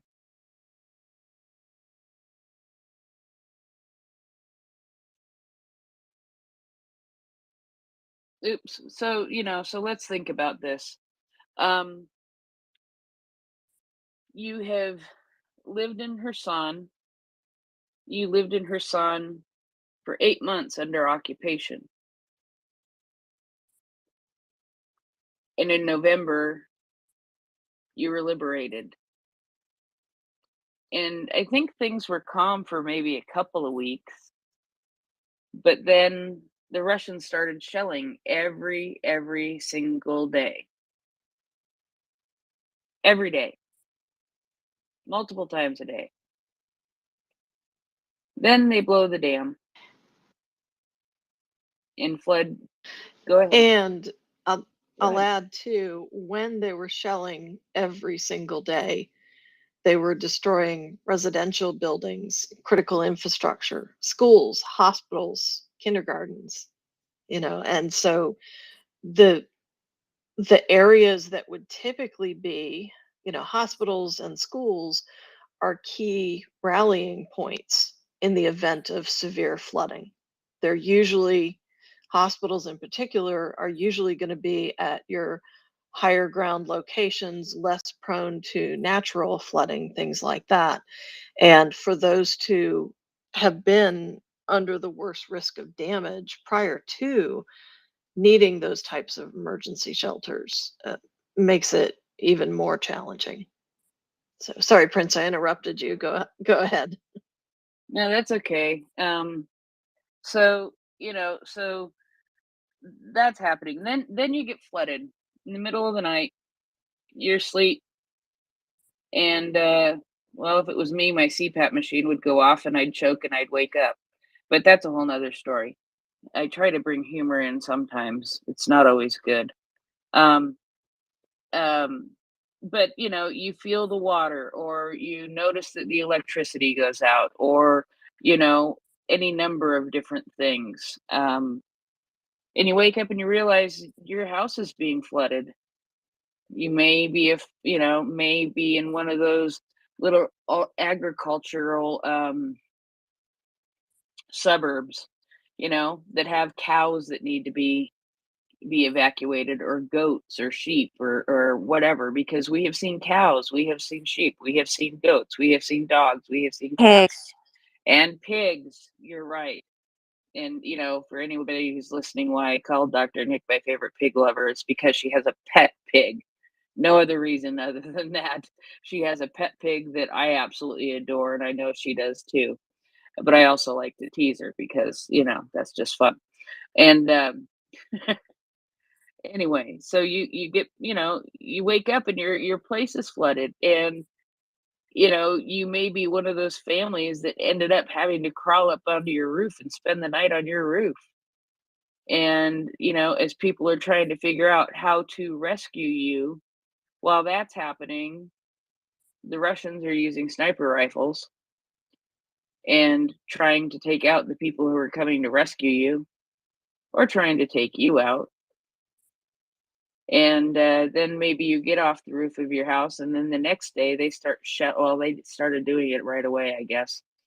Then they start shelling over the river, right? That's totally flooded. They start sending shells over, and they injure people who have been rescued. They killed people who have been rescued by hitting a spot of where people were gathering for rescue. They hit that place today, and I believe it was a double tap. So yes, and a person died in that process. And yeah, and so what can we do?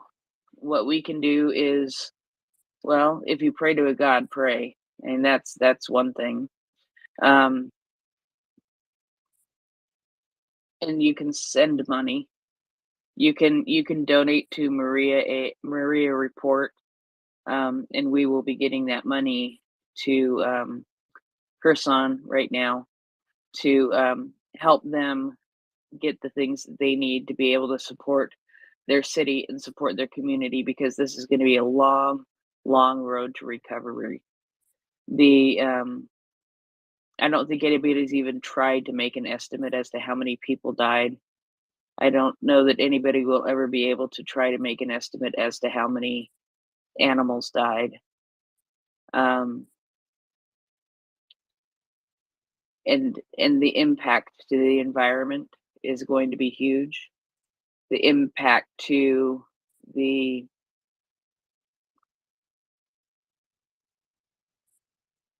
farming industry is going to be huge, which means there's going to be a huge impact.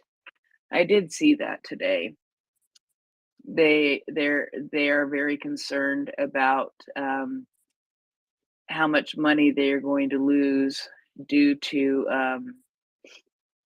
not being able to farm, because it's not just it's there's so many things that are going to end up in this farmland. And I'm going to be blunt because I can be blunt. And Nancy or Nick, Dr. Nick, if you want to interrupt me, you're more than welcome to. I'm just sort of going on because nobody is here raising their hand. But you think about the things that will be in that water. You have animal carcasses. You have the bodies of some humans. You have oils and chemicals and fertilizers, and Lord knows how many other kinds of things that may be in there. So that's going to do some damage to the farmlands. So that's going to do some damage to people's livelihoods. I mean, not to mention the livelihoods of people who own stores and things such as that. Go ahead, Dr. Nick. I'm sure some of you may have seen this, but in Odessa earlier today, just some crazy images were coming out of there that people were taking of people's houses, are because some of you may have seen that in the Kherson region, people were taking video of houses going down the river and stuff. Well, they kept going and are now in the Odessa area. Some of the stuff, um, parts of houses, roofs, whole roofs, all of this kind of stuff, refrigerators, are coming into that area, some of it washing up on Odessa shores. And so it would be easy to imagine a situation that what Radu was talking about earlier, that it will keep going and catch the current of the Black Sea and start showing up in Romania next. So it was just absolutely surreal to see some of these pictures that people from Odessa were taking of what was in just these ruined parts of these people's lives, just rolling down the river, um, and just absolutely horrific. Um, but yeah, I mean, can you imagine what that must be like, even in Odessa? To see something like that, and to realize, sort of the depths of the of the crime against humanity that occurred at the hands of the terrorists. Just pretty horrific. Yeah. And Nancy, I was gonna. no, Yeah, Nick. Do you have any news or anything that you're checking out? No, I think I pretty much exhausted it in running the hour longer than my original schedule. I'm working to get NAFO Dave some time behind scenes to get the Spotify recordings completed for the other interviews that we had today. So I know he already got the deputy mayors, but he's working on some other ones as well. So, but I do want to add, I know that when it comes to flooding, for those people who haven't experienced that or been in communities that have, Dr. Nick's call out there as far as the debris levels is something that is often easy to overlook. I think we've covered the biggest risks of the water and the pollutants and contaminants and disease and bodies that will be in that water. But the other facet is that floodwater tends to run pretty quickly and it's got unpredictable currents underneath the water because the water is interacting with ground and terrain that it normally doesn't. So that creates different dynamics. And in and amongst that, the tree limbs that have gotten pulled away with the pressure and the broken debris from houses and vehicles and things like that just create unbelievably hazardous conditions for rescuers and people to try and work through because you can't see what is actually lurking under that water that could cause you harm when you're trying to rescue somebody.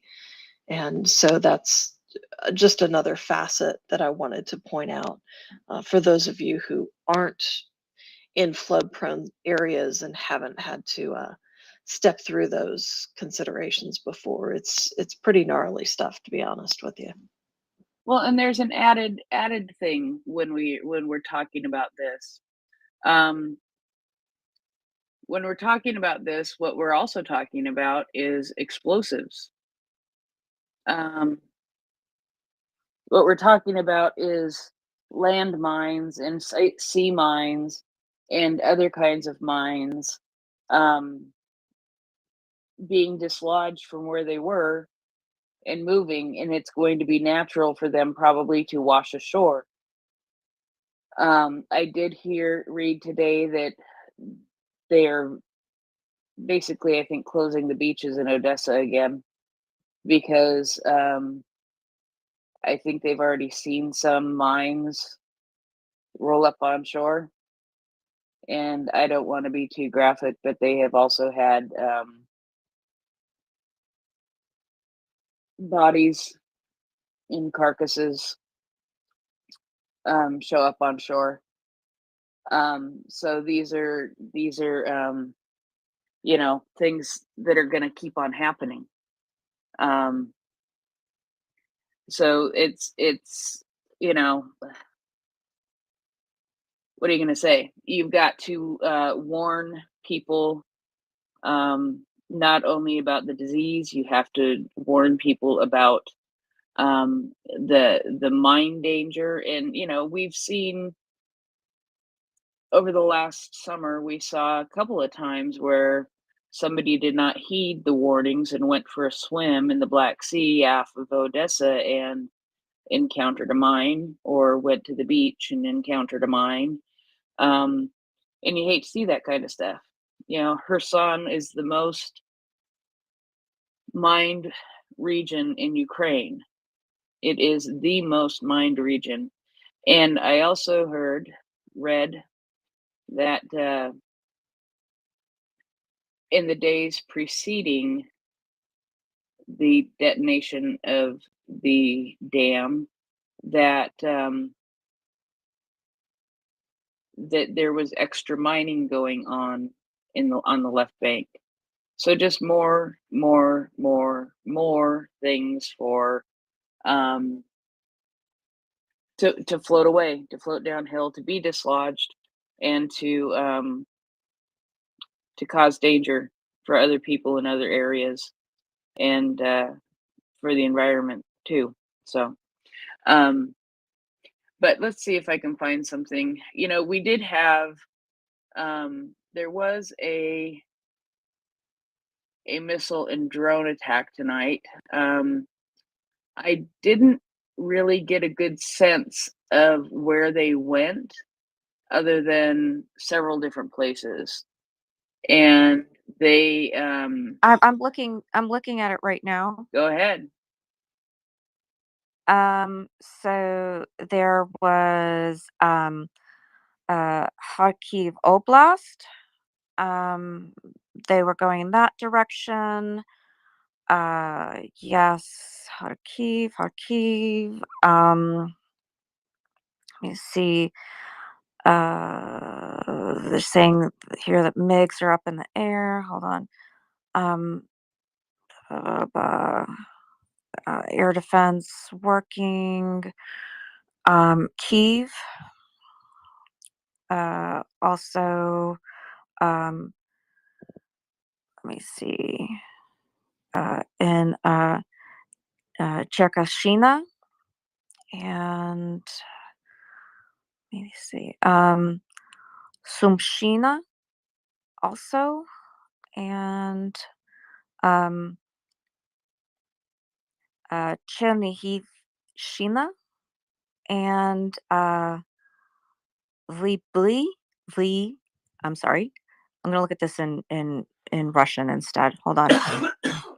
I mean, not Russian. Ukrainian. Explosions in Kyiv. Okay. Air defense working, and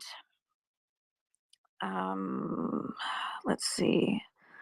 Yeah. So it looks like so far I am not seeing that any missiles from the Russians actually made contact.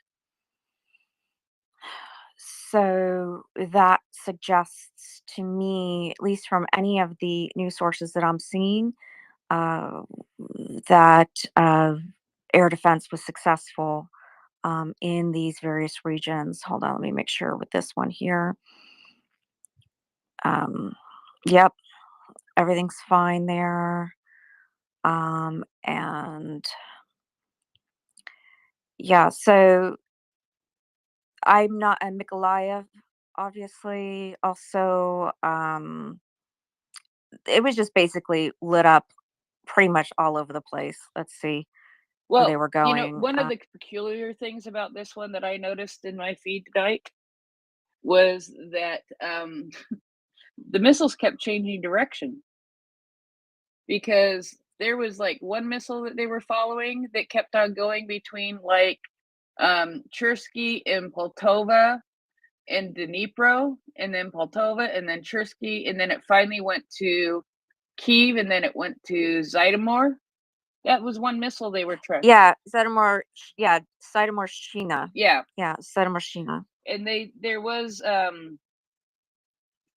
were some detonations as far as air defense. I haven't been able to find. Right. Yeah, but I haven't found anything about impacts except for that one earlier in the day in Uman.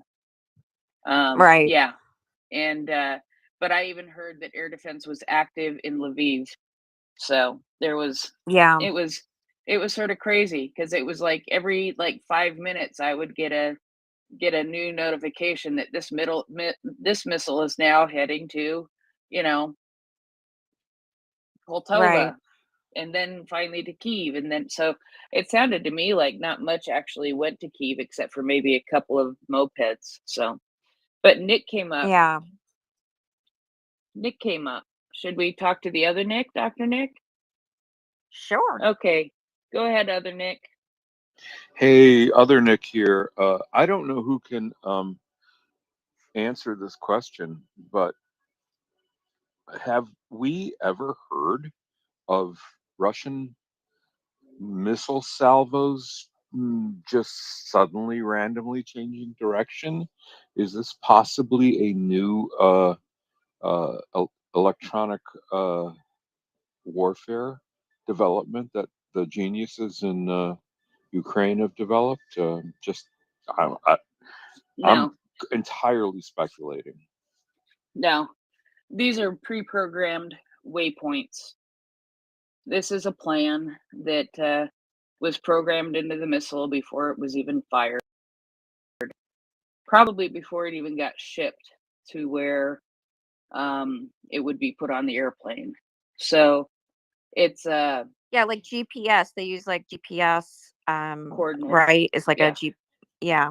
Yeah. And So were the sudden changes of direction more likely Russian attempts to throw off the Ukrainian missile defense system then? Yep. And to possibly get a missile defense system to fire in a different area where they're not sure if there is one, so that they can try to figure out where it is. So yeah. Dang. Okay, thank you. That's And clear. That's very clarifying. I appreciate that. I had another question too, but I completely forgot it. I'll just really stick quick. around long enough to try and remember. Really quick though, this isn't new. I've been seeing them do this a bit in the last couple of weeks, and it's possible that I just wasn't following as closely as I have been the last couple of weeks. But it's not new. They have definitely been doing this for a little while. One night last week, I think they had like 3 missiles basically going around in circles over one area trying to draw the air defense before the air defense finally took them out. And I think that they might have just been waiting to see if they moved on their merry way to go to someplace else. I don't know for sure, but yeah, it's not something the Ukrainians are doing, and my understanding is those missiles get programmed for the most part. They get programmed before they are ever even shipped. So, well, shipped to their destination to be put on a plane or in a ship.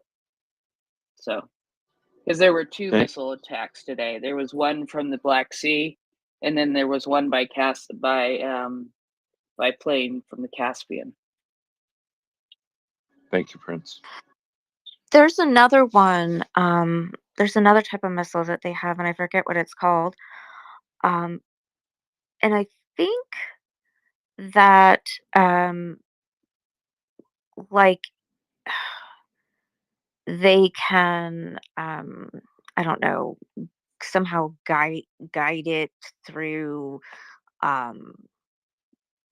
video or something. Like, I'm not 100% sure. I was half listening when somebody was talking about this, But and so this is one reason why Ukrainians, when there's like an air defense call and they're in their homes, they turn off all their lights, because I guess the some missiles, I guess, can will go for you know, a lighted area or something like this. So um, I don't know. I am just sort of speculating because I don't know what this missile is called. I don't remember, and I can't remember what its exact capabilities are. But that's sort of part of the protocol of Ukrainian evacuations, is to turn off the lights, allegedly for that reason. But we'll have to look into that to get the exact name. Yeah, or ask when one of the military guys who knows all of this stuff is up. The other thing is that they did, because it's a different plane. Excuse me for a second. Had to cough. It's a different plane than carries the Kinzel missile, the ballistic one that supposedly couldn't be shot down, that the Patriot looks at and laughs. They did have that plane up for a little while tonight too, and it went back and landed without firing anything. So that was at least, that was a good thing. But yeah, I've also read some articles recently where they will be able to continue doing this. They will continue to have missiles to be able to, and so that's not gonna be necessarily a great thing, but it is what it is. And of course, I got excited because I found this here, and I was going to talk to you guys about it, but then I remembered it was something that I wanted to talk to Dave about, and he'll be up when he gets here. Dave's not here. I know he's not, but he will be soon. I know. No, but this sort of ties in. Nancy, I know what you were just referencing. It's hilarious. I'm old enough to know what you were referencing. If anyone doesn't have any idea what she just did, it was Cheech and Chong. It was somewhere in the early 1970s. It's hilarious. I'm old enough, however, I was not allowed to watch movies when I was growing up. It wasn't a movie. This stuff was on vinyl LPs. Oh, then definitely It not. was a movie too, Nick. It was a movie too. Oh, okay. Well, it started before it was a movie. I think it was on a Cheech and Chong vinyl LP. Comedy troupes were doing that sort of thing long before they were doing movies, and like some of the Monty Python stuff, for example. But I think that probably would be on the restricted list too. So yeah, all I'm gonna say is if it wasn't from the Christian bookstore, I wasn't allowed to listen to it. Well, there's no time like the present. This is true. This is true. Oh, wait. Well, except you are co-hosting, so there probably is a better time than the present. Well, we could find it probably and turn it on, and I can just, sit back and relax. I'm just kidding. I wouldn't do that to you.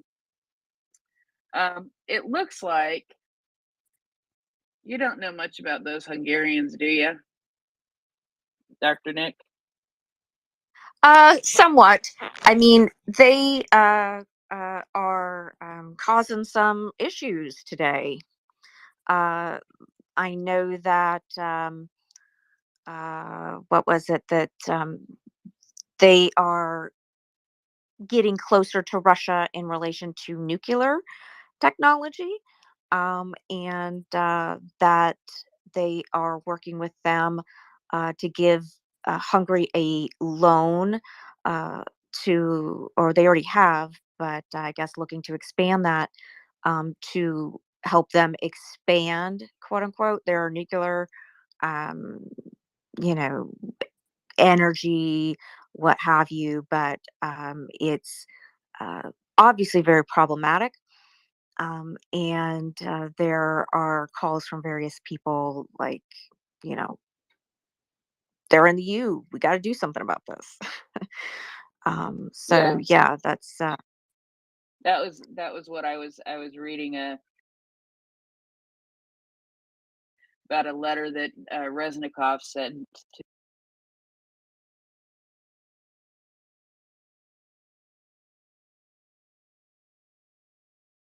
between Hungary and when it relates to where it relates to nuclear energy. It's rather disappointing.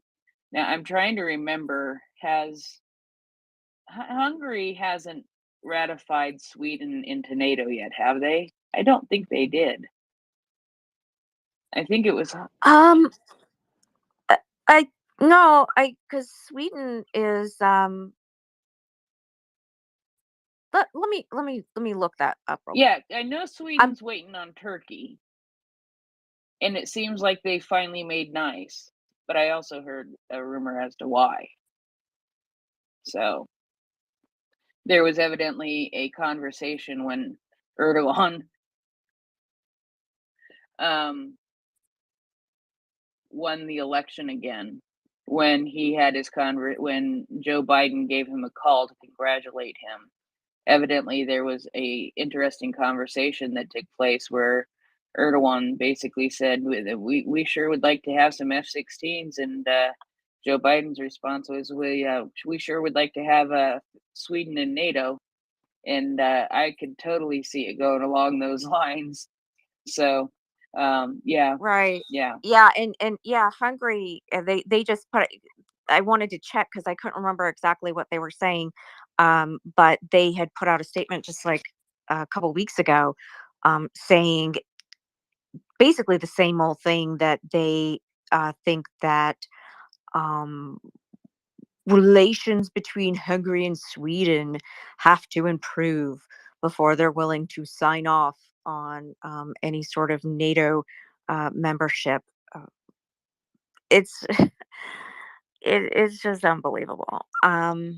So that's still a thing that is happening. Um, Orban is a dictator, and dictator's gonna dictator, I guess. Yes, absolutely. Good evening, Nafo Davo. Thank you so much for all the work you do behind the scenes. Hey, it's good to finally be here. Thank you, Nancy, for filling in. My Though pleasure.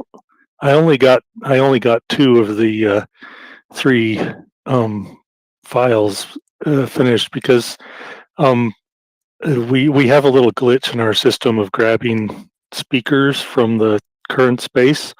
Since the current space has been going for since Tuesday, so I can't get Chuck's. Chuck did the bullet points on Tuesday and then today, so I can only get the bullet points from Tuesday right now until I do all the math and just download the time that he was up today. And Oh, you have to do math? yeah, I know. No, no. Thank goodness you're a scientist at least. Yeah, and I have a calculator with me all the time, so. But I didn't feel like mathing, You're and very kind to your brain to call it a calculator. it's my phone. So, but I do hit, since you guys were just talking about Hungary, um, did you see that another way that Hungary and Russia are getting close is that Russia sent some prisoners of war to Hungary? No, I didn't hear that. Wow. Oh, I need to mark this day down. Yeah, so this is uh, this was not, of course, agreed by Ukraine, but here's the statement. With the blessing of His Holiness Patriarch Kirill of Moscow. I hope you can hear the sarcasm dripping off of Holiness there. and all Russia through the mediation of the Russian Orthodox Church within the framework of cooperation between the churches. At the request of the Hungarian side, a group of Ukrainian prisoners of war of Transcarpathian origin who took part in the hostilities were transported to Hungary. So, tell me, Dr. Nick, what does Transcarpathian origin mean? It's an area in Ukraine that used Yeah, to be Hungary, right? yeah, right, exactly. So if you in Western Ukraine, there's the Carpathian Mountains, right? And part of that region used to belong to Hungary. And Orban is still apparently very butthurt about this. And so this is part of where some of this is coming from, which is quite interesting because apparently they've forgotten about, I mean, everybody keeps bringing it up, but it's like Budapest, 1956. Hello, where Moscow rolled in a bunch of tanks and killed, all those democratic protesters. But anyway, I digress. So I think what Russia is trying to do here is, uh, in a strange sort of way, partially comply with some international law stuff. I don't know. Maybe handing over some people to a quote unquote neutral third nation, or I don't really know exactly what they're thinking, but um, yeah, that is a very interesting development. So in the news report, it says that, and according to the source that they used, one of the goals of the Orthodox Church with this action is to restore its legitimacy, which is under international sanctions. Patriarch Kirill is trying to use the international reputation of aid organizations to do this. So I don't know enough about the Orthodox Church to know how this would help them. Wait, But so maybe I misunderstood what you said. So Russian. Wait, how does Orthodox Church come into play with the POWs? I have no idea. I think I got it. Okay. So the Russian Orthodox Church is sending them to the Russian Orthodox Church in Hungary, is what it sounds like to me. Oh, yes. They're Uh-huh. both the Russian Orthodox Church, just one in Hungary. Yeah. And they're using it, legitimizing, I guess, because they're saying, well, they are of origin, Hungarian origin, if you go back far enough. If they use that same logic, then, well, a lot of Russia should they should go to Ukraine because they're part of, depends on how far back you go for the borders. Absolutely. And we can talk more about this, but I'm curious what Nick has to add here. Go ahead, Nick. I don't want your arm to get too tired. my electronic arm that I never actually raised. That's funny. That's generous of you, Prince. Thank you. Yeah, just actually a couple of things. I'm gonna not stay on the panel much longer, but I do have a question for Dr. Nick. But before that, I just want to remind everybody of a sort of double thing. One is that keep in mind that when Russia commits atrocities in Ukraine, it's because Putin believes that Russia owns Ukraine and everything in Ukraine, and he believes that anything created during the era of the Soviet Union by the Soviet Union is actually Russian per force. The destruction of the dam was justified because Russia created it, and these degenerate Ukrainians who have been lured into the or have succumbed to the lure of the West must be denied these Russian beneficences. And that means also that that the atrocities are going to continue, and that as Ukraine, this is the single most important thing. As Ukraine liberates more and more of its territory, we are going to find hundreds and hundreds more Buchas. Bucha is a handy word for Russian atrocity, but it is not the sole example. It is simply going to be a category of examples. We are going to be sick. We are going to be, all of us, we are going to have sickness in the pits of our stomach as this unfolds. So keep those things in mind. Putin believes that he owns Ukraine, and therefore, because he is a psychopath, and therefore the people in the country don't actually have feelings, at least to his point of view, he can do anything to them, and so that's going to continue. It may include more dam demolitions that evidently already has, and it's going to possibly include uh, terrible sabotage at the Zaporizhia nuclear power plant. Let's hope that I am wrong. I am hoping that I am wrong. Finally, I want to ask Dr. Nick. Dr. Nick, I know that your expertise is not Kremlinology, but I am curious. Let's say that the American justice system works really swiftly because Trump turns out to be an extremely hazardous or perilous threat to America, the national security of the country. What would Putin's plan B be if he can't count or try to manipulate Trump into being reelected because Trump has been disgraced and imprisoned? Is there a plan B for Putin?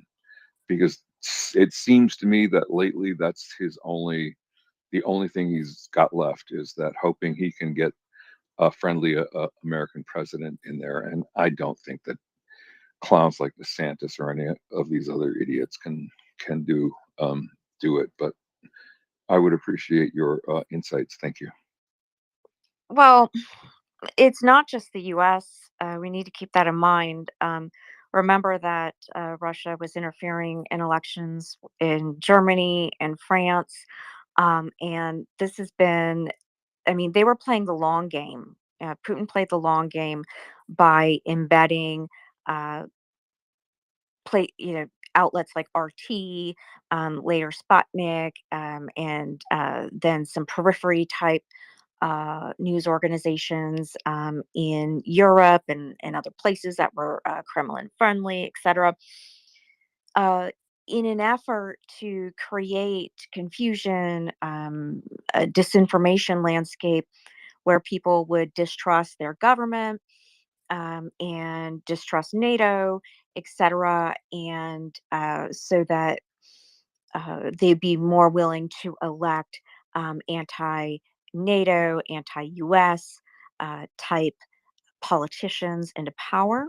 So this is something that they've been doing for a long time, trying to manipulate that information space in Europe also.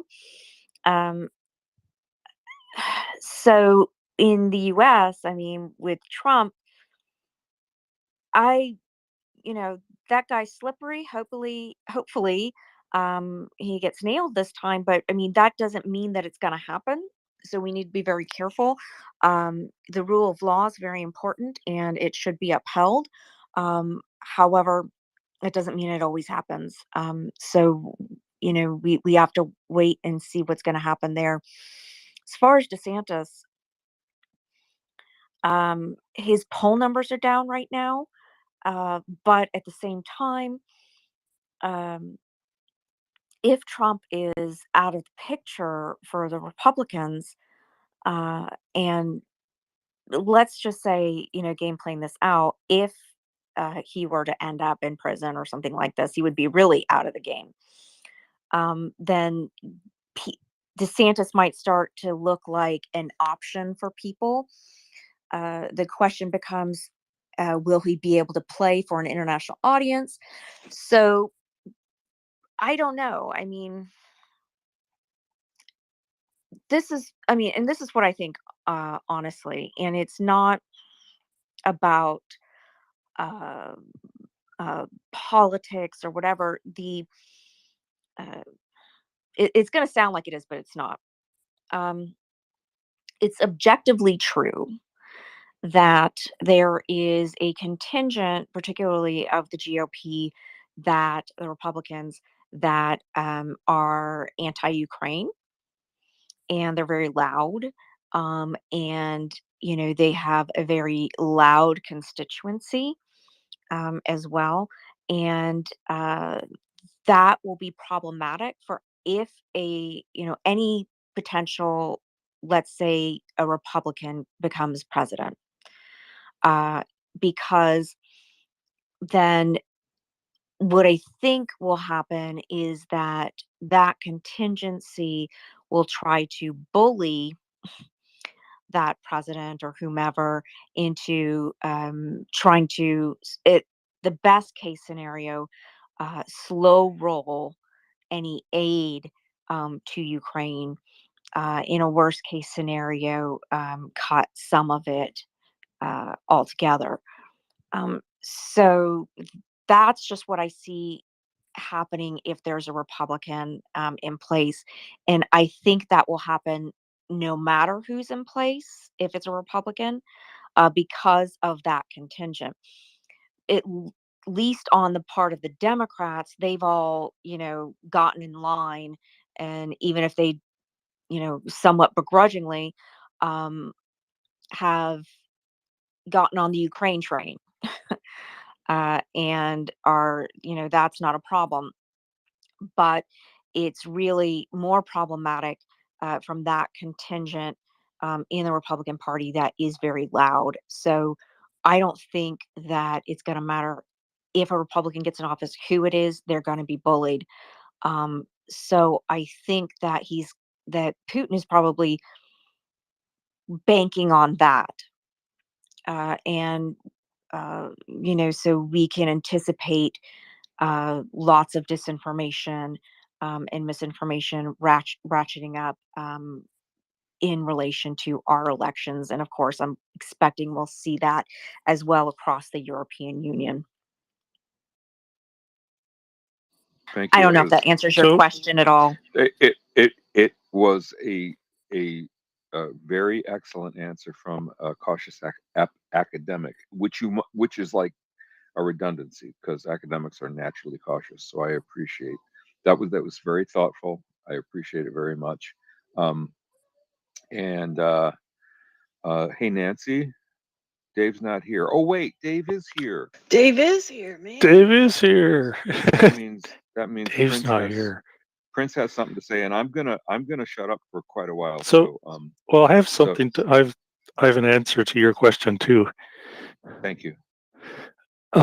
So first off, there's nothing in the Constitution that will stop somebody from running from a convicted felon, even if they are currently in jail. This has happened twice before. Eugene V. Debs in 1920 and Lyndon LaRoche in 1992 both ran from behind bars as convicted felons. So nothing would stop Trump from doing that. Furthermore, in a poll last week, there was asking, just looking at Republicans, 48% of Republicans said that they would still vote for him if he was convicted. And that's enough to win the Republican primary.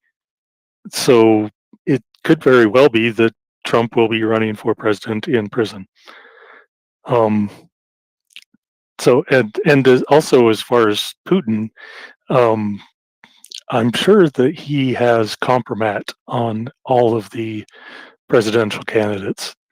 That's just how they work, and so I'm sure he has got leverage with whoever ends up being the Republican nominee. Well, remember, Dave, that when the hacking occurred, in the 2016 election with the DNC servers, they didn't just hack the Democrats. They also got into Republican servers as well. They just haven't leaked any of that information yet. Yeah, exactly. So They they're holding on to stuff. And it's not because the Republicans are all saints, as we well know. And again, that is not, Democrats have made mistakes. And when they do, they should be put in prison. If Republicans make mistakes, they should be put in prison.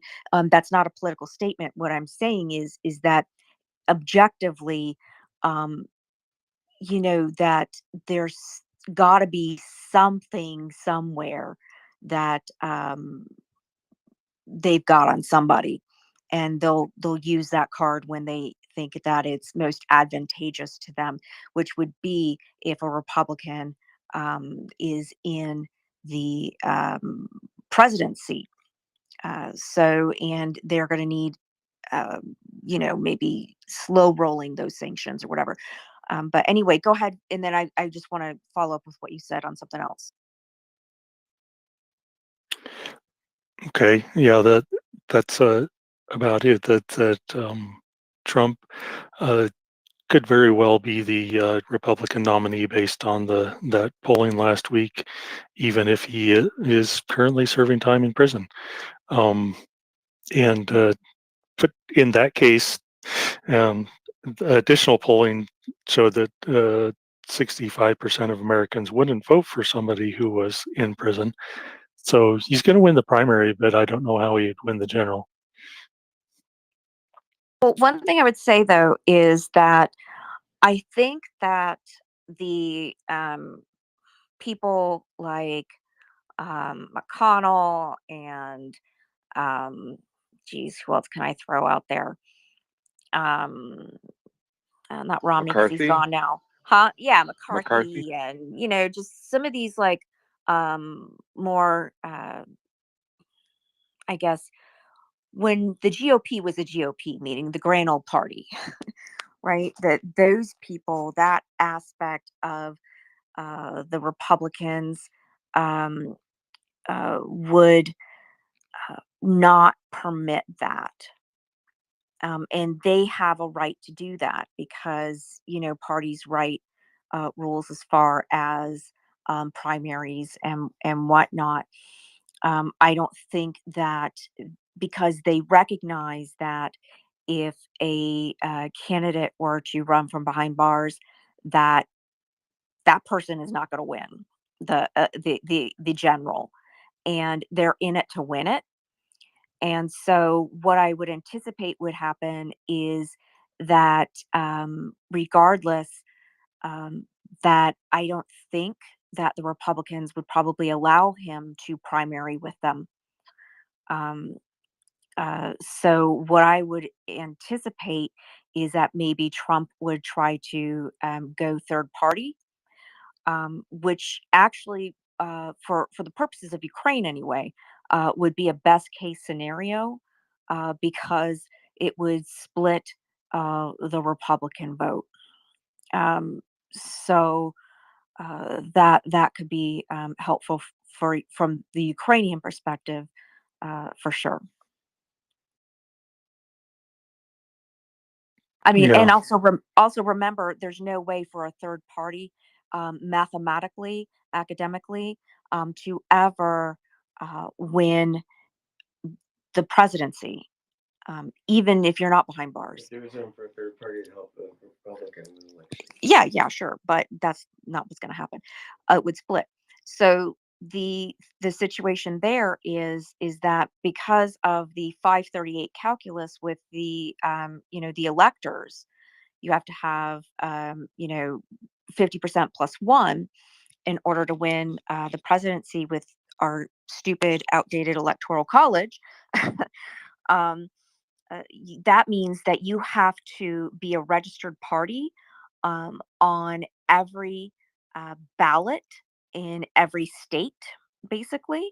And in order to do that, you have to go through that process of getting signatures, whatever. Like every state has their own individual process for what it means to become a third party registered in that state, because that's one of those things that was relegated to the states in the Constitution under the 10th Amendment was elections. And of course, parties govern that.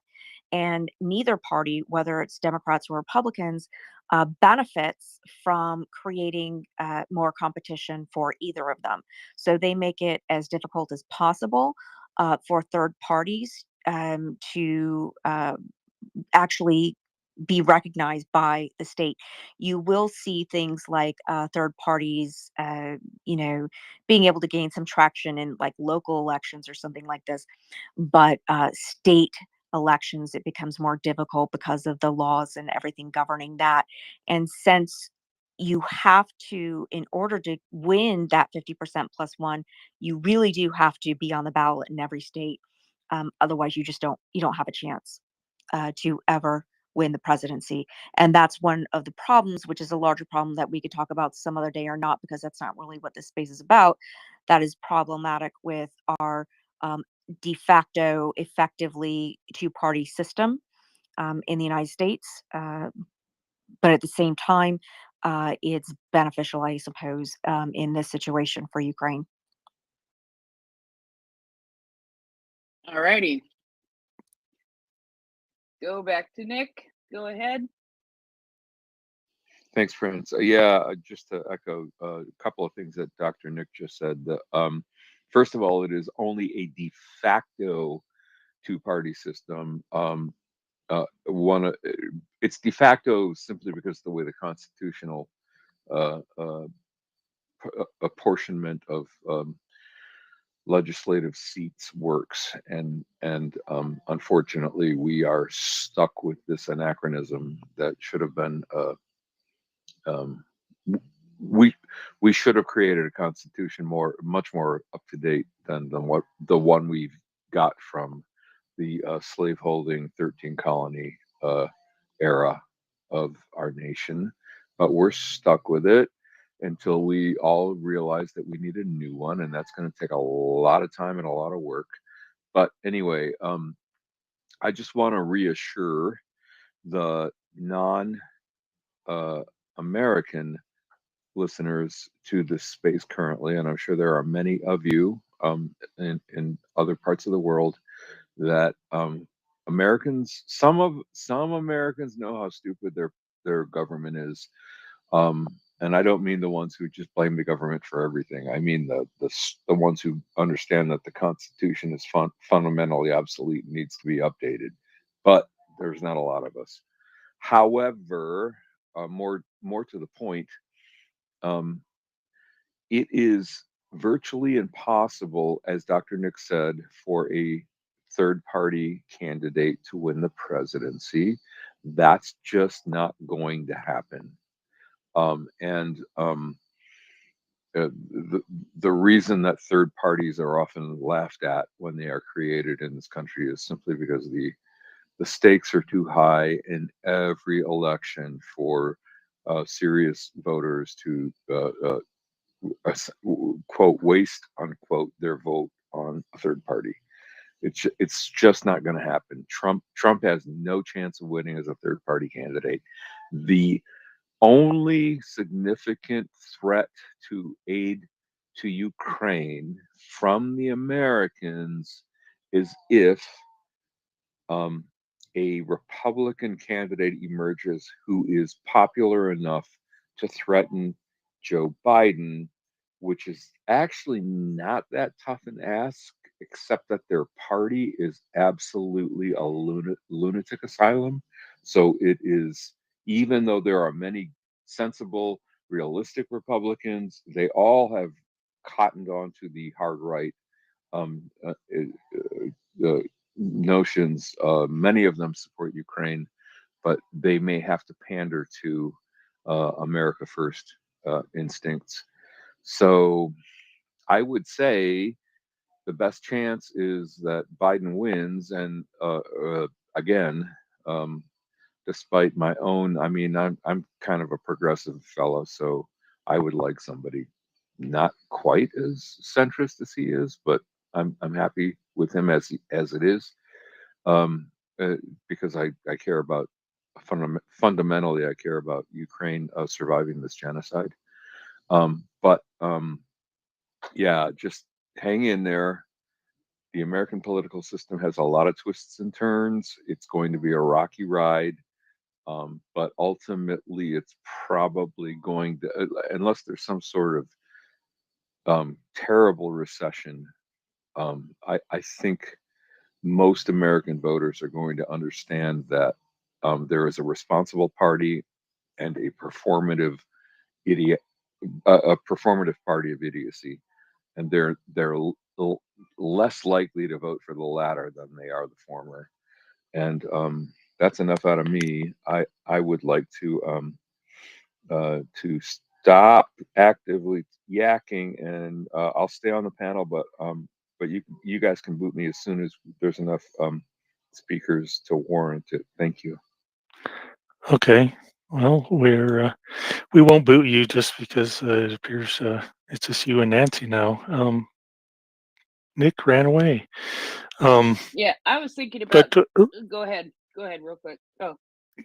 I was just saying we would like to shift from the morass of American politics, even though it's infinitely fascinating to talk about.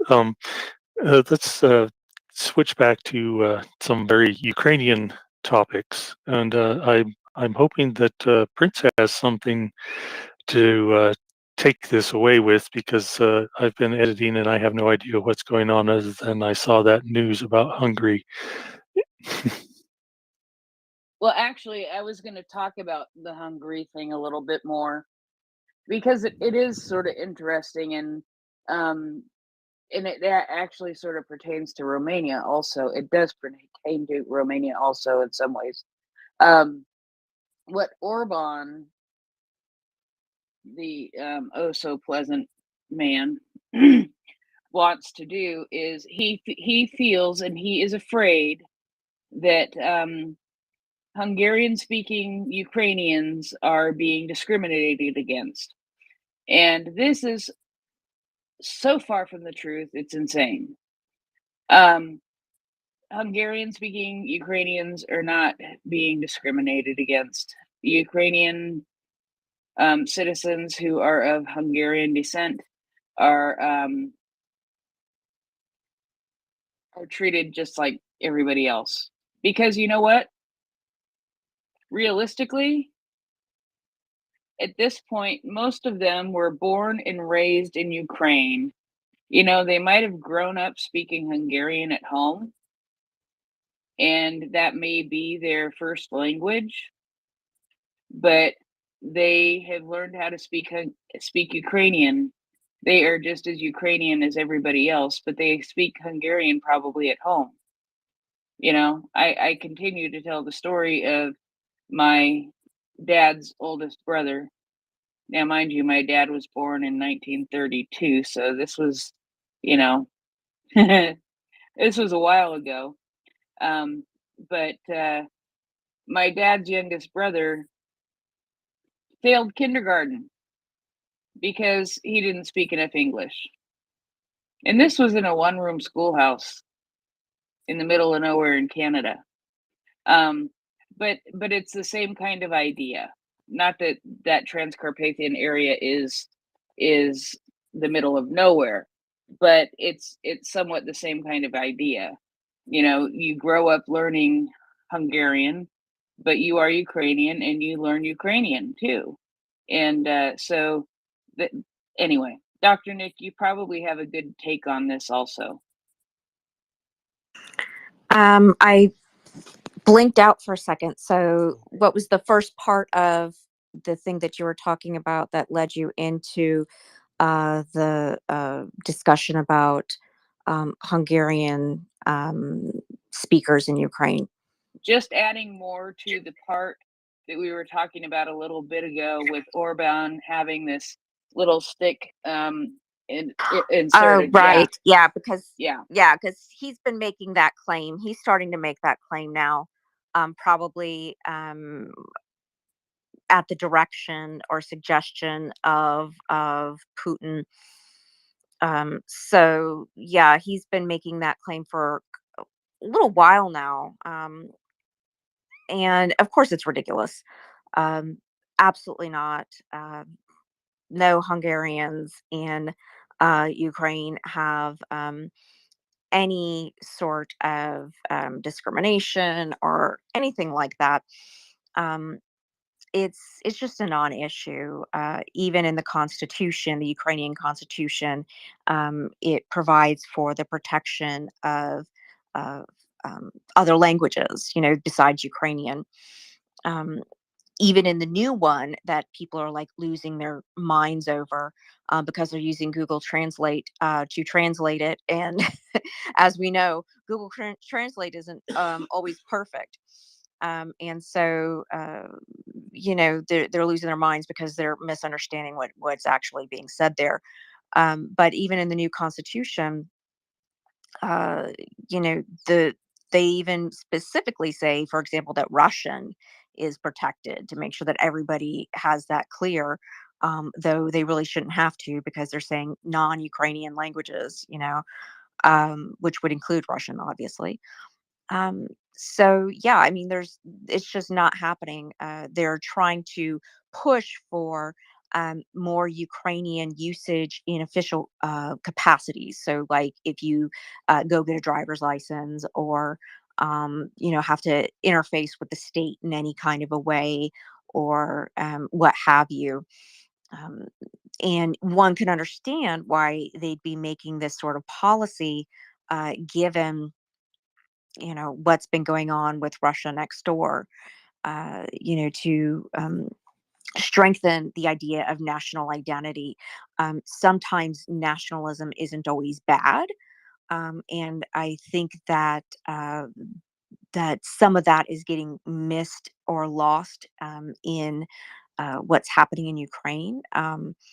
They are trying to protect themselves from a very hostile neighbor, and centuries of Russification and attempts to wipe out their language, their culture.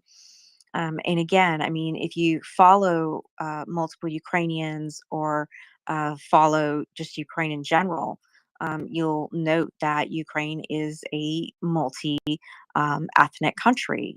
There's, like, we've talked about here before, that Mariupol, for example, was a majority Greek population. It was a Greek colony originally, and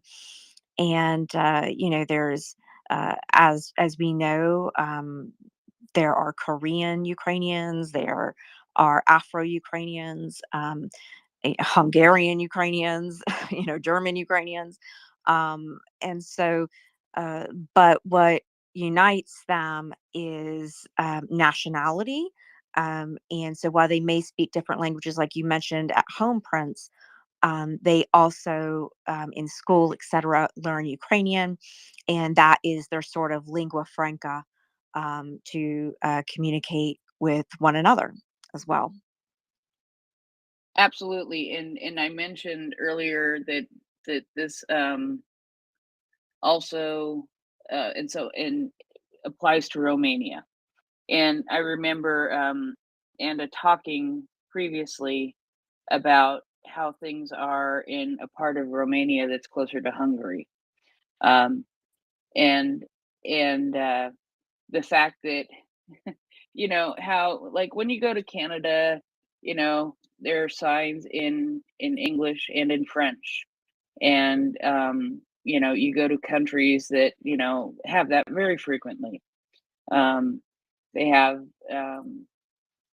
dual language signs, and usually the primary language is the top, and then the secondary language, I guess, is what you would call it, is it the lesser spoken language is at the bottom. And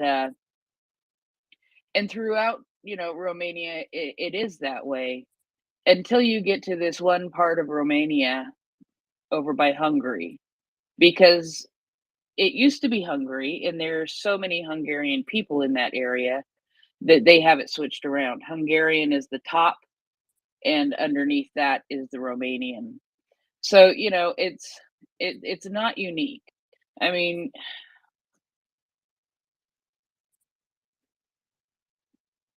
Right. I mean, but Hungary. I was trying. Go ahead. I was trying to figure out.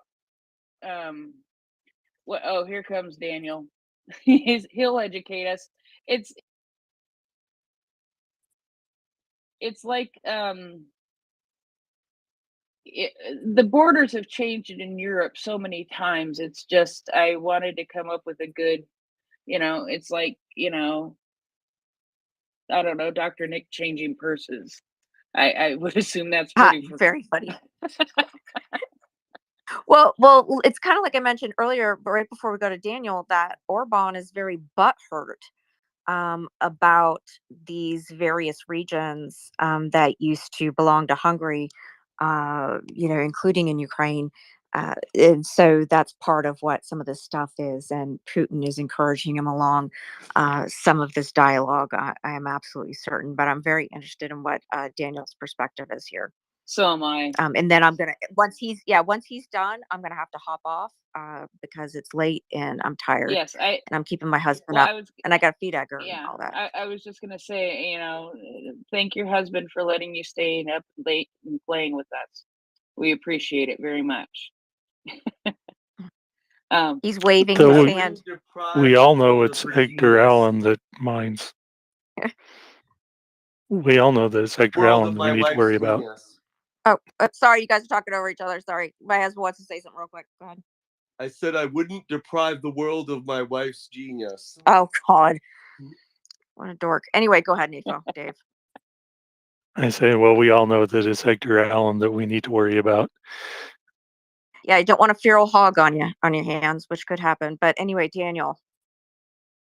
Good morning. How are your President Spy doing? All Wonderful, good? wonderful. Getting ready to go to bed myself, but I'll be interested in what you have to say, Daniel, on this topic. First, don't look at Moscow. Look at Riyadh. Wait, what did you say? Don't look at Moscow. Look at what? Riyadh. Oh, Riyadh. Oh, yeah. Nice. You said Hungary, and probably you've seen that article about prisoner taken by Wagner gone to Hungary. You have no place doing that shit, right? Because they are not Hungarian citizens. They are Ukrainian citizens. Even if they are dual citizens, because Hungary gives passports to minorities in all the countries. Don't worry, we do this also. The problem there is something which you need to keep in mind. First, Hungary doesn't lose any territory. You'll hear Hungarians tell you the Trianon was a bad treaty because, and complaining. You are American, but imagine Europe had a history of medieval times. In medieval times, you don't have national kingdom, you have dynasties. People doesn't know, for example, on the throne in Buda and Transylvania Ducal, Principality, so it was the prince of Transylvania. There are usual Polish princes. You didn't know, right? The connection you hear about Poland and Hungary before this war is very, very old. So, doesn't matter about Hungarian claim. Medieval times, on the throne of England, for example, can be a French guy. On the throne of Spain can be a Habsburg. And people doesn't understand these were territories of Austro-Hungarian Empire, Habsburg Empire.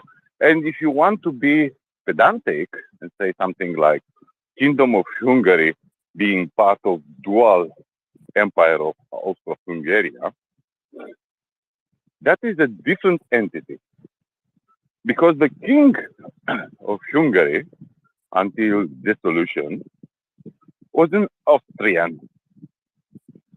And again, in Transylvania, the noble lords, the barons, the counts, they are not necessarily something which can identify like, I don't know, national until 1848, until the revolution in Europe. Until that time, what does it matter was your social rank. You are nobility, bourgeois, peasant, or serf. And this thing escaped the people. Problem with Hungary is this. Before the invasion started, Tigato was in Moscow. And I'm 90% sure the deal was we take Kiev and you take your part of Zakarpattia. Because we'll crush them. And if you take this part, it will be easy to manage with Europeans. And I think the fact they lost at Kiev, this disconnection, and after that, in the fact the gas prices and oil prices didn't explode enough to make Gazprom Rosneft deal with Hungary, I can say, successful, made them to go dig their hole deeper and deeper. At this moment in Hungary, people doesn't talk about this. In Hungary, the perception is this. First, European Union is good. More than 50% of Hungarian population agree European Union is good. But also they believe good relations with China and Russia are essential for their economic development. So it's a contradicting factor. And this territorial claim, this stupid politics which they play, has a tradition, but they gone too low, extremely low with this discourse. And sadly, I saw this like a problem for future of Hungary, which is disconnected from urban politics. So the next leader, when will come, because probably will stay with teeth and nails on that chair until he dies. But if there will be a change of power, change of leadership in Hungary, the discourse about big Hungary, Transylvania, my love, and like Catherine Novak, the president, which has no power in Hungary, the parliamentarian system. I don't know if you can call Budapest politics parliamentarian, but take it with a grain of salt. When she come in Romania of Catholic Advent, a religious procession, unofficial, because they love to come in Romania, unofficial, not visiting the president, the prime minister, the government, Bucharest. No, just go in Transylvania, in Seceli land. And she escaped bad odds. Please, God, don't let Transylvania to be lost.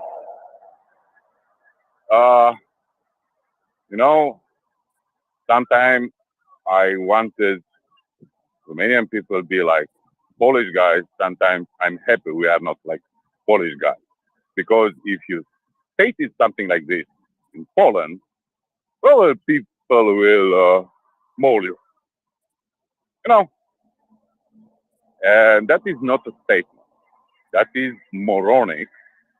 And the good thing is in Brussels, nobody gives a crap about them. They don't have trust anyone, including Polish allies. PIS party government in Poland is no more friends with them. They were the biggest ally. Germany, who has huge investment in Hungary. In fact, if all German business retreats from Hungary, Hungary will collapse totally and very fast. Even them send clear message, official and unofficial. Guys, you just overstep a limit. And I watch like a zombie nation at this moment. I don't care what they do, but I think Ukrainians will have a talk with them when they finish the principal business with the Russians.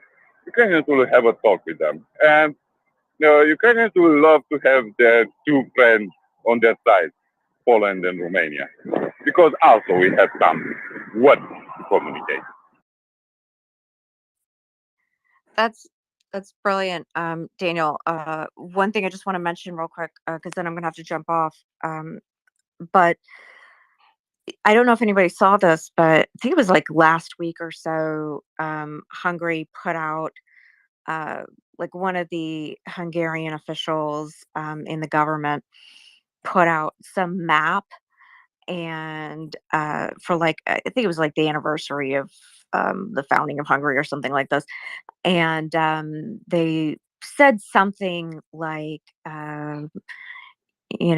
glorifying Hungary or whatever. But what the map actually was, right? And it made some sort of passive aggressive, like low key remark about lost territory, right? I forget exactly what it was.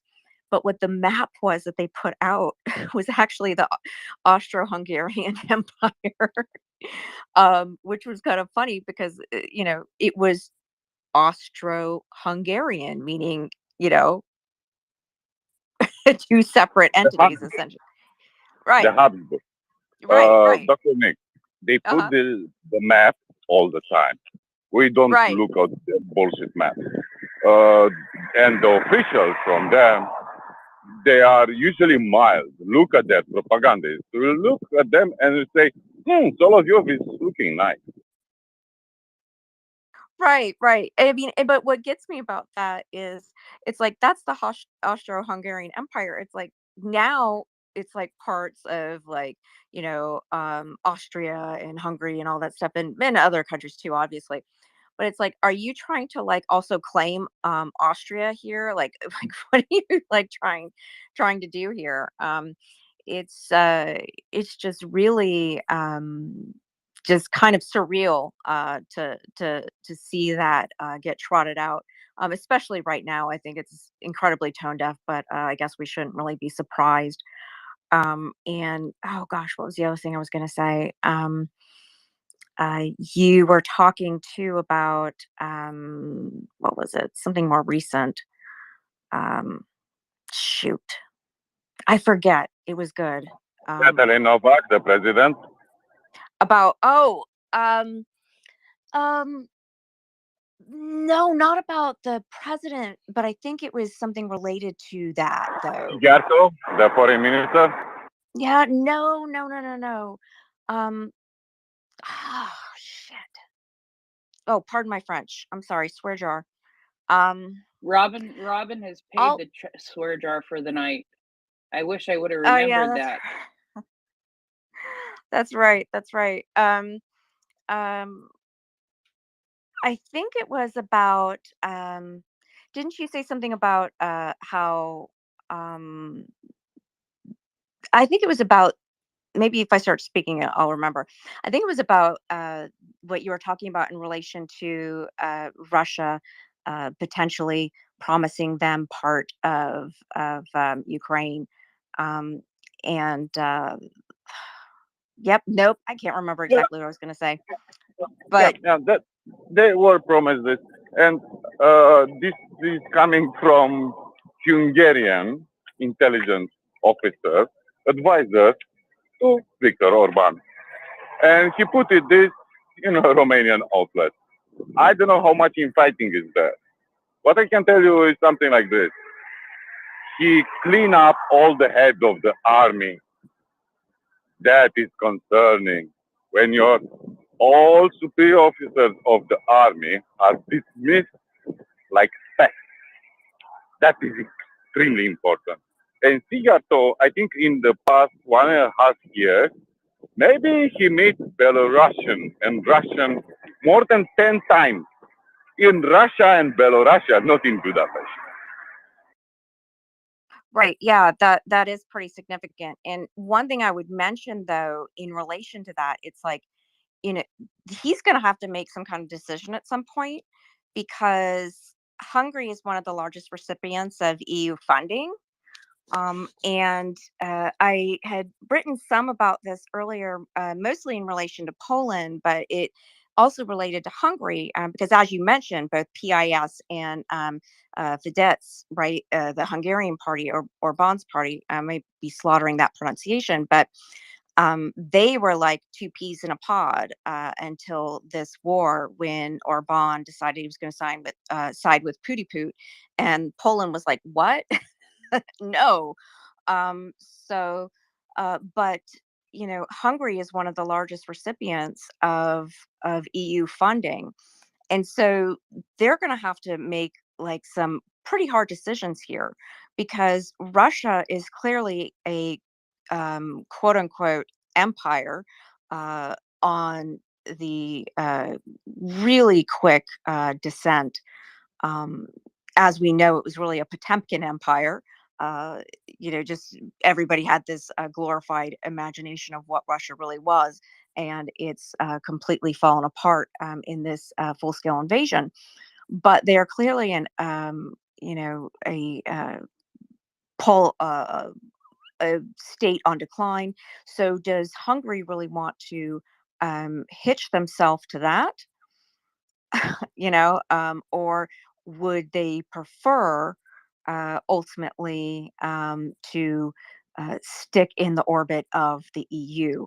And so I think that that is going to play a lot into some stuff coming into the future, perhaps even with the ultimate Sweden. Where they're going to have to capitulate and just say, okay, regarding Sweden and NATO, you know, um, and all of that. So, I don't know. It'll just be interesting to see how this plays out.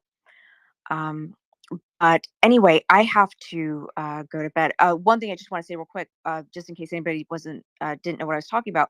The reason why Hungary was having issues with the EU before, and just alluding to stuff I wrote about before, was because of their various quote unquote judicial reforms and attacks on the media and all that. And to be clear, these aren't judicial reforms. These are things that are really cracking down on or breaking apart, I should say, like the rule of law and all of that.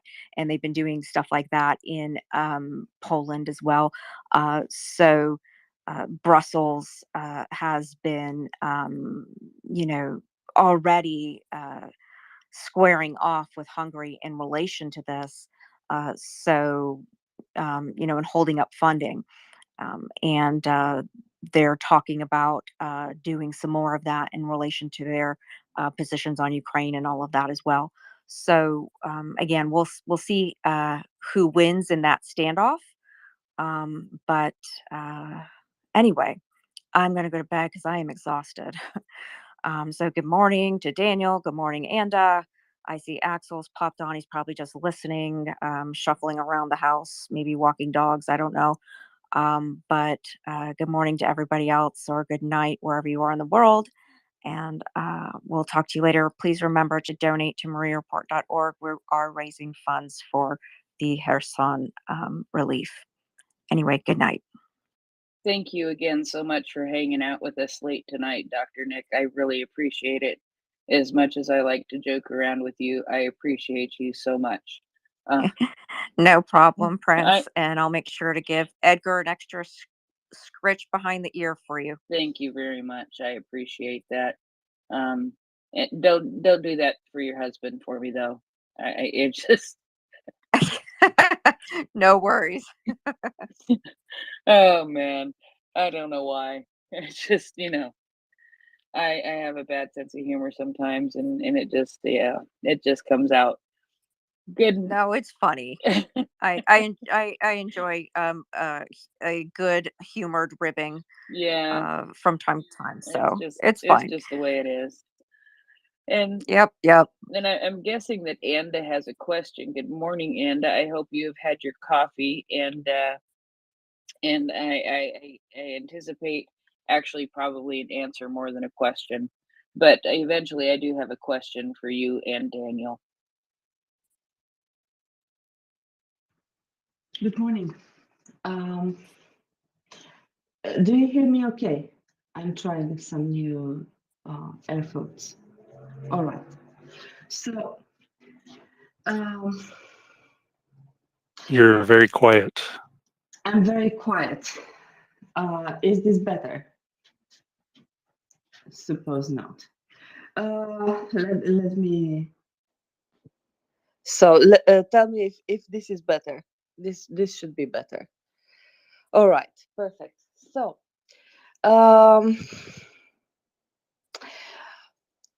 one of the things of discussion, right?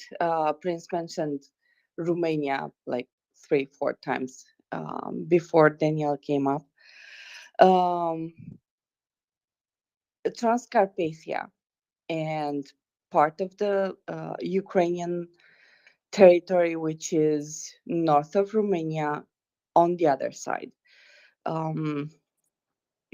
So there is a mixed population in that area, where you have Romanian nationals and you also have Ukrainian nationals. Now, one of the problems that occurred was in starting 2017, when a law was passed, which kind of regulated the education system, and basically what it did was not to allow nationalities, so minorities, to have full schools in their national language.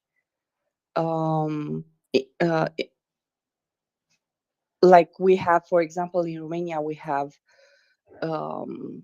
actually 50 Ukrainian schools in which they learn Romanian as a language. But all the rest of the topics like math, history, and everything, they are learned in Ukrainian, actually. So that was a good thing for the Ukrainians who fled to Romania. There are 2 regions in Romania in which those schools are, and the majority of the 50,000 Ukrainians who live in Romania are, which is in north and also in south near Timișoara. So that was the point of discussion, that base law in 2017, which aroused discussions regarding the Convention of Venice. Not convention. It has another name. It's a commission. Anyway,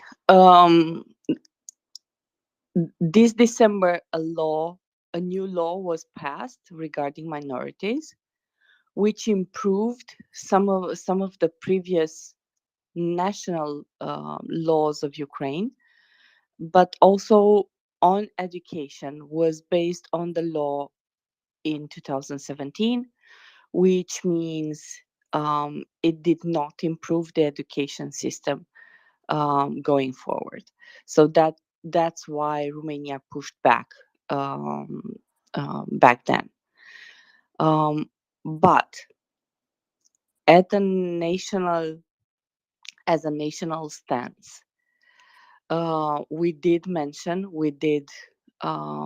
push back on that law, pointing out which are the problems going forward, but that doesn't deter our help for Ukraine. Our stance as a country was that we will discuss this further after the war. So we mentioned we are not happy with the current law, to be noted. But it's not something we will discuss right now because it's not the topic at hand. Ukraine has other problems at this moment to solve. And our duty as neighbors and our moral duty is to stand for what's right. So that was basically um, the point I wanted to make, right? The difference between Romania and Hungary was that we are not using this point of contention between us and Ukraine in order to blackmail Ukraine to do something while they are at war with another country. We will discuss this when Ukraine finishes its war. Romanian nationals actually are in Ukrainian army fighting for Ukraine because they are in Ukraine, born in Ukraine, most of them. The guy who was do you remember, Daniel? For sure remembers that guy who died shot by the Russians, saying Slava Ukraini, you know, the POW that was shot. That guy was born in Moldova, Chisinau, in and Chisinau. was Yes. Ukraine, and he was Ukrainian, Yes. not Romanian national. No, I know. What I was saying was that other nations, other national, other so people of other nationalities, right? Born in other country. He was born in another country, but he fought for Ukraine. He was Ukrainian. He was born there. It was like a Ukrainian from Romania crosses the border and goes to fight in Ukraine. So my point was that And yes, small talk. People must remember the Magyar, the drone guy, who is Magyar from the Carpathia. Yeah, absolutely. exactly. So there are a lot of Ukraine has a lot of indigenous nations within its borders. And those people are fighting in Ukraine, in the Ukrainian army, to defend Ukraine because they see Ukraine as their own country and their own land. So any discussion on what we would like to have as a relation with a neighbor, with Ukraine, from outside, should not be a blackmail in disguise, because this is what Hungary does, right? They are blackmailing everyone in trying to get something for themselves. It's like twisting your arm when you're fighting someone else. It's um I don't know how to say, but it's not not very far behind Russia at this point. So it's not a nice thing to do. And Daniel, you are completely correct. Hungarians have a habit of coming, at least in Romania, in unofficial capacity, meaning they don't have to meet anyone in an official stance, choosing gatherings, uh, um, Hungarian gatherings in Romania, which are tradition. So and which are allowed. Actually, no one said anything against them, right?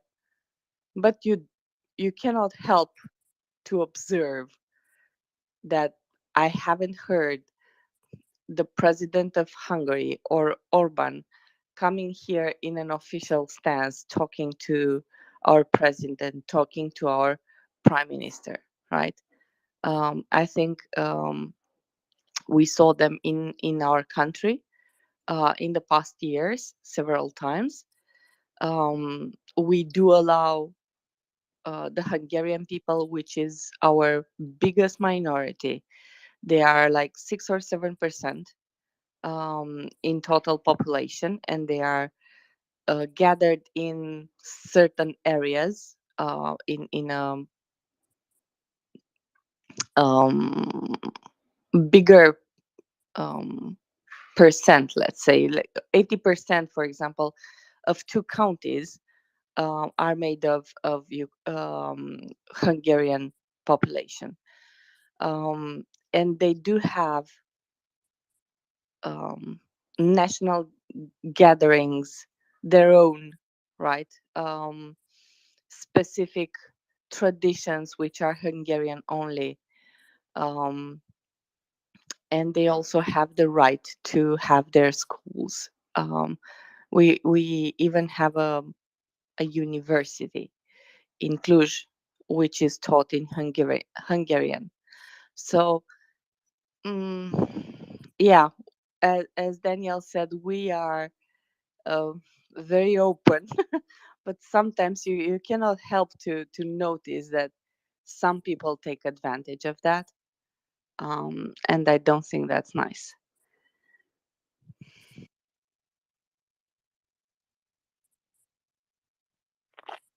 Thank you for coming up and explaining that for us. It's I often I've been thinking about this as if, what if what if Mexico decided it wanted back its boundaries from before 1805, and just decided to take back Texas and California and Arizona and New Mexico, which I'd be okay if Mexico wanted to take Texas. But yeah, it's kind of interesting how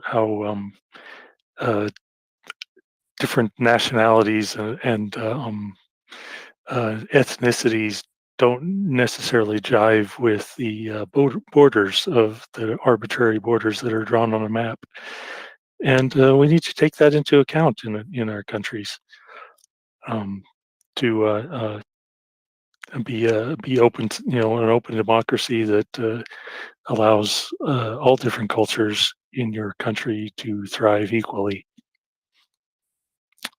Daniel, you have your hand up there. You have some adding to do. Yeah, I will tell you something. Maybe will explain much more. In Romanian government, always the Hungarian Union Democratic is in government. Always. In fact, only extremely nationalistic parties are populist against them, but all the mainstream parties for 20 years struggles to keep them in government alliance, and giving them ministers. Sometimes at one election they were very close to not reach um, the the limit, so to get above 5%. And I remember very well how the president come publicly and ask Hungarians go vote your party to reach your parliamentarian limit. And people doesn't understand why. And the most logical conclusion is this. For 10, 15 years, people like Orban try to antagonize Tekeli and Hungarians, the two people who speak Hungarian in Pennsylvania, and they try to antagonize them in Donbass model to build them like a fifth column with the hope one time a weak government, internal pressure, economic problems will make them to start some revolting and Hungary will jump to defend the minority. That is the reality. But when your party representing Hungarians in Romania is always in government, this is impossible and was the best solution Romania started from the 90s. And I hope every country who has some tensions learn from Romanian model, including Ukraine.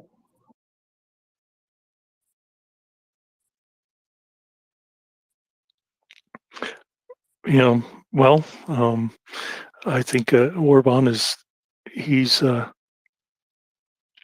likes to, I guess, walk a fine line between he's got this kind of this bromance with Putin, but he realizes, he has to walk a line with NATO and the West. It's I think world would be a better place if he was replaced by somebody in the next election.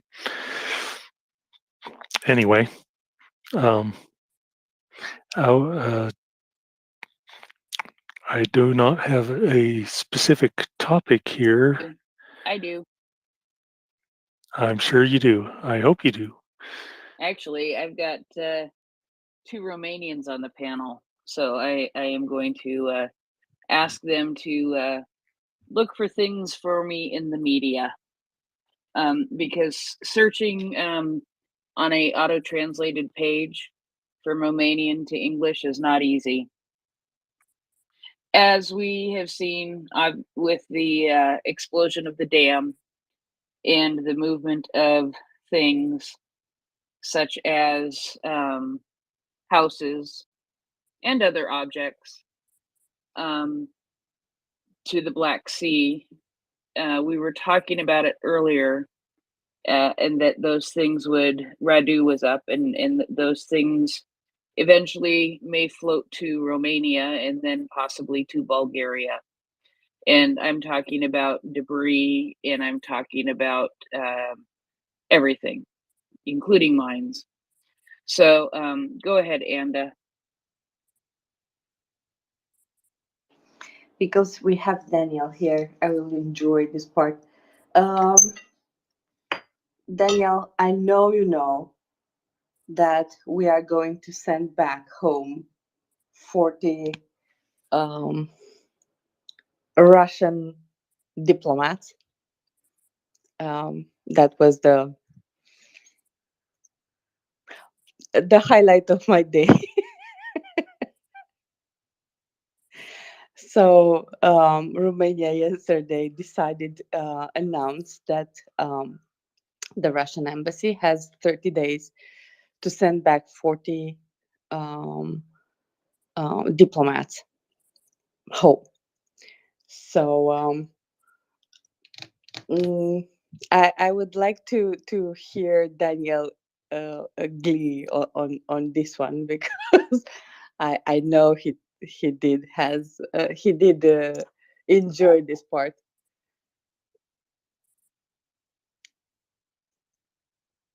Daniel?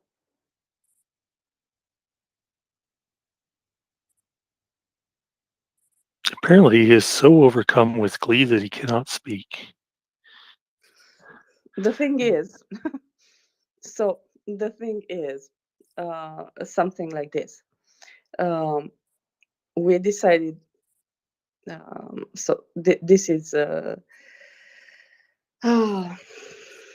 this is a piece of news from yesterday evening. I saw it yesterday evening, so it's not fresh new from the press today, but it's still really amusing for me.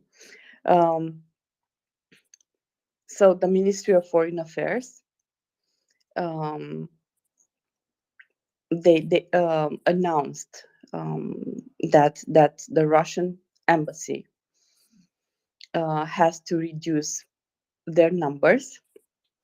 The exact numbers are 11 diplomats and 29 administrative employees from the Russian embassy. In total, given the fact that not all the positions are filled, they have to close 51 positions in the Russian embassies. So the declaration, the official statement of the Ministry of Foreign Affairs is that the embassy of the Russian Federation has the liberty to choose which positions will be cancelled and which persons will have to leave Romania. But they will have to respect the set limits stated above. So at least 11 diplomats, at least 29 employees of the administrative section. Um,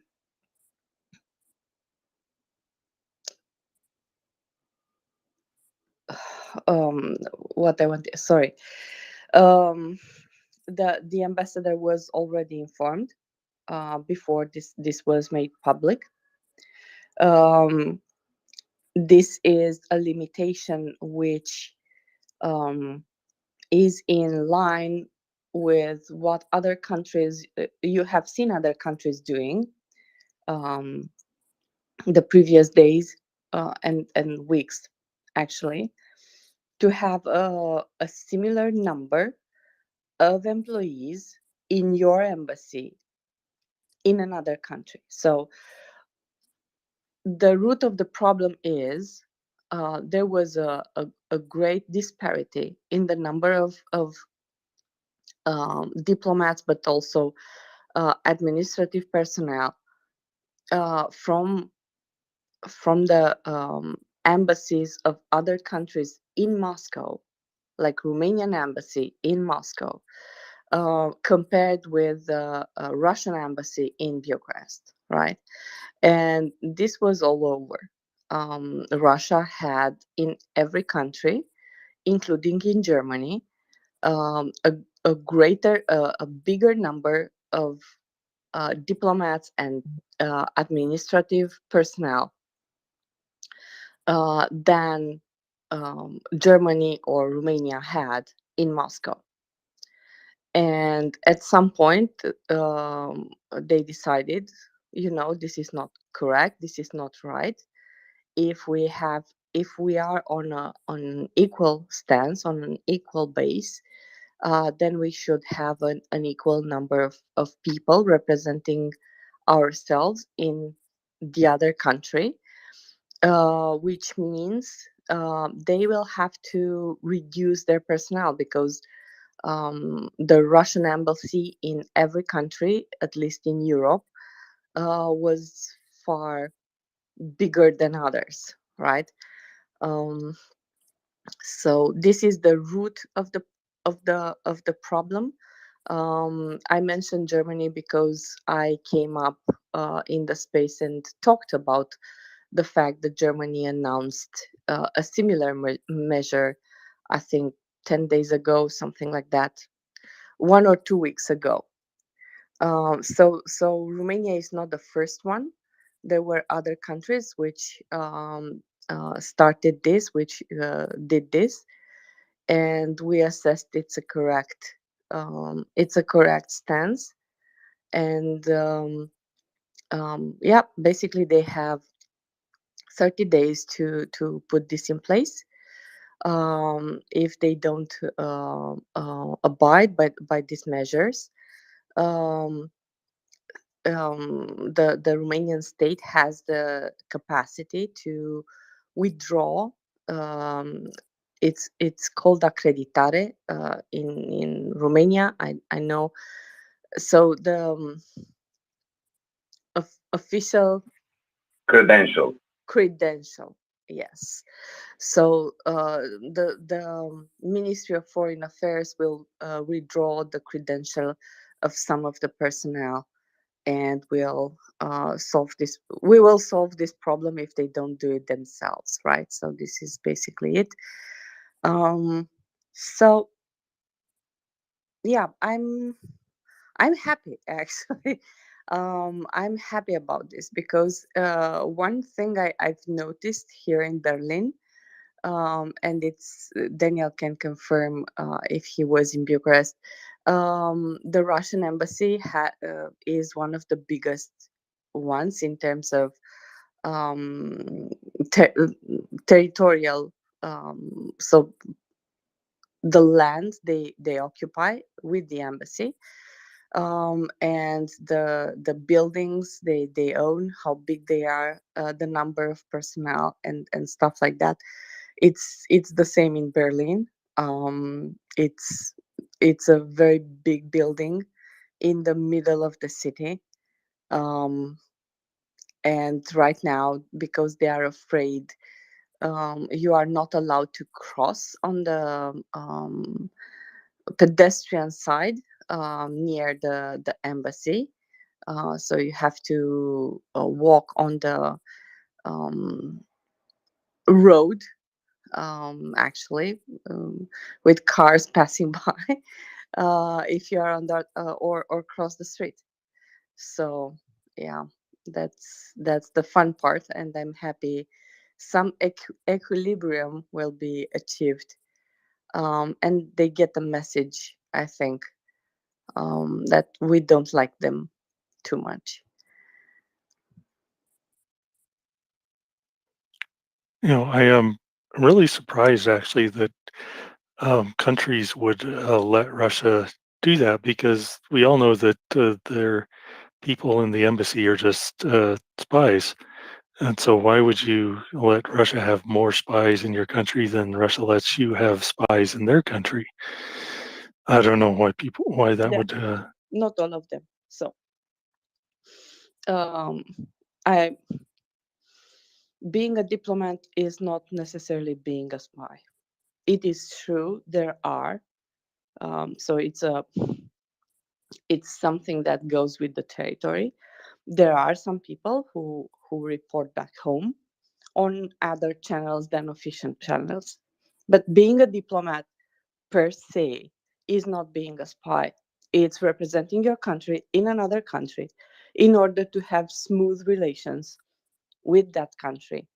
And that when I say smooth relations, it means economic, not only um, on political level, smoothing waters when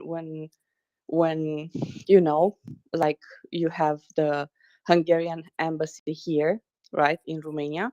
Um, they try to smooth the waters because they have some uh, dumb um, officials back home who say stupid shit, and then they have to um, talk with our authorities. So they have to kind of smooth the waters and say, yes, this is an official statement. No, that was not an official statement. That was a personal statement. Hungarian position is this. We want to have good relations with Romania. We have citizens here.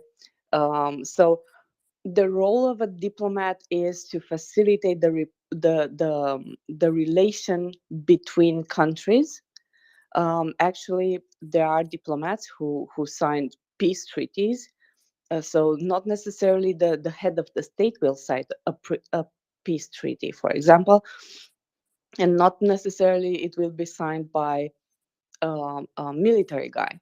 So you will have diplomats discussing treating everything, arranging a wider range of problems that can occur for your own. So the role is to defend your country and your people in that country in which you are sent, and to facilitate good relations with your country, and to have basically to have an open door, right? This is why you have the embassies, this is why you have the diplomats, so this is their official role. It is true, in some form of another there are people who uh, have are there in another capacity. It is true for every country, not only for Russia. But it is also true that Russia abused this, right? So they abused of the diplomatic privileges and debased the what a diplomat should be. So Lavrov is one of the worst examples that you can have of a diplomat. Um, it's for his country and for everyone else. He's one of the worst examples, one of the worst cases. Yeah, I didn't mean to imply that all diplomats are spies, but I think there's a higher percentage of the Russian ones are, and that I would be surprised if there are any diplomats from Russia that are not under Putin's control. But Daniel, I think, has some additional comments on this. But the embassies are usually just cover up for Residentura, always. Second, trade exchange with Russia from Romania is less than we have with Egypt and Tunisia. So no excuse for that. And third, they are the only ambassadors in the world who appear in military uniforms, who publicly support the traitors of any country they reside. And the last point, the expulsion comes like a reciprocity. Russian made the first step.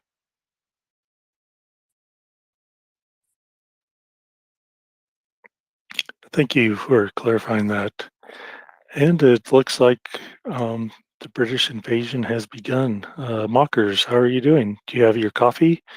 Are your furry overlords settled? The cats are fed. The kettle is boiling. You might be able to hear that. I'm just going to go and find my cup because, you know, I have a special cup and I always leave it lying around the house somewhere. Found it.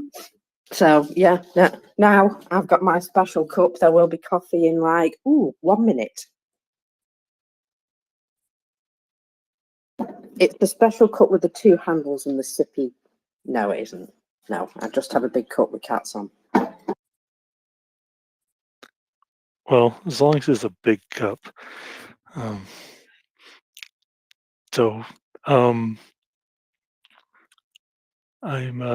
since I'm about to be replaced, I believe.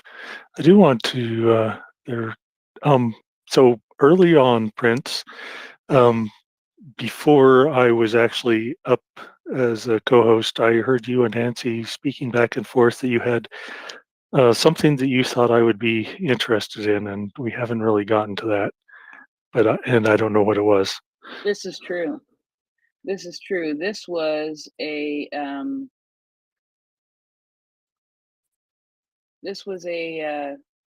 tweet that I saw about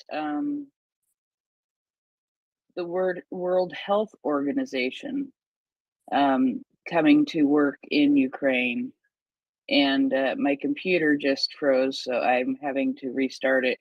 So I don't have as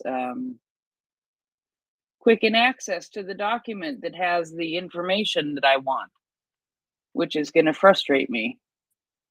So, but it's basically doc information from the World Health Organization about actions that they're planning or hoping to take in Ukraine to be able to provide items that, holy crap, sorry, mockers incoming. Yes, my lovely. Holy crap. Incoming. Yes, and I know which feed it was on, so I think I can find it without my computer. It's just going to take me a half a second. But they're doing some pre-planning in order to have medications and PPE kind of equipment available to prevent the spread of disease. That is something that is going to be definitely probably. I don't even want to say probably. I want to say definitely. It's definitely going to be an issue. Here we go. So yes, outbreaks of cholera and other disease are possible in flood-affected areas of the Kherson region, says the World Health Organization employee to Voice of America. So they're concerned about that. So they are working with the Ministry of Health to establish a stable mechanism for the supply of vaccines to Ukraine if needed. What vaccines can help with cholera? Maybe it's an interpretation error. Maybe they mean medications. So they're trying to respond to a fairly wide range of health risks that are associated with flooding, from injuries, drownings, to waterborne diseases, and the potential consequences of a break in treatment of chronic diseases. So those are the things that they're going to be looking at. And I do have an article that hopefully I can bring up here in a second. And I just thought it would be something that you might want to talk about. Even you might be getting tired of talking about all of the nasty bugs that could be acquired as a result of flooding, like we are seeing in Ukraine right now. No, I never get tired of talking about things like this. So I think it was a misstatement. Medication would be better. The only vaccines that I'm thinking of that may be needed in this is like hepatitis or tetanus. Maybe those are the only two viruses I think that vaccines that would help, because we don't have a vaccine for cholera or dysentery. I don't know if there's malaria in that region of the world. But with all the standing water, if they have any mosquitoes that carry malaria, that would be an issue. But I don't know if that's a thing there. Do any of the Romanians did you know if there's any malaria in that part of the world around the Black Sea?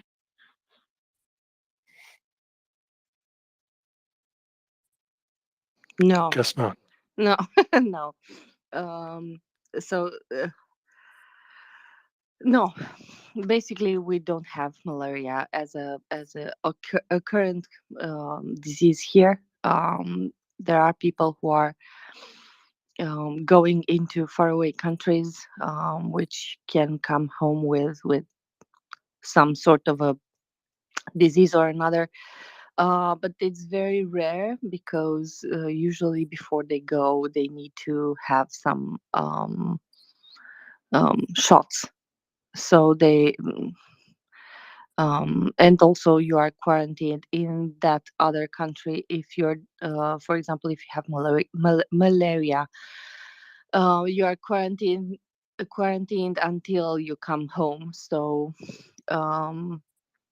usually Actually, I don't recall any case here in the region. We do have mosquitoes a lot.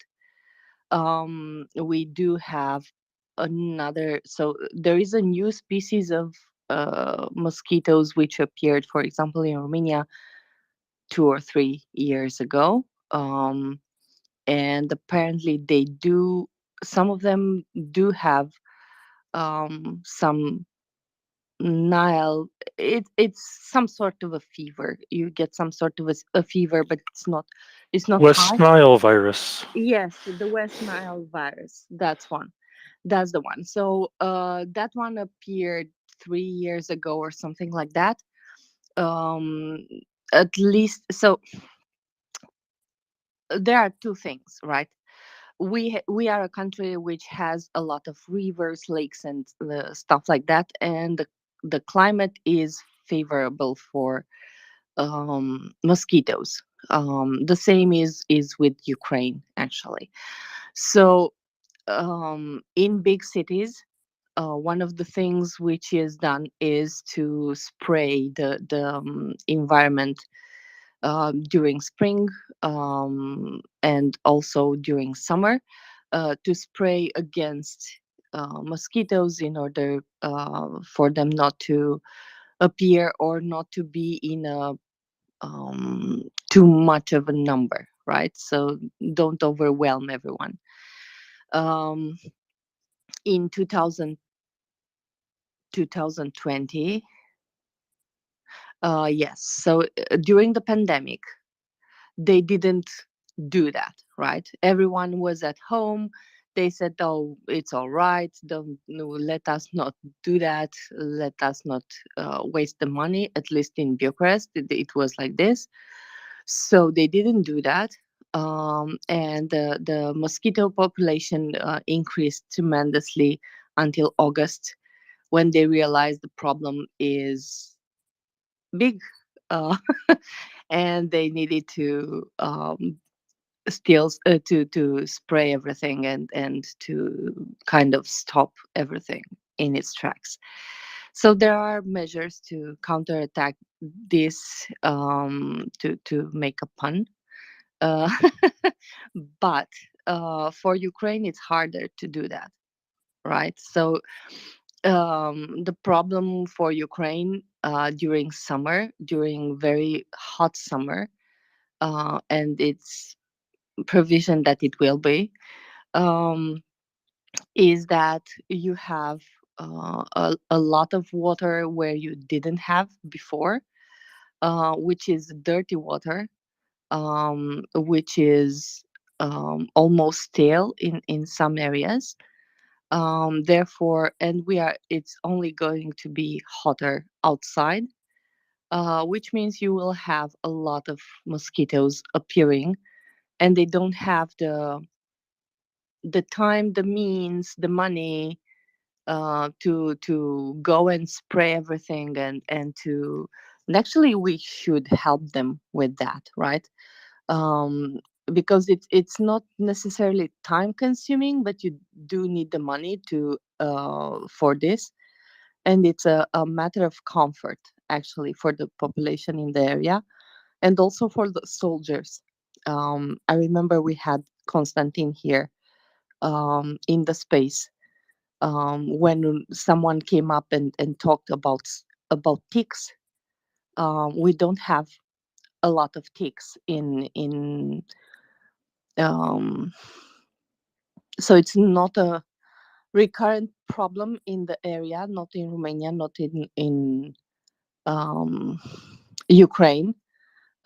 It's present like everywhere, but not in a awful manner. The problem here during summer, especially, are the mosquitoes, including for the soldiers, because they eat you alive basically, and they make your life a living hell.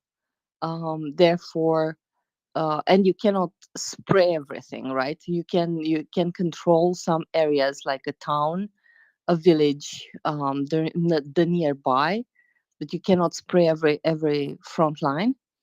Therefore, um, other means like uh, lotions to cover them to cover them against mosquitoes, it's a good idea. It's a good idea, and a good thing to send to Ukraine if possible. Actually, so yeah, and I don't think they have now the means and the time, right? To here we have it's called autan. I don't know uh, the main product, which is against mosquitoes. I think that's called DEET, DEET in the US. I think that's the same thing. Yeah, probably. But the main idea is that it would be a great idea to actually, if we can send some of these lotions for the anti mosquitoes lotions for the soldiers going forward, especially for the ones who will be stationed in the southern area near Kherson and everywhere around where the flood occurred. I think it will really help them. Actually, Yeah, I've got a question Yeah. about that. Well, I need to make a correction. Because I misspoke because there actually is a 3 different oral vaccines for cholera. They're not exceptionally effective. In fact, they're not even available in the United States. But the WHO has the World Health Organization. That's who is who. They have pre-qualified these 3, and they reduce the spread and the chance of getting cholera. And so those are the vaccines that they're probably talking about distributing. Go ahead, Prince. Yeah, for a second there, I thought you sounded like an owl. But what I was gonna say. Who? Yeah, who?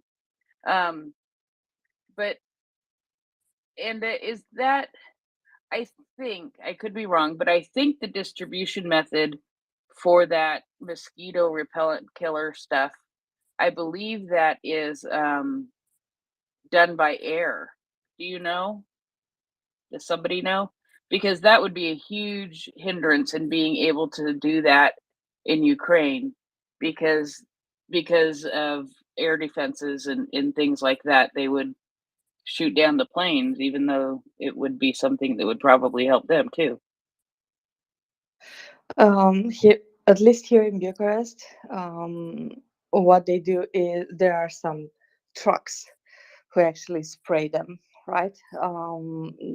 There are some trucks who go around the city and in parks in all the lakes area in order to spray repellent in the air. I don't know about helicopters or other means. At least we don't use them. So if there is a possibility, it's none known to me. So yeah. All right, thank you. I just They usually use airplanes here in fields and things. So they would they wouldn't be able to do that over all of the area that's been flooded and will then become stagnant, standing water and wonderful homes for mosquitoes. But I think I am going to. I think I see my replacement here. Mockers is all antsy and just can't wait to push me out of my seat. Um, so yeah, Mockers pushes a cripple out of his wheelchair. Story at 10. Isn't that some sort of hate crime? I'm so sorry. Well, I need to get back to my editing because I only got 2 of the 3 files that I needed to do tonight. So I'll let Mockers take over, and I'll say good night. I wasn't here that long, but I really enjoyed it. And have a good morning, good night, good afternoon, whatever it is around the world, and a Slava Ukraini. Herom Slava, Dave. Thank you very much. Always a pleasure. Go ahead, Nancy. Yeah, I figured I should chime in a little bit on that last bit about mosquitoes, being as Florida is one of the mosquito capitals of the United States.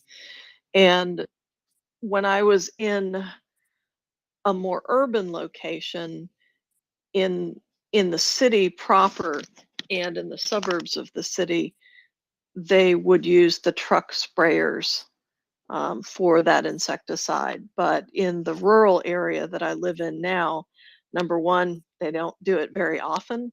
It's just not populated enough to typically be cost effective. But when they do it, they have to use aerial because so much of our area is unreachable by road.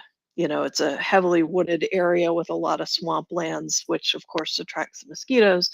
But that's why they have to use low flying aerial for that, typically a small plane situation, which, yeah, would be, well, either one, you're probably going to have problematic conditions given the line of conflict being right there. Yeah, that is definitely a danger and an issue. And yeah, go ahead, Anda. I actually have a question. I know you were expecting that, but yeah, I do have a question. Is it so? I've been listening on and off more. I was more off than on the last days. Um, is it true what I've heard that they are shooting down drones? So Ukrainians are trying to send water by drones to the occupied territories of Kherson, to the people who are stranded on their houses, and the Russians are shooting down part of the drones.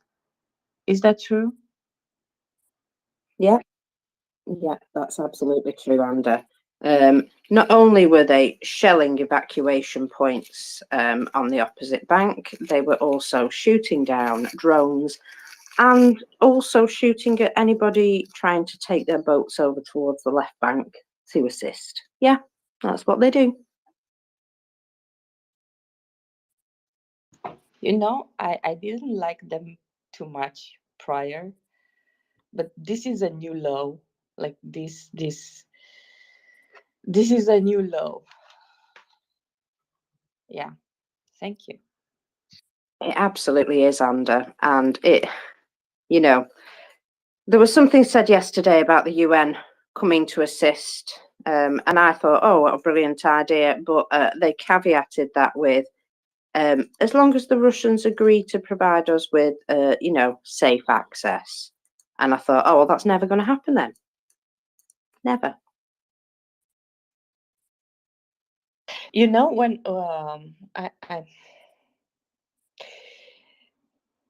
when the Red Cross was established, one of their roles was to help both sides. So the idea was, okay, you go on fighting, do your job. It's a job, right? But you have to let people help the wounded, right? On both sides. So one of the because the oath of the medics is to help everyone, right? Not to injure, but to help. And it doesn't stipulate there unless they are fighting with you, right? So this is how initially the Red Cross was created. And one of their roles was to go there during wars and take people out who needed help, or to facilitate help of the population, or the local population, or the civilian population where needed. So I know they were not very active, to say the least, in this war. And I know they had good shots with Russians instead of helping Ukrainians. But this is a humanitarian crisis. There are three things that you need, like absolutely need, right now, for the population which lives there. Blankets, because it's not so hot during the night. Water, and food, right? So these are the three things that you absolutely need in order to survive for a couple of days, until you're rescued, if you're rescued. Because to my understanding, the Russians are not rescuing anyone, and I understood they lost some. They lost some personnel. Oh yeah, the Russians didn't bother to warn any of their guys downstream what might happen to them. Because, you see, if they lose a bunch of their own guys as well, it sort of helps them to obfuscate, and say, well, it couldn't be us because look, our guys got swept away too. Yeah, and also this morning there is a message from rescuers. Due to the ongoing Russian shelling in Kherson and the worsening situation, volunteers who had planned to come today with boats to help are being asked not to come. The military administration will contact them directly if they need assistance. At the moment, they have stated they have enough personnel and will continue to rescue people and animals from the flooded area. So basically, they're saying, if you're not in the armed forces, please don't come because we're scared that you're going to get killed. And And that's a crisis. I don't know how much you've been able to see, but I know Mocker saw this yesterday. Several of us saw this yesterday, but they were evacuating a 93-year-old man in a boat. And he said, I survived one world war and now I'm surviving another. And then it cut to another screen, the same old man, and his head was bleeding and they were still in the boat and he had been hit by shrapnel because of shelling nearby, very close by. And they were able to get him to safety and he is okay. But just the fact that, they're evacuating a 93-year-old man, and he gets hit by shelling while he's being evacuated is just horrid. But those are the kinds of things that we're seeing videos of, and what we're seeing videos of a lot yesterday, or your yesterday, my still today, has been a lot of elderly people. I saw a woman in a wheelchair who had at least one leg amputated. And evacuating some of these people isn't easy. So, but Mockers, we have hands. But Mockers, is there anything you would like to do before we go to hands? Would you like some numbers? Is that what you're hankering for? Holy shit. Yeah, indeed. Well, Swear there's some jar, big swear numbers. jar. There's some big numbers this morning. Robin paid the And swear jar. okay, as long as Robin's paid the swear jar, let's go ahead. So here we are on the 9th of June. We have got into double figures, got into four figures, sorry, excuse me. We have 10,010. That 10 must be very important. We have, Mockers, yes, not 10,010. 1,010. My apologies. Oh, you know what? I've only had 2 mouthfuls of coffee. That's what it is. I'm absolutely meh. Anyway, it is Friday after all, isn't it? So yeah, 1,010. If there was 10,010, there really would be a holy. Sorry, apologies. Let's try again. We have 10 tanks. Did you know, Prince? Did you know that that's 9 more than they had at the parade in Moscow? I know, shocking. And then, oh my goodness, 24 armoured personnel vehicles, 34 artillery systems, not a record, 4 MLRS, 4 anti-aircraft warfare systems, 13 UAVs. Ooh, Delman is going to be pleased. 26 vehicles and fuel tanks. And you know what I forgot to do yesterday? I forgot to celebrate the fact that we had hit 500 special equipment. Because today we've got another couple. So it's 502. So it didn't take very long to hit that, did it? I remember when we were like counting up to 400. Wow. So yeah, that's a lot of special equipment. And thank you all for listening to the numbers with me.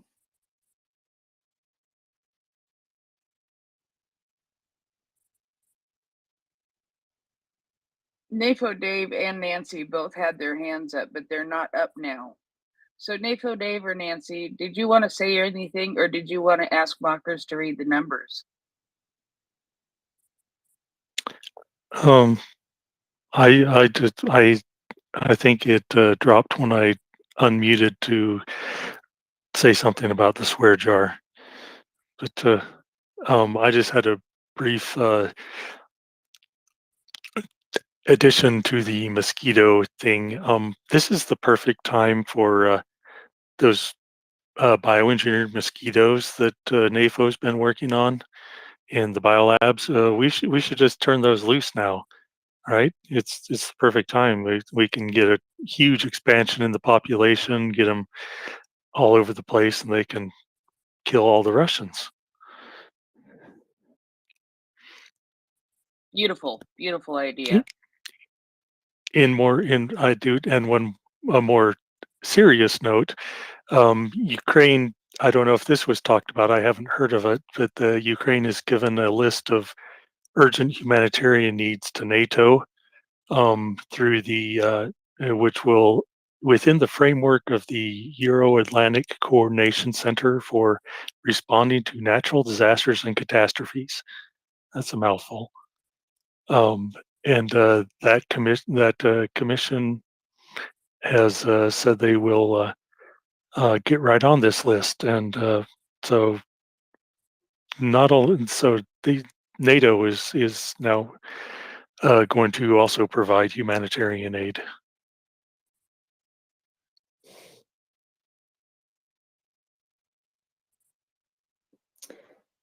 Well, yeah, hopefully they actually get mobilised and getting that humanitarian aid there. It is disappointing to see large organisations not gearing up and doing this as well. Maybe they are, but I don't see an awful lot of evidence of that right this second. Nancy, go ahead.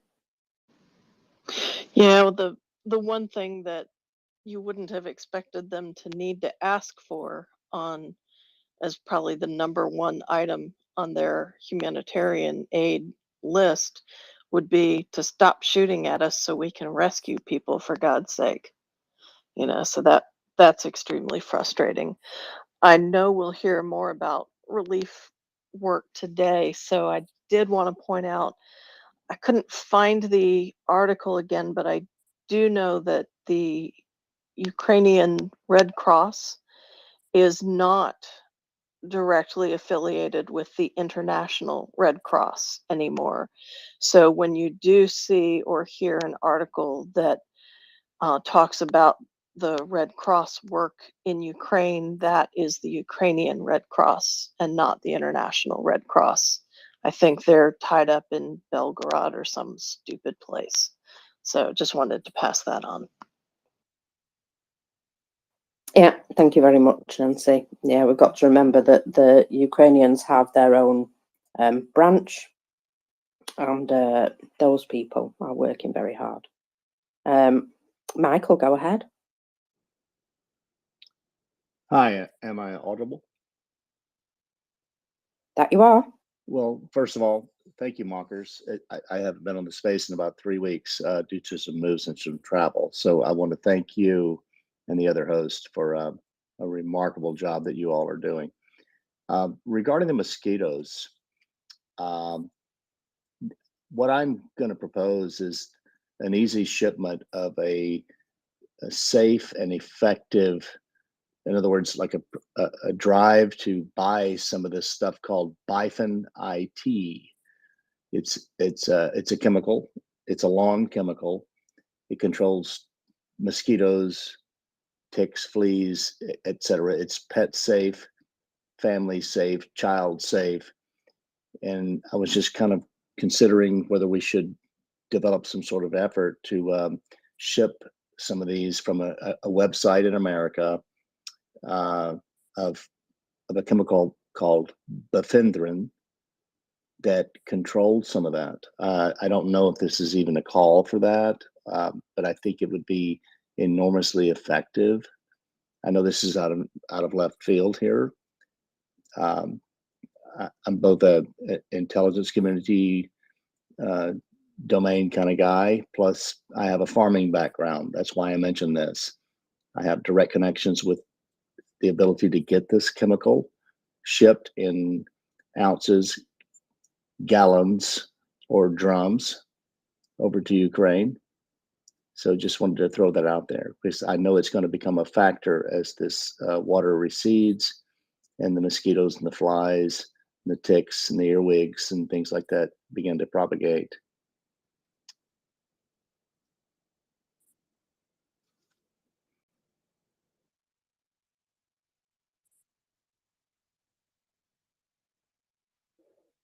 Thank you very much, Michael. Go ahead, Prince.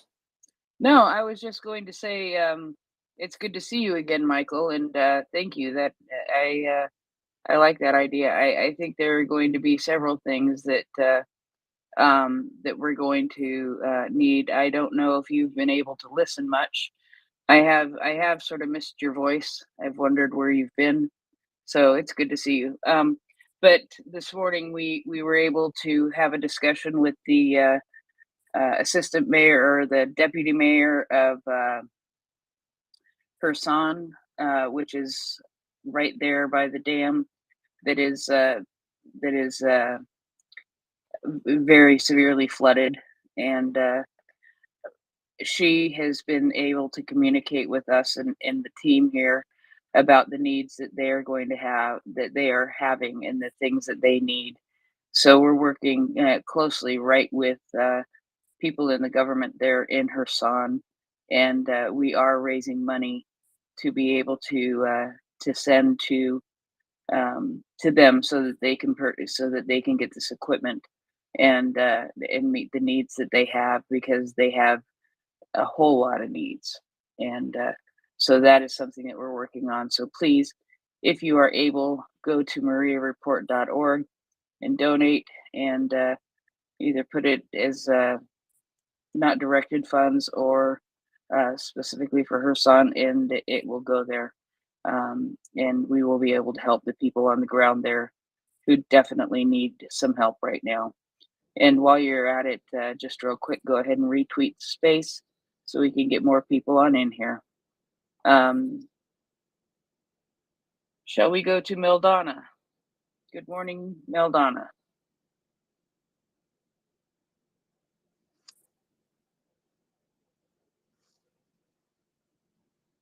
Mel? Are you- Yeah, like everybody, I sit there and try to talk with the mic off. Can y'all hear me? Yeah, I can. Yeah. You're from the South, honey.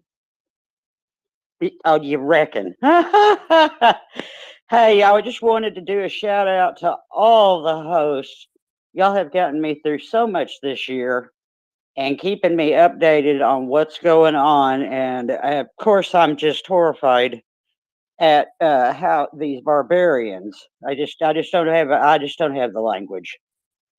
But I just wanted to jump in a minute, and also it's so good to see Anda, and just saying hi to Markers, Prince, Napo Dave, all. I love listening to y'all at night, and I'm starting my job back on Monday, so it's gonna put me in bed a little bit earlier, but hopefully I can still hear all you. I know Markers is often on in the daytime, so I might be sneaking and listening at work. But y'all keep rocking on. I really do appreciate the Maria report. And I'll go ahead and drop back down. Thanks so much, guys. Well, thank you. Thanks. Sorry. Thank you. You're okay. I'll let you. Yeah. Just this one. Yeah, just this one. Thank you so much. We'll see how many times this happens over the next couple of nights. We trip over each other sometimes, but thank you so much for coming up and sharing that with us, Mildana. I hope going back to work goes good for you, and keep listening when you can, because we'll be here. We ain't going anywhere. I sure thank y'all. Appreciate you, Prince. And Markers, I'm still going to have to stay up late enough to hear them numbers because they just keep getting better. Y'all take care. You come back now, you hear? Thank you, sweetie. All right. Michael, go ahead. Love you from Little Rock, Arkansas.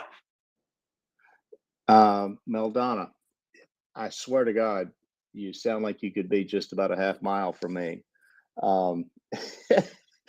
It's great to hear your voice, and thank you for listening. And I would say to everyone, please retweet this space.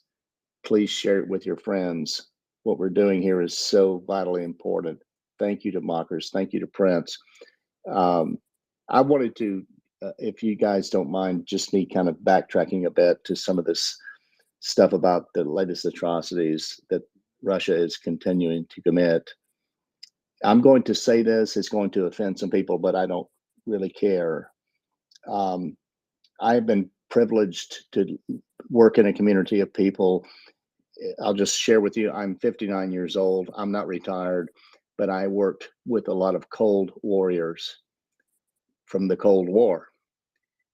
And what's going on now, the essential fact is, I'll just cut to the chase. What's going on with these Russian atrocities? Some people, unfortunately, and people can hate me for saying this, I don't care. Some people just need killing. And that's just the way the world works. It's unfortunate. It's dire. It's tragic. We can't change how the Russian society thinks, how they operate. But while they're in Ukrainian territory, they need killing, because that's the only way they're going to be evicted from that territory. It's harsh, it's dire, and I'm not going to apologize for what I'm saying, but that's just kind of the way it works. And so long as we can provide equipment, training, arms, jets, you name it, so long as we keep up the momentum and keep this space going, we can keep the momentum going. And I urge everyone to share this space, speak to your representatives in Congress, in the Senate, or wherever you are in the world, and promote the idea of kicking Russia out of Ukraine. And with that, I'm going to step down. Thank you very much, Michael. And Yeah, I totally agree that while they're in Ukraine, they're in the wrong place. So, yeah, it's up to them to leave. We did indeed have quite a few booms yesterday. Would you like a quick roundup of the booms there, Prince? I always like the Mockers Boom Report. I think you need a theme song. Next, we have Mockers with the Boom Report. Excellent stuff. I've got a fabulous meme that somebody made me. Anyway, let's start in Bilharad People's Republic. So we have Bilharad itself received some cotton yesterday. There were multiple booms in Shebekino and Novaya Tavolzanka. So these are places that the Free Russian Legion and the RVC have been running around causing chaos. And they actually have said that this area of Nova Tavolzanka is theirs. They've basically taken it over. It's theirs. They're pretty unopposed in that area now. So good for them. Then, as we come back to Ukraine, there is a list. Mariupol, there were multiple booms. Tokmak, there were loads. Melitopol, again, multiple. Luhansk, more. And then these places also received some cotton. So we've got Makivka, Donetsk, that's occupied Donetsk, Horklivka, Rubizhna. Now, I know of the Rubish Brigade, and Rubizhna is where they originally, some of them came from, I think.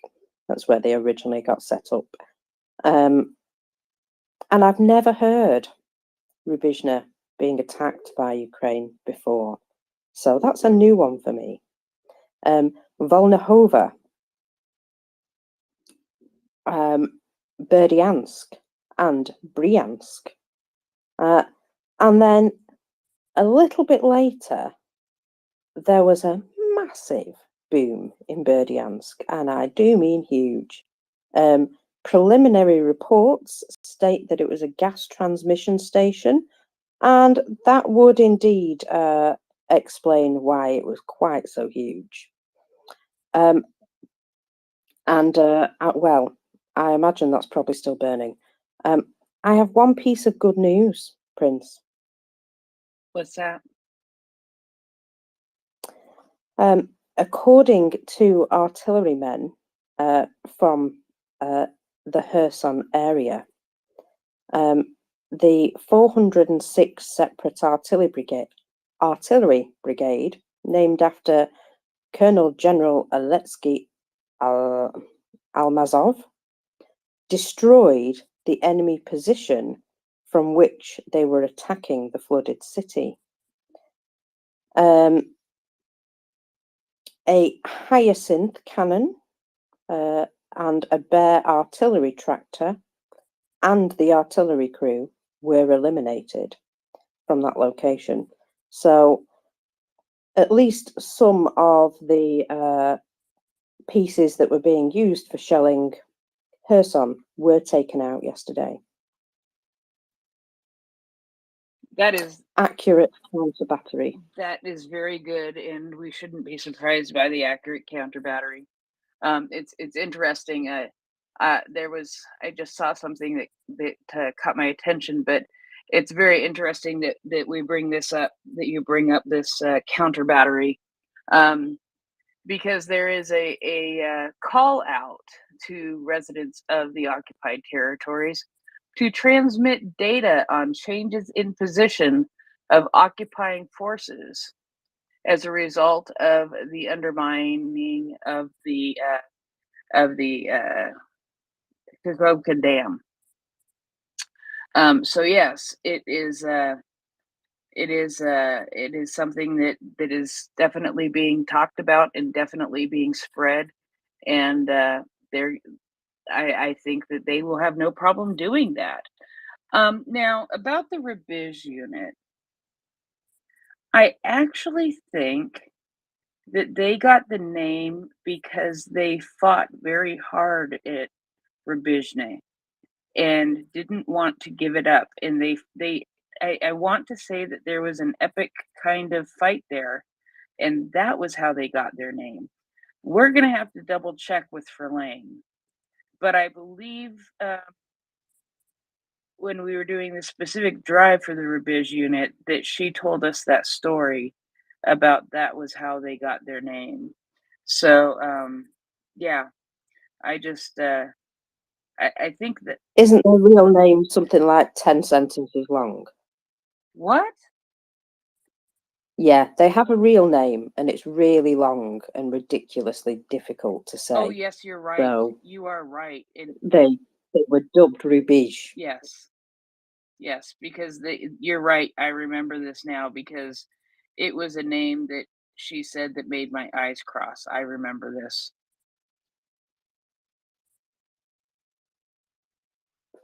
Hello, Nick. What are you doing up at this time?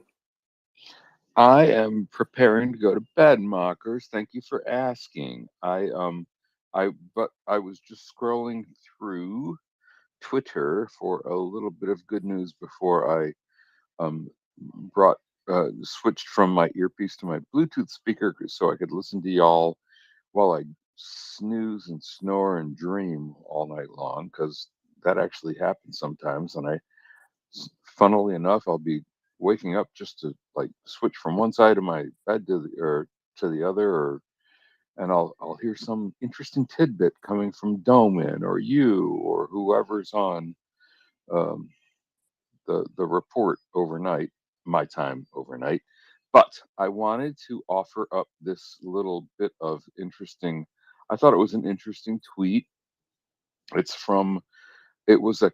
This is actually a retweet from Michael McFall, and it's very short, but I'll read the actual tweet that he was retweeting right after I read his commentary, which is absolute evil.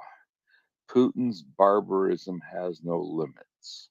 Now, the tweet in question that he was retweeting is from, of all places, the New York Times, who we all have probably checkered emotional relationships with for their diffidence and both sidesism.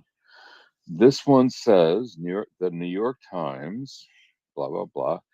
Videos verified by the New York Times showed multiple Russian strikes targeting an evacuation point in the flood stricken city of Kherson.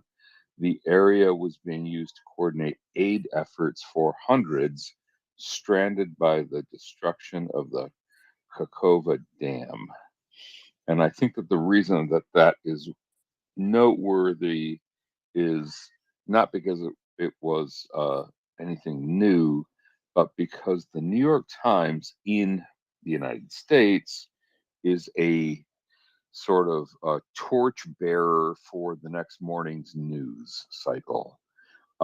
So hopefully, despite all the breathlessness over Trump's indictment, well deserved in my opinion, and belated in my opinion. But anyway, despite that, maybe the brutality and barbarism of the Russians in this war will start gaining more traction, the traction it deserves, instead of the stone silence from so much of the Western world's media. I'm just crossing my fingers, hoping for the best, hopefully not futilely.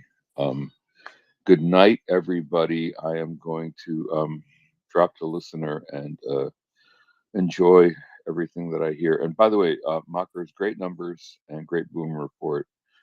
Anytime you want to repeat that overnight, I'll be game for it. Yeah, and good night, everyone. Good night, Nick. And I'm just going to have to put something into the nest for you all because it's hilarious, right? There's a HIMARS, you know, just casually shooting off its HIMARS like it does. It's whatever it is, Gimlers, whatever. And some guy just casually cycling by almost gets caught in the blast, the blowback, and just carries on casually cycling like nothing's wrong. That was Sorry, hilarious. it really amused me. It is hilarious. I do love the casual cycler. It just cracked me up when I saw that last night. It was like, yeah, just la di da di da. It was just, I don't know. It could have been in a British comedy, couldn't it? It really could. You know, it's like just never mind. I'll just carry Would on. it be maybe Mr. Bean? I don't know. I have no idea, but that just amused me no end. I just found it then in my DMs, and I was like, "What the actual heck?" I am seeing some good news from Norway. Apparently, Norway has granted 150 million Norwegian kroner in humanitarian aid to the flood-affected areas. In addition, also offering 5 full containers of flood protection equipment to a value of 7.5 million Norwegian kroner, which is certainly a good effort and certainly going to be very helpful. So thank you very much, Norway. At least somebody's stepping up there. That's what I want to see. Good morning, Aaron. Good morning, Marcus. Since we're going on retweets and positive things, Nuno, who's a special forces guy that comes in the morning sometimes and seems to be quite knowledgeable, and he retweeted a tweet, so it might be worth sharing. And that was that there was a Ukrainian soldier had said, I mean, we don't know how true all this is, but I thought I'd share it. If he's shared it, it can't be too bad. That reports from the front line were that there are a lot more mines than were expected, and a lot of the mine clearing machinery is breaking down just due to the use of clearing these mines. But don't worry, once we get through, things will speed up considerably. So take it with a grain of salt because it's coming. Can't be confirmed, but it sounds positive rather than negative. I'll step down. Thanks.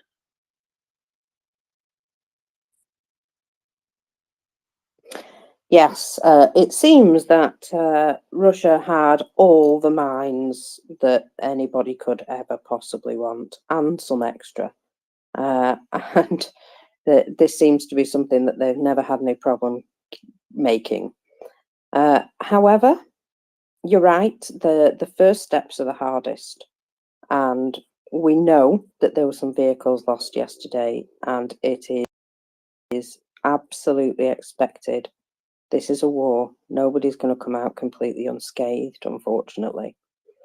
And that some of those vehicles, when you saw them afterwards, that actually showed exactly what those vehicles were for. They protected the people inside. If you looked, the vehicle might have been damaged on the outside, but the internal parts of the vehicle were not. And that's the whole point. Those people very likely got away from there without any major injuries. And that's what the equipment's for. It is for, almost for using up. The equipment is there to protect the people. And if the equipment gets blown up, it's unfortunate. But if the people are still protected, then, it's done its job. And I can't see That being, you know, a terrible, terrible thing, we do know that losses are going to happen. Equipment losses are not the biggest disaster. But, you know, it would be much better if that didn't happen.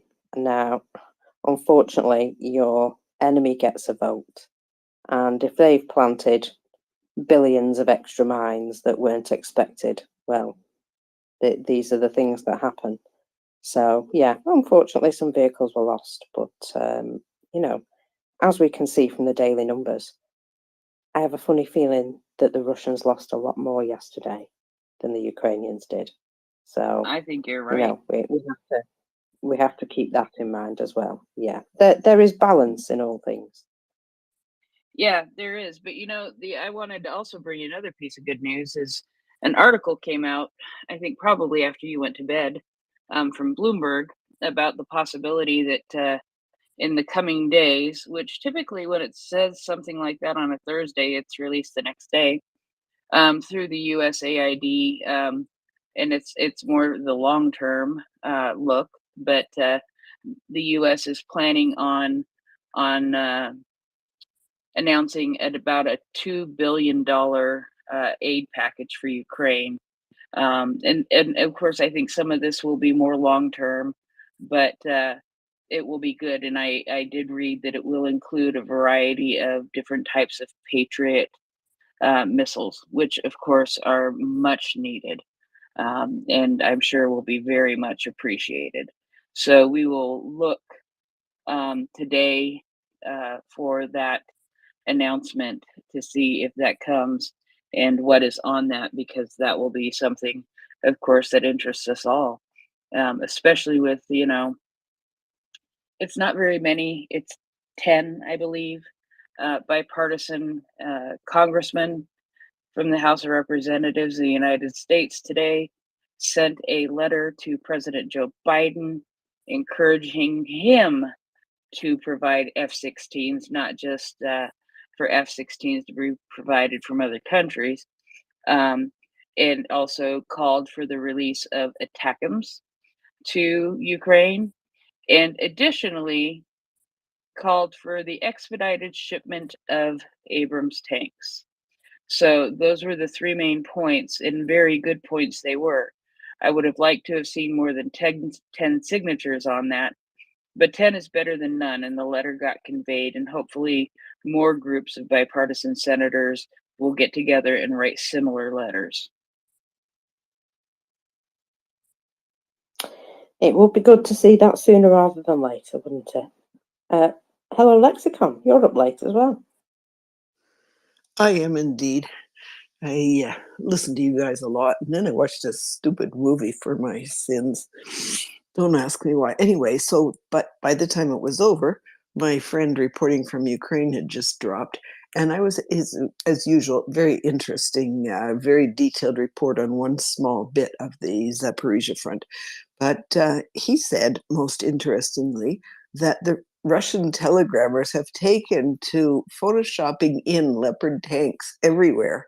And he illustrated this a bit. You know, his stuff goes by really fast. But so apparently there's some adepts at this. And so people needn't to think that quite so many tanks have gone down. Of course, he also said that the Russians had announced that I think Ukraine had 1,500 soldiers in the field and they had 150 tanks, and they lost a hell of a lot of them. And anyway, they got totally stopped and so on. Of course, not at all. And they did. He shows tactically how Ukraine.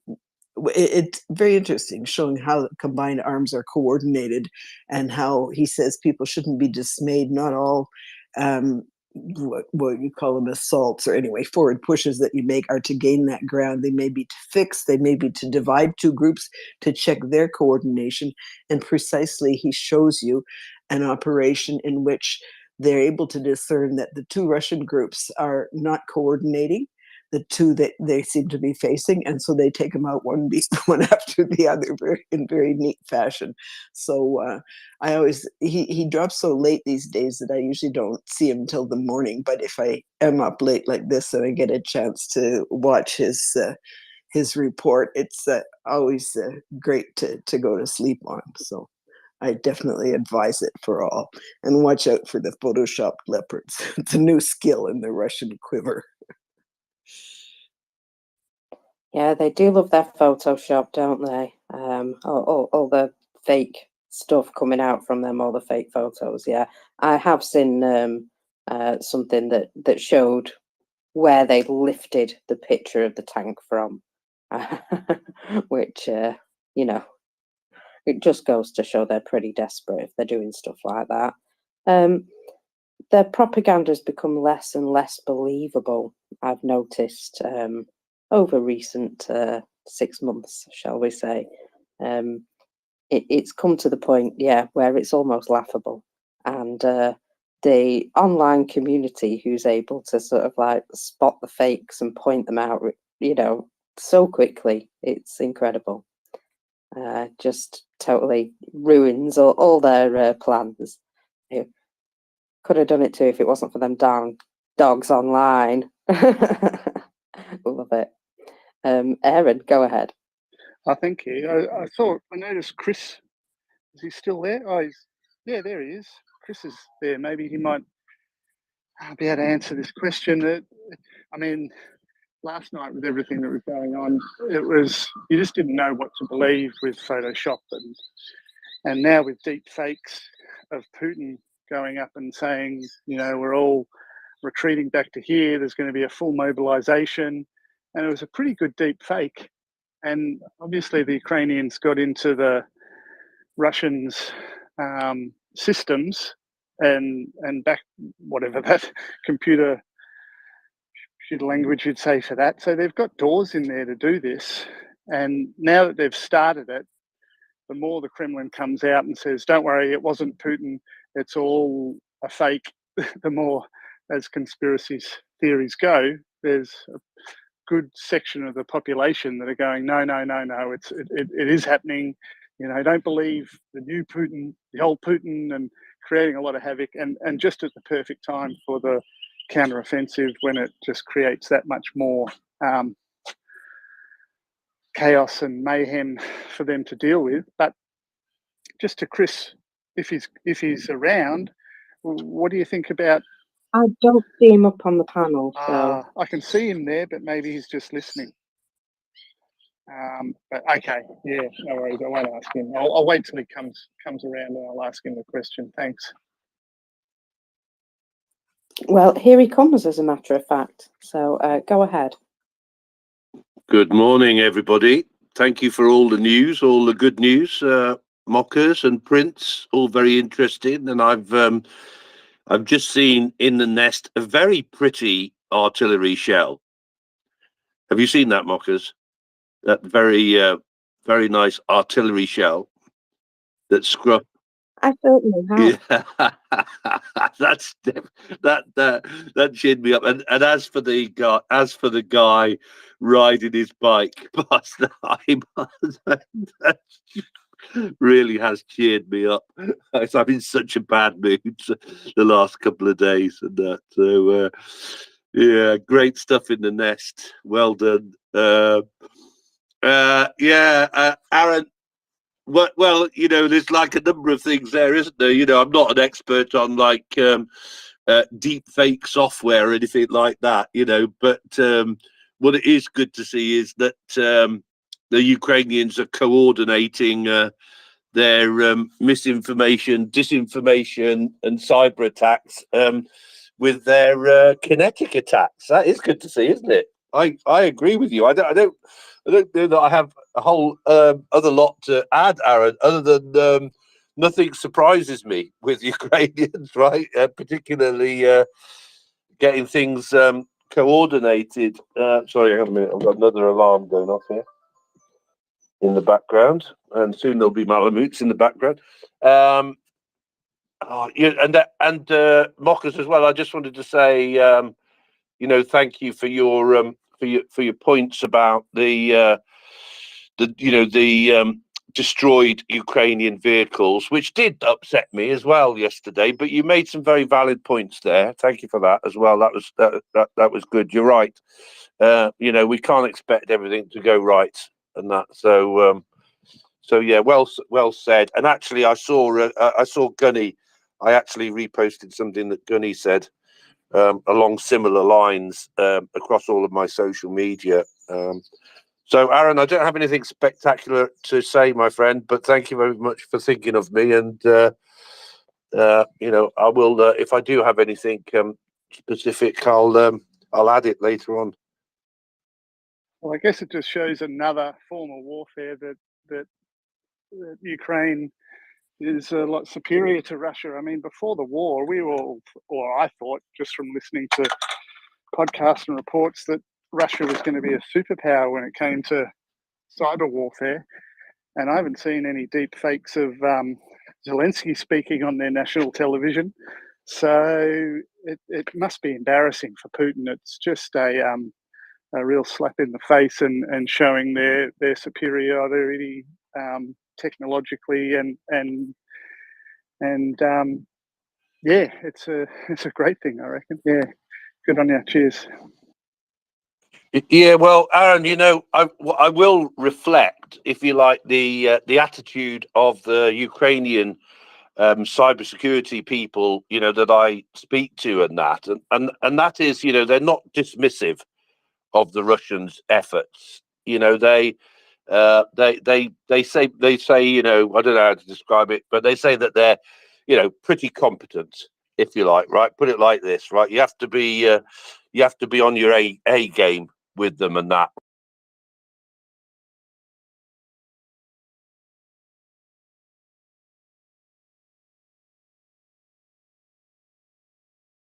And if you want me to send it to you, I will. And if I haven't sent it to you before, but the first ever interview that I did with Mikhailo Koltsov, who is an advisor to Zelensky on cybersecurity, part of the Ukrainian cyber defense team, and basically the CISO for U-Control.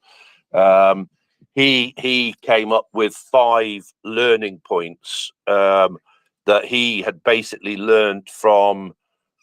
He's basically been in that role from 2015 until now, which is obviously that's a long time in the cyber world.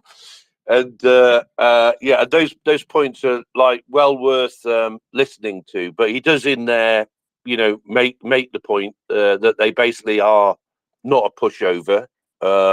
They are capable and that, but yeah, the Ukrainians have got the measure of them and continue to innovate all the time.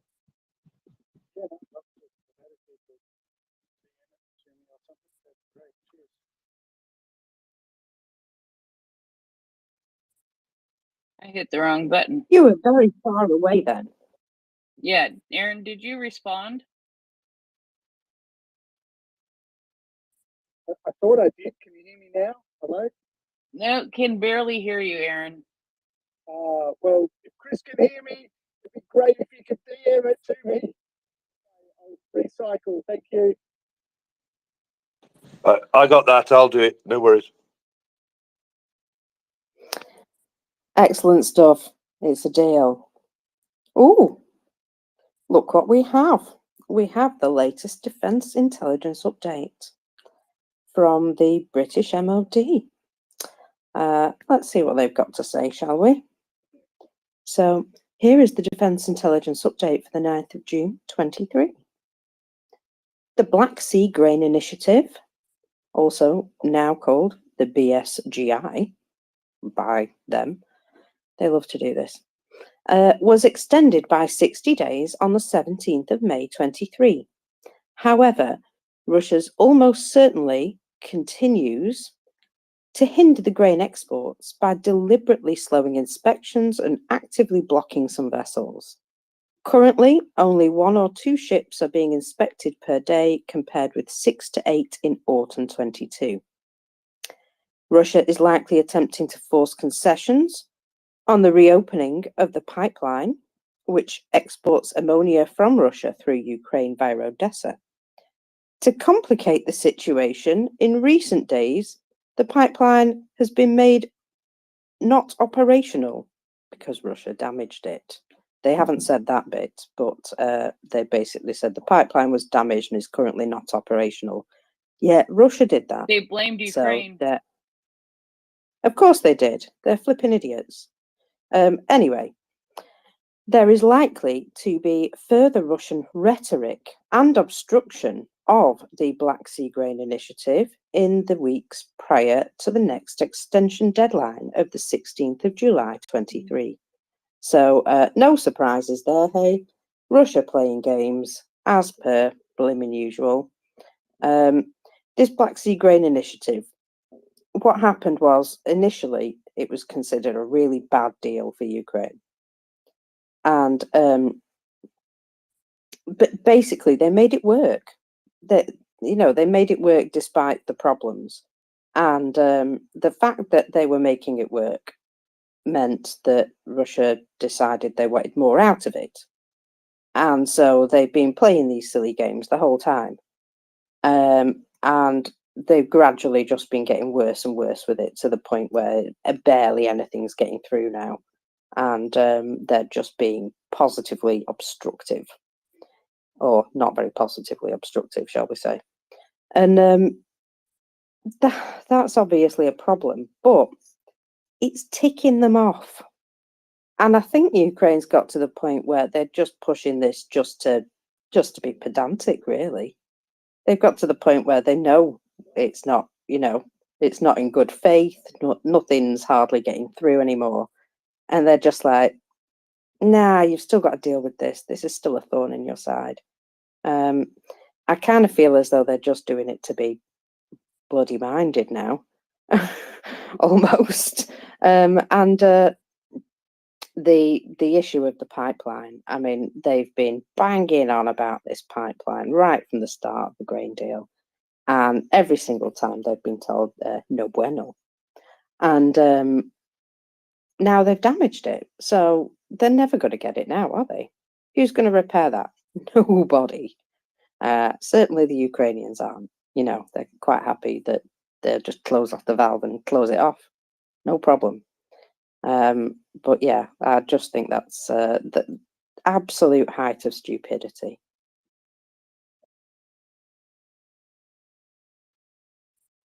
It's the third time I pressed the mic button to try to get it to turn on.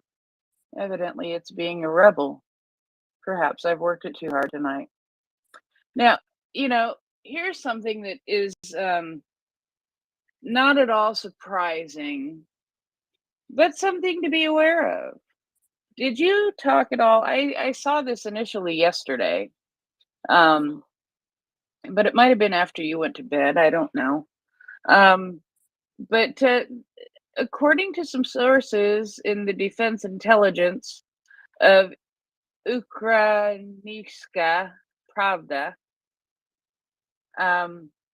according to the intelligence, what's that? I said, well done there. Thank you. According to intelligence, the Russians have chosen a gas transport system as the target of a terrorist act. The Ministry of Fuel and Energy of Ukraine has discovered that the pressure of the compressor station for main gas pipes has lowered significantly.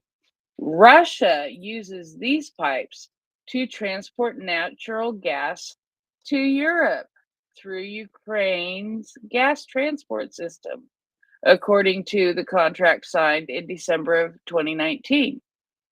So, what do you think they're setting up with this? A false, yeah, right? Just like they've said consistently that it was Ukraine that hit the ammonia pipe. Do you really believe that? Because they didn't say it again. They didn't say that for like 24 hours after it was hit. I don't know. But yeah, this story sort of caught my attention, and it's just one of those If we hear about a gas main blowing, we've been forewarned. It's just, you know what I love about this is that we get forewarned about false attacks. Period. That's it. False flags. We get forewarned about them, so they mean absolutely nothing. Well, it's pretty transparent what they're up to, as far as I'm concerned.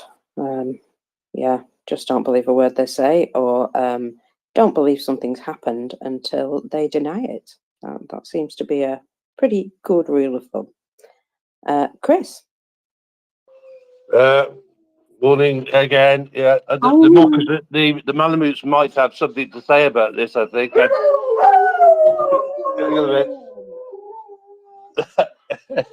Basically, they're saying never believe a Russian, mockers. And they'd be correct. I will leave you to your howling. Excellent stuff. So what am I getting this morning? I'm getting some information.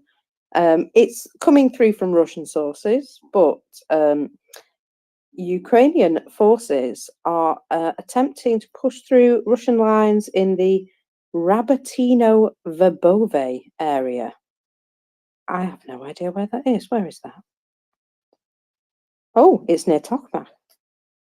Is it? Let me just. I have heard things about Talkback area during the night.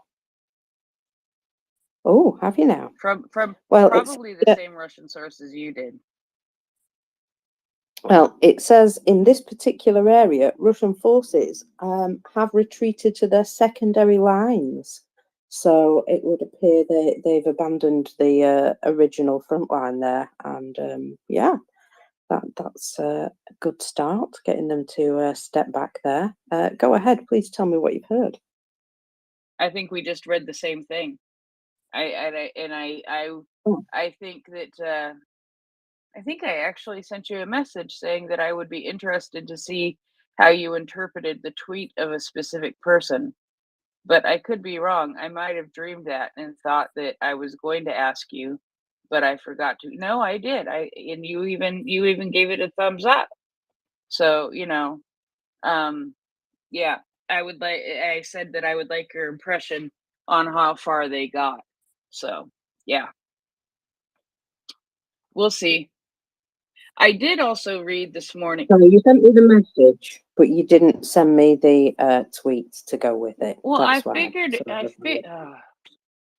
you're so picky. I'm just kidding, because you were so not picky at all. It's absolutely funny.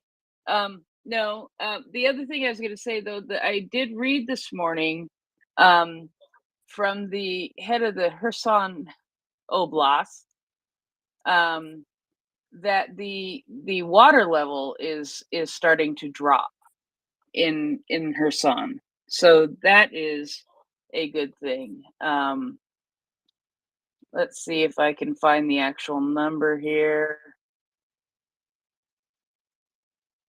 Yes, we observed a tendency to decrease the level of flooding in the morning. The water level in the region is at 5.38 meters. That's still pretty high.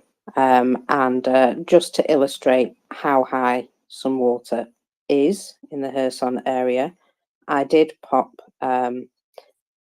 Alexei Goranchenko's. Didn't we speak to him the other day? We did, didn't we? He came on the other day and spoke to us.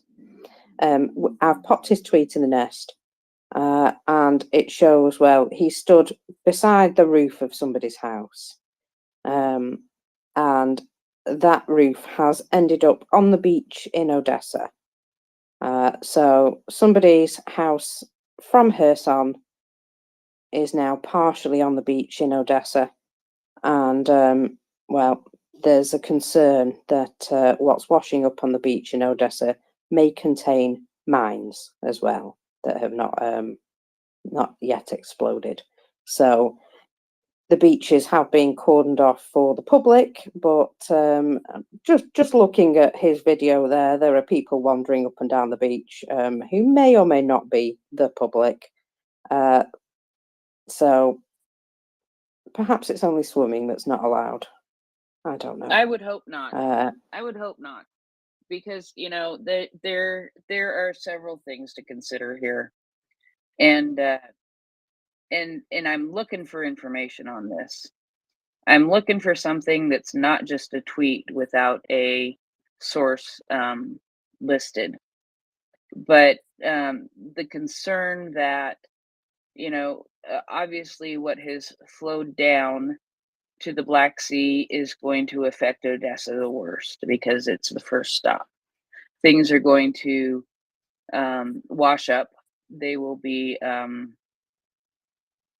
houses, refrigerators, items, unfortunately, probably some people and some animals. And the mines are going to be. That has already been noted. Yeah, both of them. Yeah, Yeah. I know it was. I was trying to be nice. So, and of course, mixed in with all of that is the oil and chemicals and fertilizers and all kinds of other toxic things. So we know that's already gotten to Odessa. But the questions that remain that I am interested in finding answers to is the likelihood of it going to Romania and then Bulgaria. How much do they need to worry about it? I'm really curious about that, and I am trying to hunt Romanian news to see if they have written anything about it yet. But it's, I think, something to definitely keep an eye on to see how far that spreads, because the impact, I mean, the impact of this is so huge, and it's going to affect Ukraine, obviously.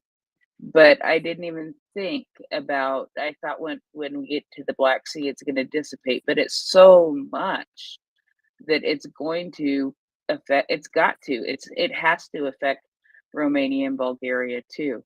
And so what will the reaction be to that? I'll be very curious to see if we get some news on that. Well, if you can stand my kettle boiling in the background, one of the things about what you're saying there is, yeah, ecocide doesn't just stop at a border.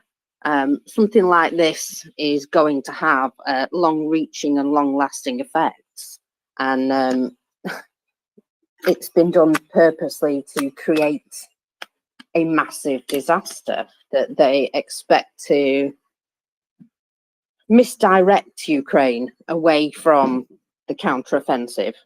And of course, those people who have been gathered and made ready for the counteroffensive are completely separate to the people who are being drafted in to help the disaster relief. So they kind of messed up there. I don't know what they thought, that everybody would suddenly be directed, to mopping up their disaster. I believe Ukraine has more soldiers than that, and that Russia has underestimated them again with the number of people and the level of force that they've gathered against them. If anything, it triggered them to start sooner than than anything else. It just made them mad, and as if they were going to abandon all their plans. That's never going to happen. Russia needs to leave, and something like this has just spurred them on, because Russia needs to leave even faster, basically. Chris? Yes, Marcus, more great points there. I think particularly the one that I like to keep talking about is the fact that, not only are Russia causing chaos, death, rape, etc. in Ukraine, but they're also causing chaos around the world as well. As you say, with ecocide. So what I missed that slightly. What was it that the likelihood was that the bursting of the dam might also affect Bulgaria and Romania? Was that basically what you said? Oops, sorry, noisy this morning. Oh, they're happy. No, Yeah. I mean, it just makes sense, and I'm looking for news on it. I'm looking to see if it's going to start showing up in the news in Romania first. You know, that this may happen or that it is happening. But then I also forgot, I neglected to include in that list Turkey, Romania, Bulgaria, then Turkey is how it would go. And how would Turkey react to this? And you know, all I want is a Romanian source of an article that gives their idea and their impression on it. So I'm working on that, but I've been hosting, so I I don't tend to search for anything other than what I could talk about when I'm hosting.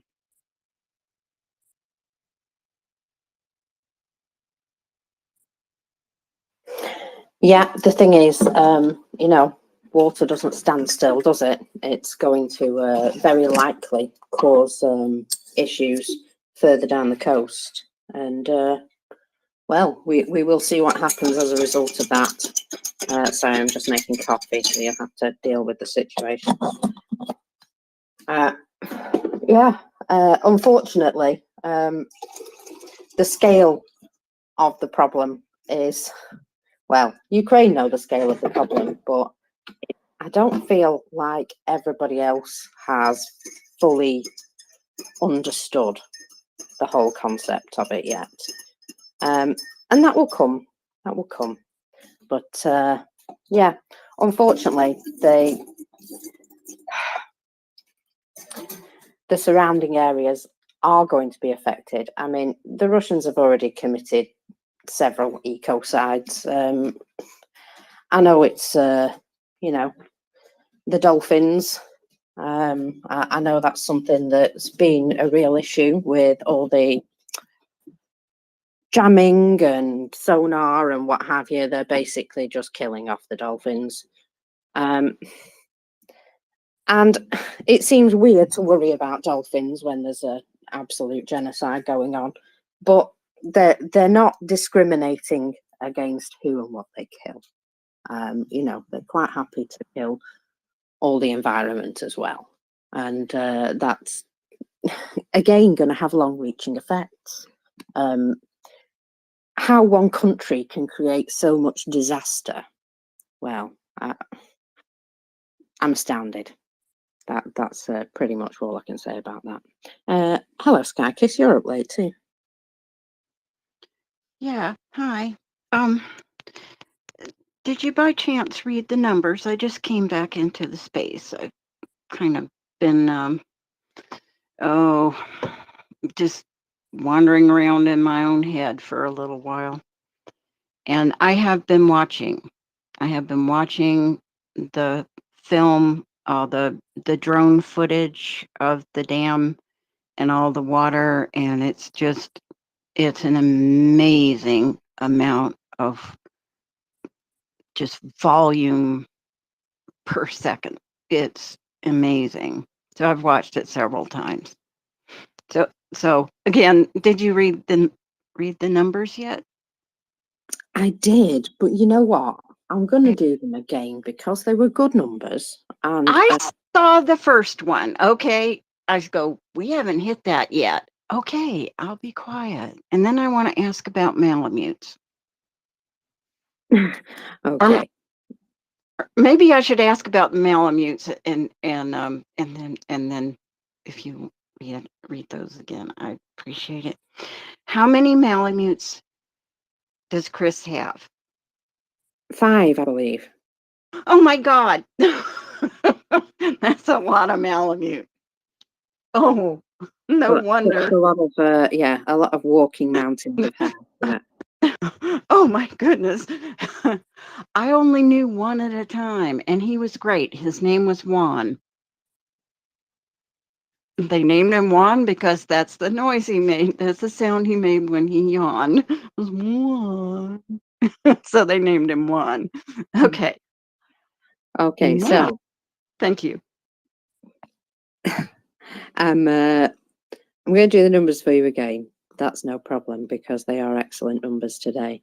And then what was it?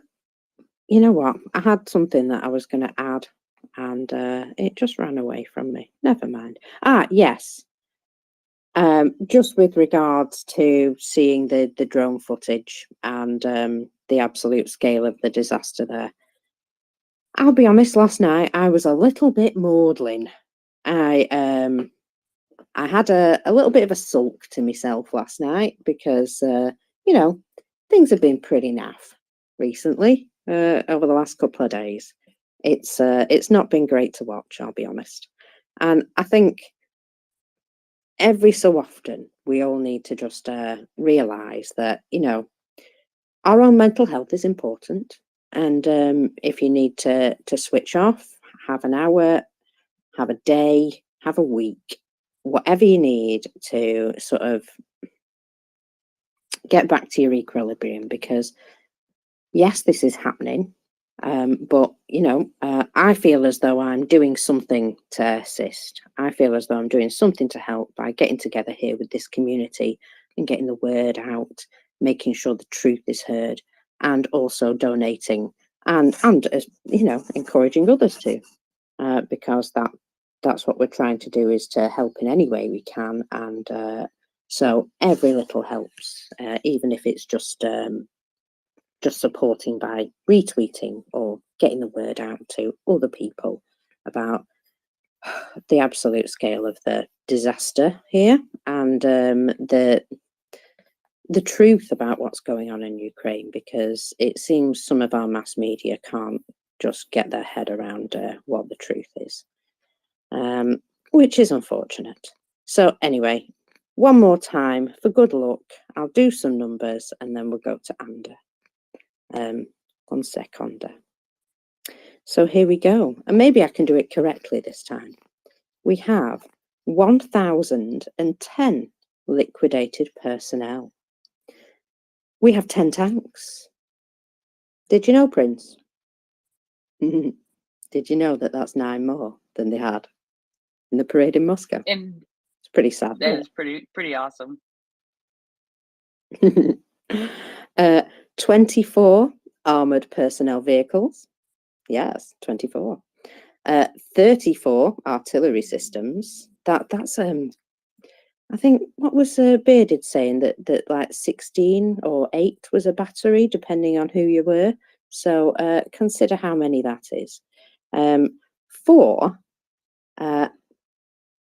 what are they called? MLRS systems. Sorry, went out of my head for a moment there.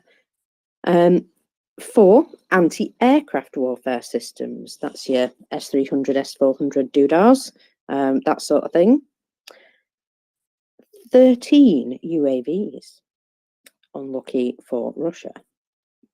26 vehicles and fuel tanks, which I think is substantial. And 2 special equipment, taking it to a total of 502 in just like a month from 400. Maybe not even that. I think that's pretty incredible. So there you go. Enjoy.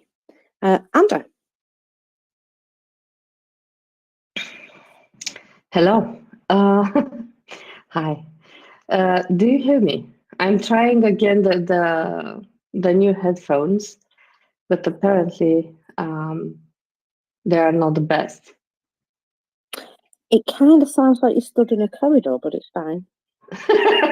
Okay. So what I wanted to, so why I came up. I came up to talk about the Ukrainians who are actually in Romania. Because there is, so I wanted to talk about life outside Ukraine, how it feels like, what are the challenges, and if they are, if they want to go home, right? The answer is yes, they do. I see that you have a granny here with her hand up. So if you want to keep the topic that you were talking previously, I can wait. So it's okay. Okay, let's see what Fee has to say. Morning, Fee. Good morning, lovely people. Marcus, I love your reports. Your boom reports are the nuts. Now, and I sent you the images. I've been cursing over my embroidery machine. You're welcome to bung them up less briefly. If anybody can guess the four logos that I'm embroidering that sat on the machine, they're half done. Have a bit of fun with it. Mindfulness, oh my god, it is so important. And at the weekend I ran out of my antidepressants, didn't I? I buggered up my prescription, excuse the language. And so of course by the time the dam blew, I was in a bit of a pickle. Thank God for MriyaReport. I turn it on and I listen, and my theory is as I doze off and I'm sleeping, I'm absorbing all the information you are imparting. Anybody in the UK or wherever ever want a chat, just just an natter as you do. It's very helpful. My friend Flippy Mingo, who will be here shortly and will be pissed off because I've beaten her to the craft shed at the bottom of the garden. We start our sessions in here, and I've got a sound bowl, and I ring that, and then you just listen and absorb the sound. I've played it in spaces sometimes. It's quite funny. But yes, and we do saging, and we find that helps to lift our mood, and it smells nice. So if anybody ever wants a natter, I'm always up for a natter, either through spaces or DM, and if you want a phone call or whatever, I'm always here. That's one thing I can do when my arms and my hands and my feet don't work, which is a lot of the time. I can still yatter, as you can probably understand. So I'll pass it back. Thank you. Thank you, Fee. Go ahead, Anda. Let's have a chat.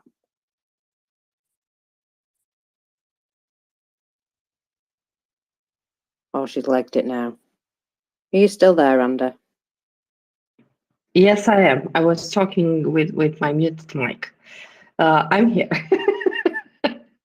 I'm sorry. So I was talking with the muted mic. If it works, nobody hears me, but it works. Anyway, so why did I want to talk about refugees? Because right now, the first wave of refugees from Ukraine came last year in February and March, and it continued the whole year. There were not many people who stayed in Romania. Approximately, I like to round things up, approximately 100,000 remained in Romania. There was a very large number of people who crossed the borders from Ukraine. So approximately 2.5 million. I'm sorry. I think you hear Alexa on the background. I'm sorry. So what I wanted to say is that over time, a very large number of people left. They went home, or they went to other places outside Romania, other countries or other relatives which are in some other places of Europe most of the time. So they choose Germany as a place to go. They choose Portugal. Actually, it was a very popular destination. Spain, also Netherlands, Denmark, and so on.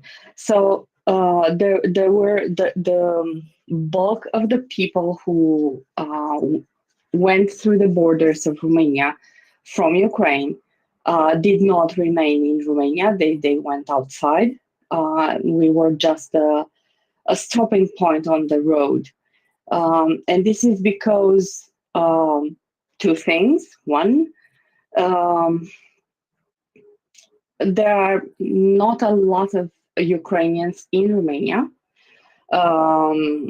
The population here, so we have like 50,000 Ukrainians residents as a minority, right, in Romania, citizens of Romania. But this is not much, right? If you think in a grand scale of things, this is not much. And the people who actually remained, roughly 100,000, are the double of that population. So for each Ukrainian who was a Romanian citizen, we now have three, right? Ukrainians who are in Romania. So it's not a lot, but it's something. And I wanted to see how are they feeling, right? Usually people spoke really nice about Romania and what happened here. What was their experience. Our Red Cross actually helped a lot. Also, some of the organizations who helped Ukrainians at the border and in the crossing sections, because we had two major entry points in Romania and one major crossing in Bucharest, and also one in Cluj for people who wanted to fly in Europe and not only.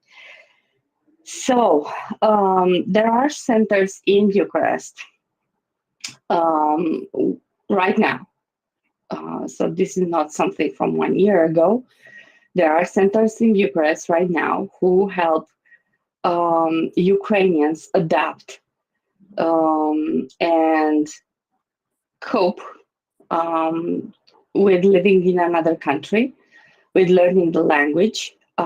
They also have their, because the language is really different, the Ukrainian language. And because of the fact that Ceausescu was not a great fan of the Russians, only the elderly people, so over 50, sometimes 60, really know the Russian language. The rest of the people don't actually know it so well or at all, like me.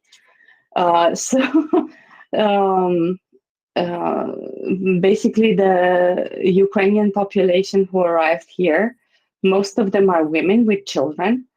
We have to say this, right? Some elderly, some mothers, right? Between 20 and 45. They needed to adapt, right? If they didn't speak English or some other language, they needed to learn the Romanian language and the basics. Romania actually passed some laws early after the invasion, allowing this, so easing up the process of hiring Ukrainian population into regular jobs. So that was something but it wasn't easy, right? It's not easy. If you're a doctor if you're an economist, if you're an architect, if you're an, I don't know, engineer, and you don't know the language, it's very hard for you to understand what others are saying and to understand what's requested from you. So you have to find people in multinationals, usually who speak English or some other language that you can have a common ground with. So these centers where Ukrainians can go, talk with other Ukrainians, learn from them, find out information, find psychological help. These are important.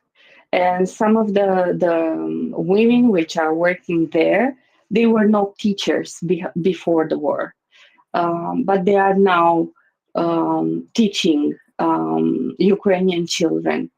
And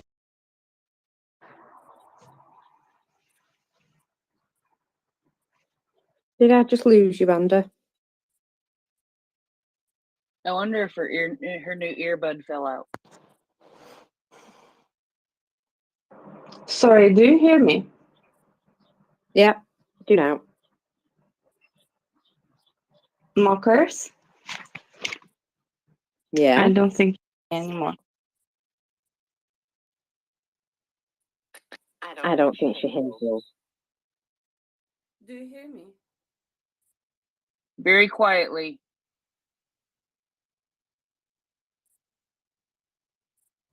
You should be able to hear me now because I took off the headphones and I got a call actually, so that's why I got interrupted. Do you hear me now? Yeah, it's still quiet. It's still quiet. Well, I'll drop and try again, I guess. Okay. Yeah, that's happened to me before. I've got a call when I've been talking, and it completely messes up my audio, and I end up having to recycle. So she'll come back in a minute. But that is a really good effort there. What's going on in Romania? The fact that they've got support centres, the fact that they've got language teachers to assist people more quickly to integrate. The fact that you can see the Ukrainian community still coming together, even though they're displaced, they're still coming together to assist one another. And it really does speak to the strength of their community and the strength of their identity as well, that they're not going to, abandon one another. They're going to do what they can to try and raise each other up and give each other chances. That opportunities to work is really important. It's something that makes you feel more part of society. It's something that also makes you feel as though you're doing things for yourself. The opposite of helpless. My brain has just removed the word from me. But yeah, useful. The fact that you can, yes, I suppose that'll do. Yeah, make yourself useful, exactly, because there's nothing worse than feeling useless and unable to do anything about a situation. And the fact that they've been thoroughly displaced and the trauma that they've likely been throughout all that, the sooner they're able to get themselves set into some sort of routine and also receive, help from other people who completely understand the situation, who've been through it themselves. I think that's really important for all involved. The fact that some of those people can provide the assistance to others and others benefit from receiving it.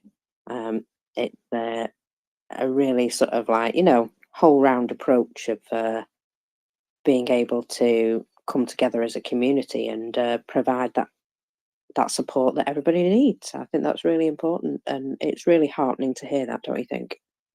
Oh, absolutely, absolutely. I think that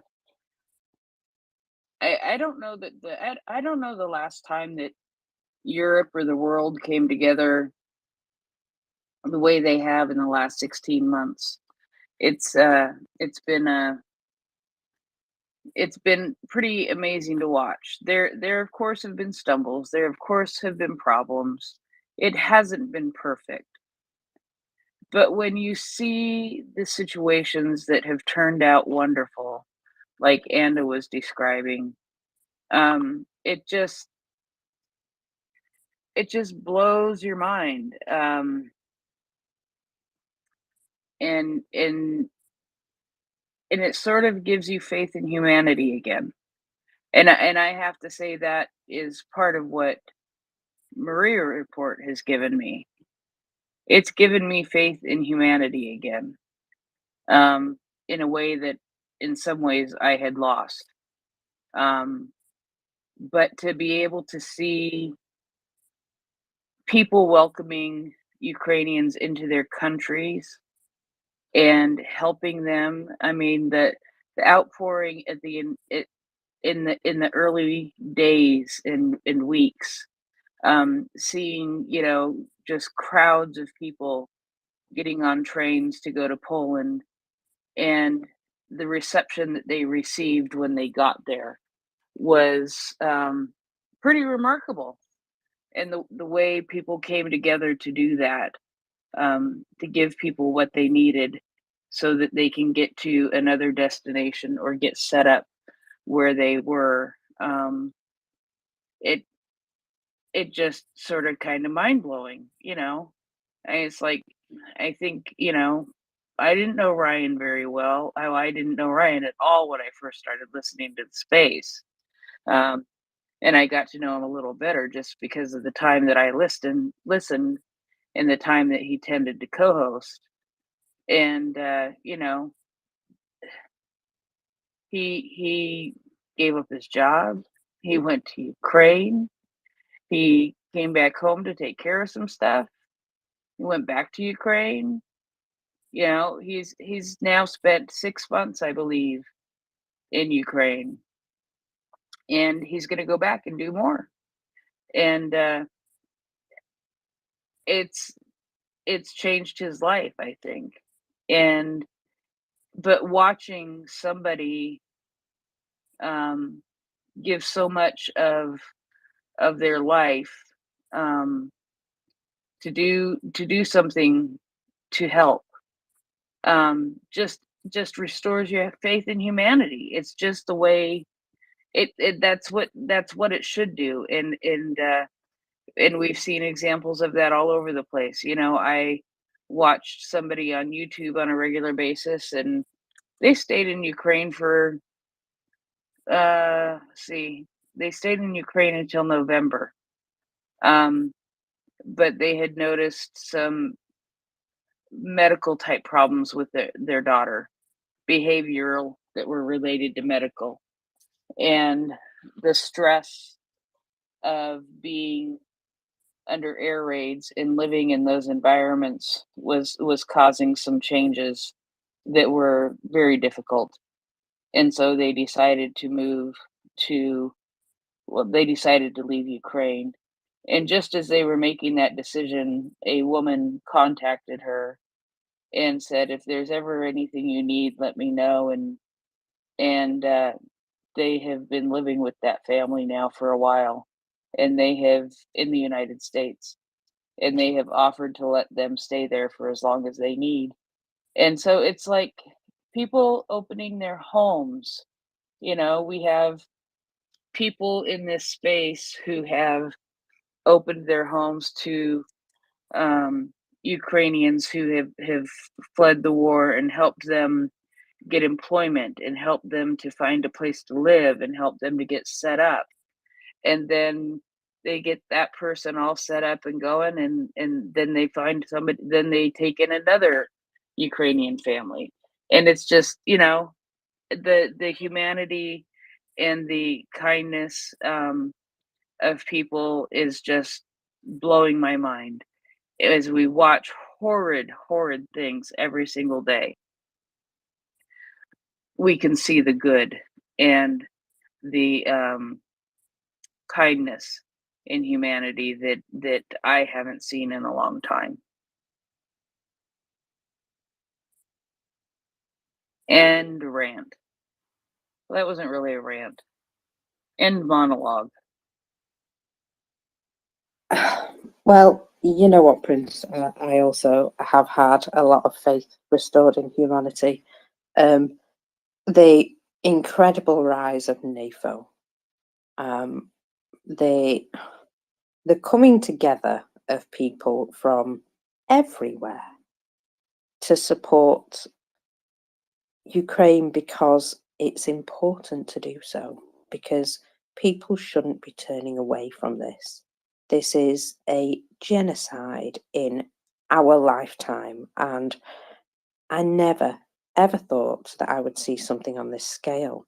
I appreciate smaller, no less terrible genocides have been carried out and continue to be carried out in some places, but they're not terribly visible, mainly because of the authoritarian places that they're carried out in. And yet here we are, this is right in our face every day, and it seems to me like we could do more. So that's why I like to concentrate on the positives. That's why I try to be uplifting about it. But in the same vein, we have to do what we can. And the very fact that I see people coming together from all over the world, people having voices that didn't have before because of the way this has moved them to act, to to counter the propaganda, to stand up for the underdog, as it were. It's rallied so many people. Even I have a couple of NAFO doggies myself, and I love them, I do. And it makes a difference to see good people coming together and rising up, as well as the negativity. For a long time, there was nothing that I could see in the news or the world that was outside my door that I cared enough about to really pay attention. And then a few days before the war began, I suddenly started to see something that I thought was important that I paid attention to. And it's turned out that it's virtually an obsession. I feel as though this is something which, we should all really care about, not only for the fact that it's a horrific, unprovoked war, not only for the fact that Russia is continuing an imperial goal which should have gone out of their head some time ago, but I mean the very fact that they're leaving behind such a massive devastation. They're torturing people, for goodness sakes. I mean, what world are we living in, seriously, where school teachers get kidnapped and, beaten because of the very fact that they were school teachers and they don't want to suddenly change their entire curriculum to something that's not true, So, yeah, it has restored my faith in humanity a lot, but I've also been shocked into waking up to the horrors that go on in this world as well. And the realization that we have to come together to fight them. And that's what gives me strength every day. The fact that people do come together to fight them. So yeah, thanks everyone for being here. Fee. Well, thank you, Marcus, for being co-host. I love yours and Prince and other sessions. They're brilliant, and your reports are fantastic.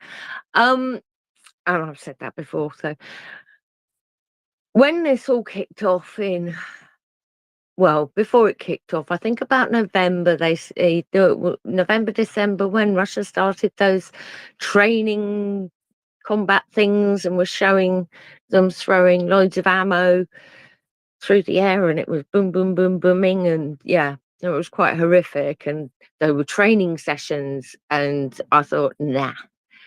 And I'm trying to remember whether it was John Sweeney Raw, whether it was Alona, whether it was you guys, who it was that kind of really started tapping me in. Or it could have been Sparkles or Nick. So way back over a year ago now, Jesus. And at the time when just after February 24th, we need to go in, we need to pile in, a citizen pile in, because I knew they wouldn't put boots on the ground. NATO wouldn't go in, none of the big, nobody with any wallop to help would go in.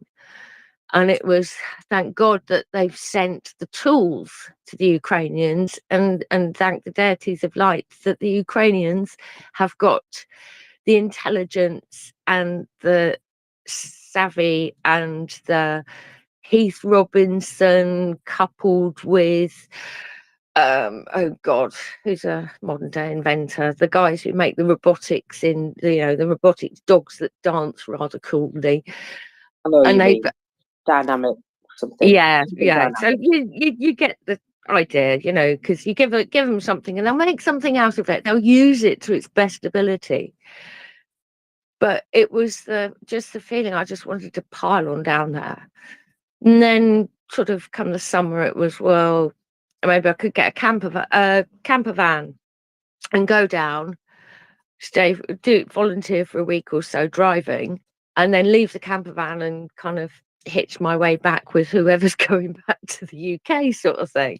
I'm not scared of hitchhiking. I've done it for decades, or I had. But yeah, and I'm getting that feeling again. Excuse my language. We need to pile in. It was that pull for in the heart that says, you want to just go there and help. So I'm still wanting to get a convoy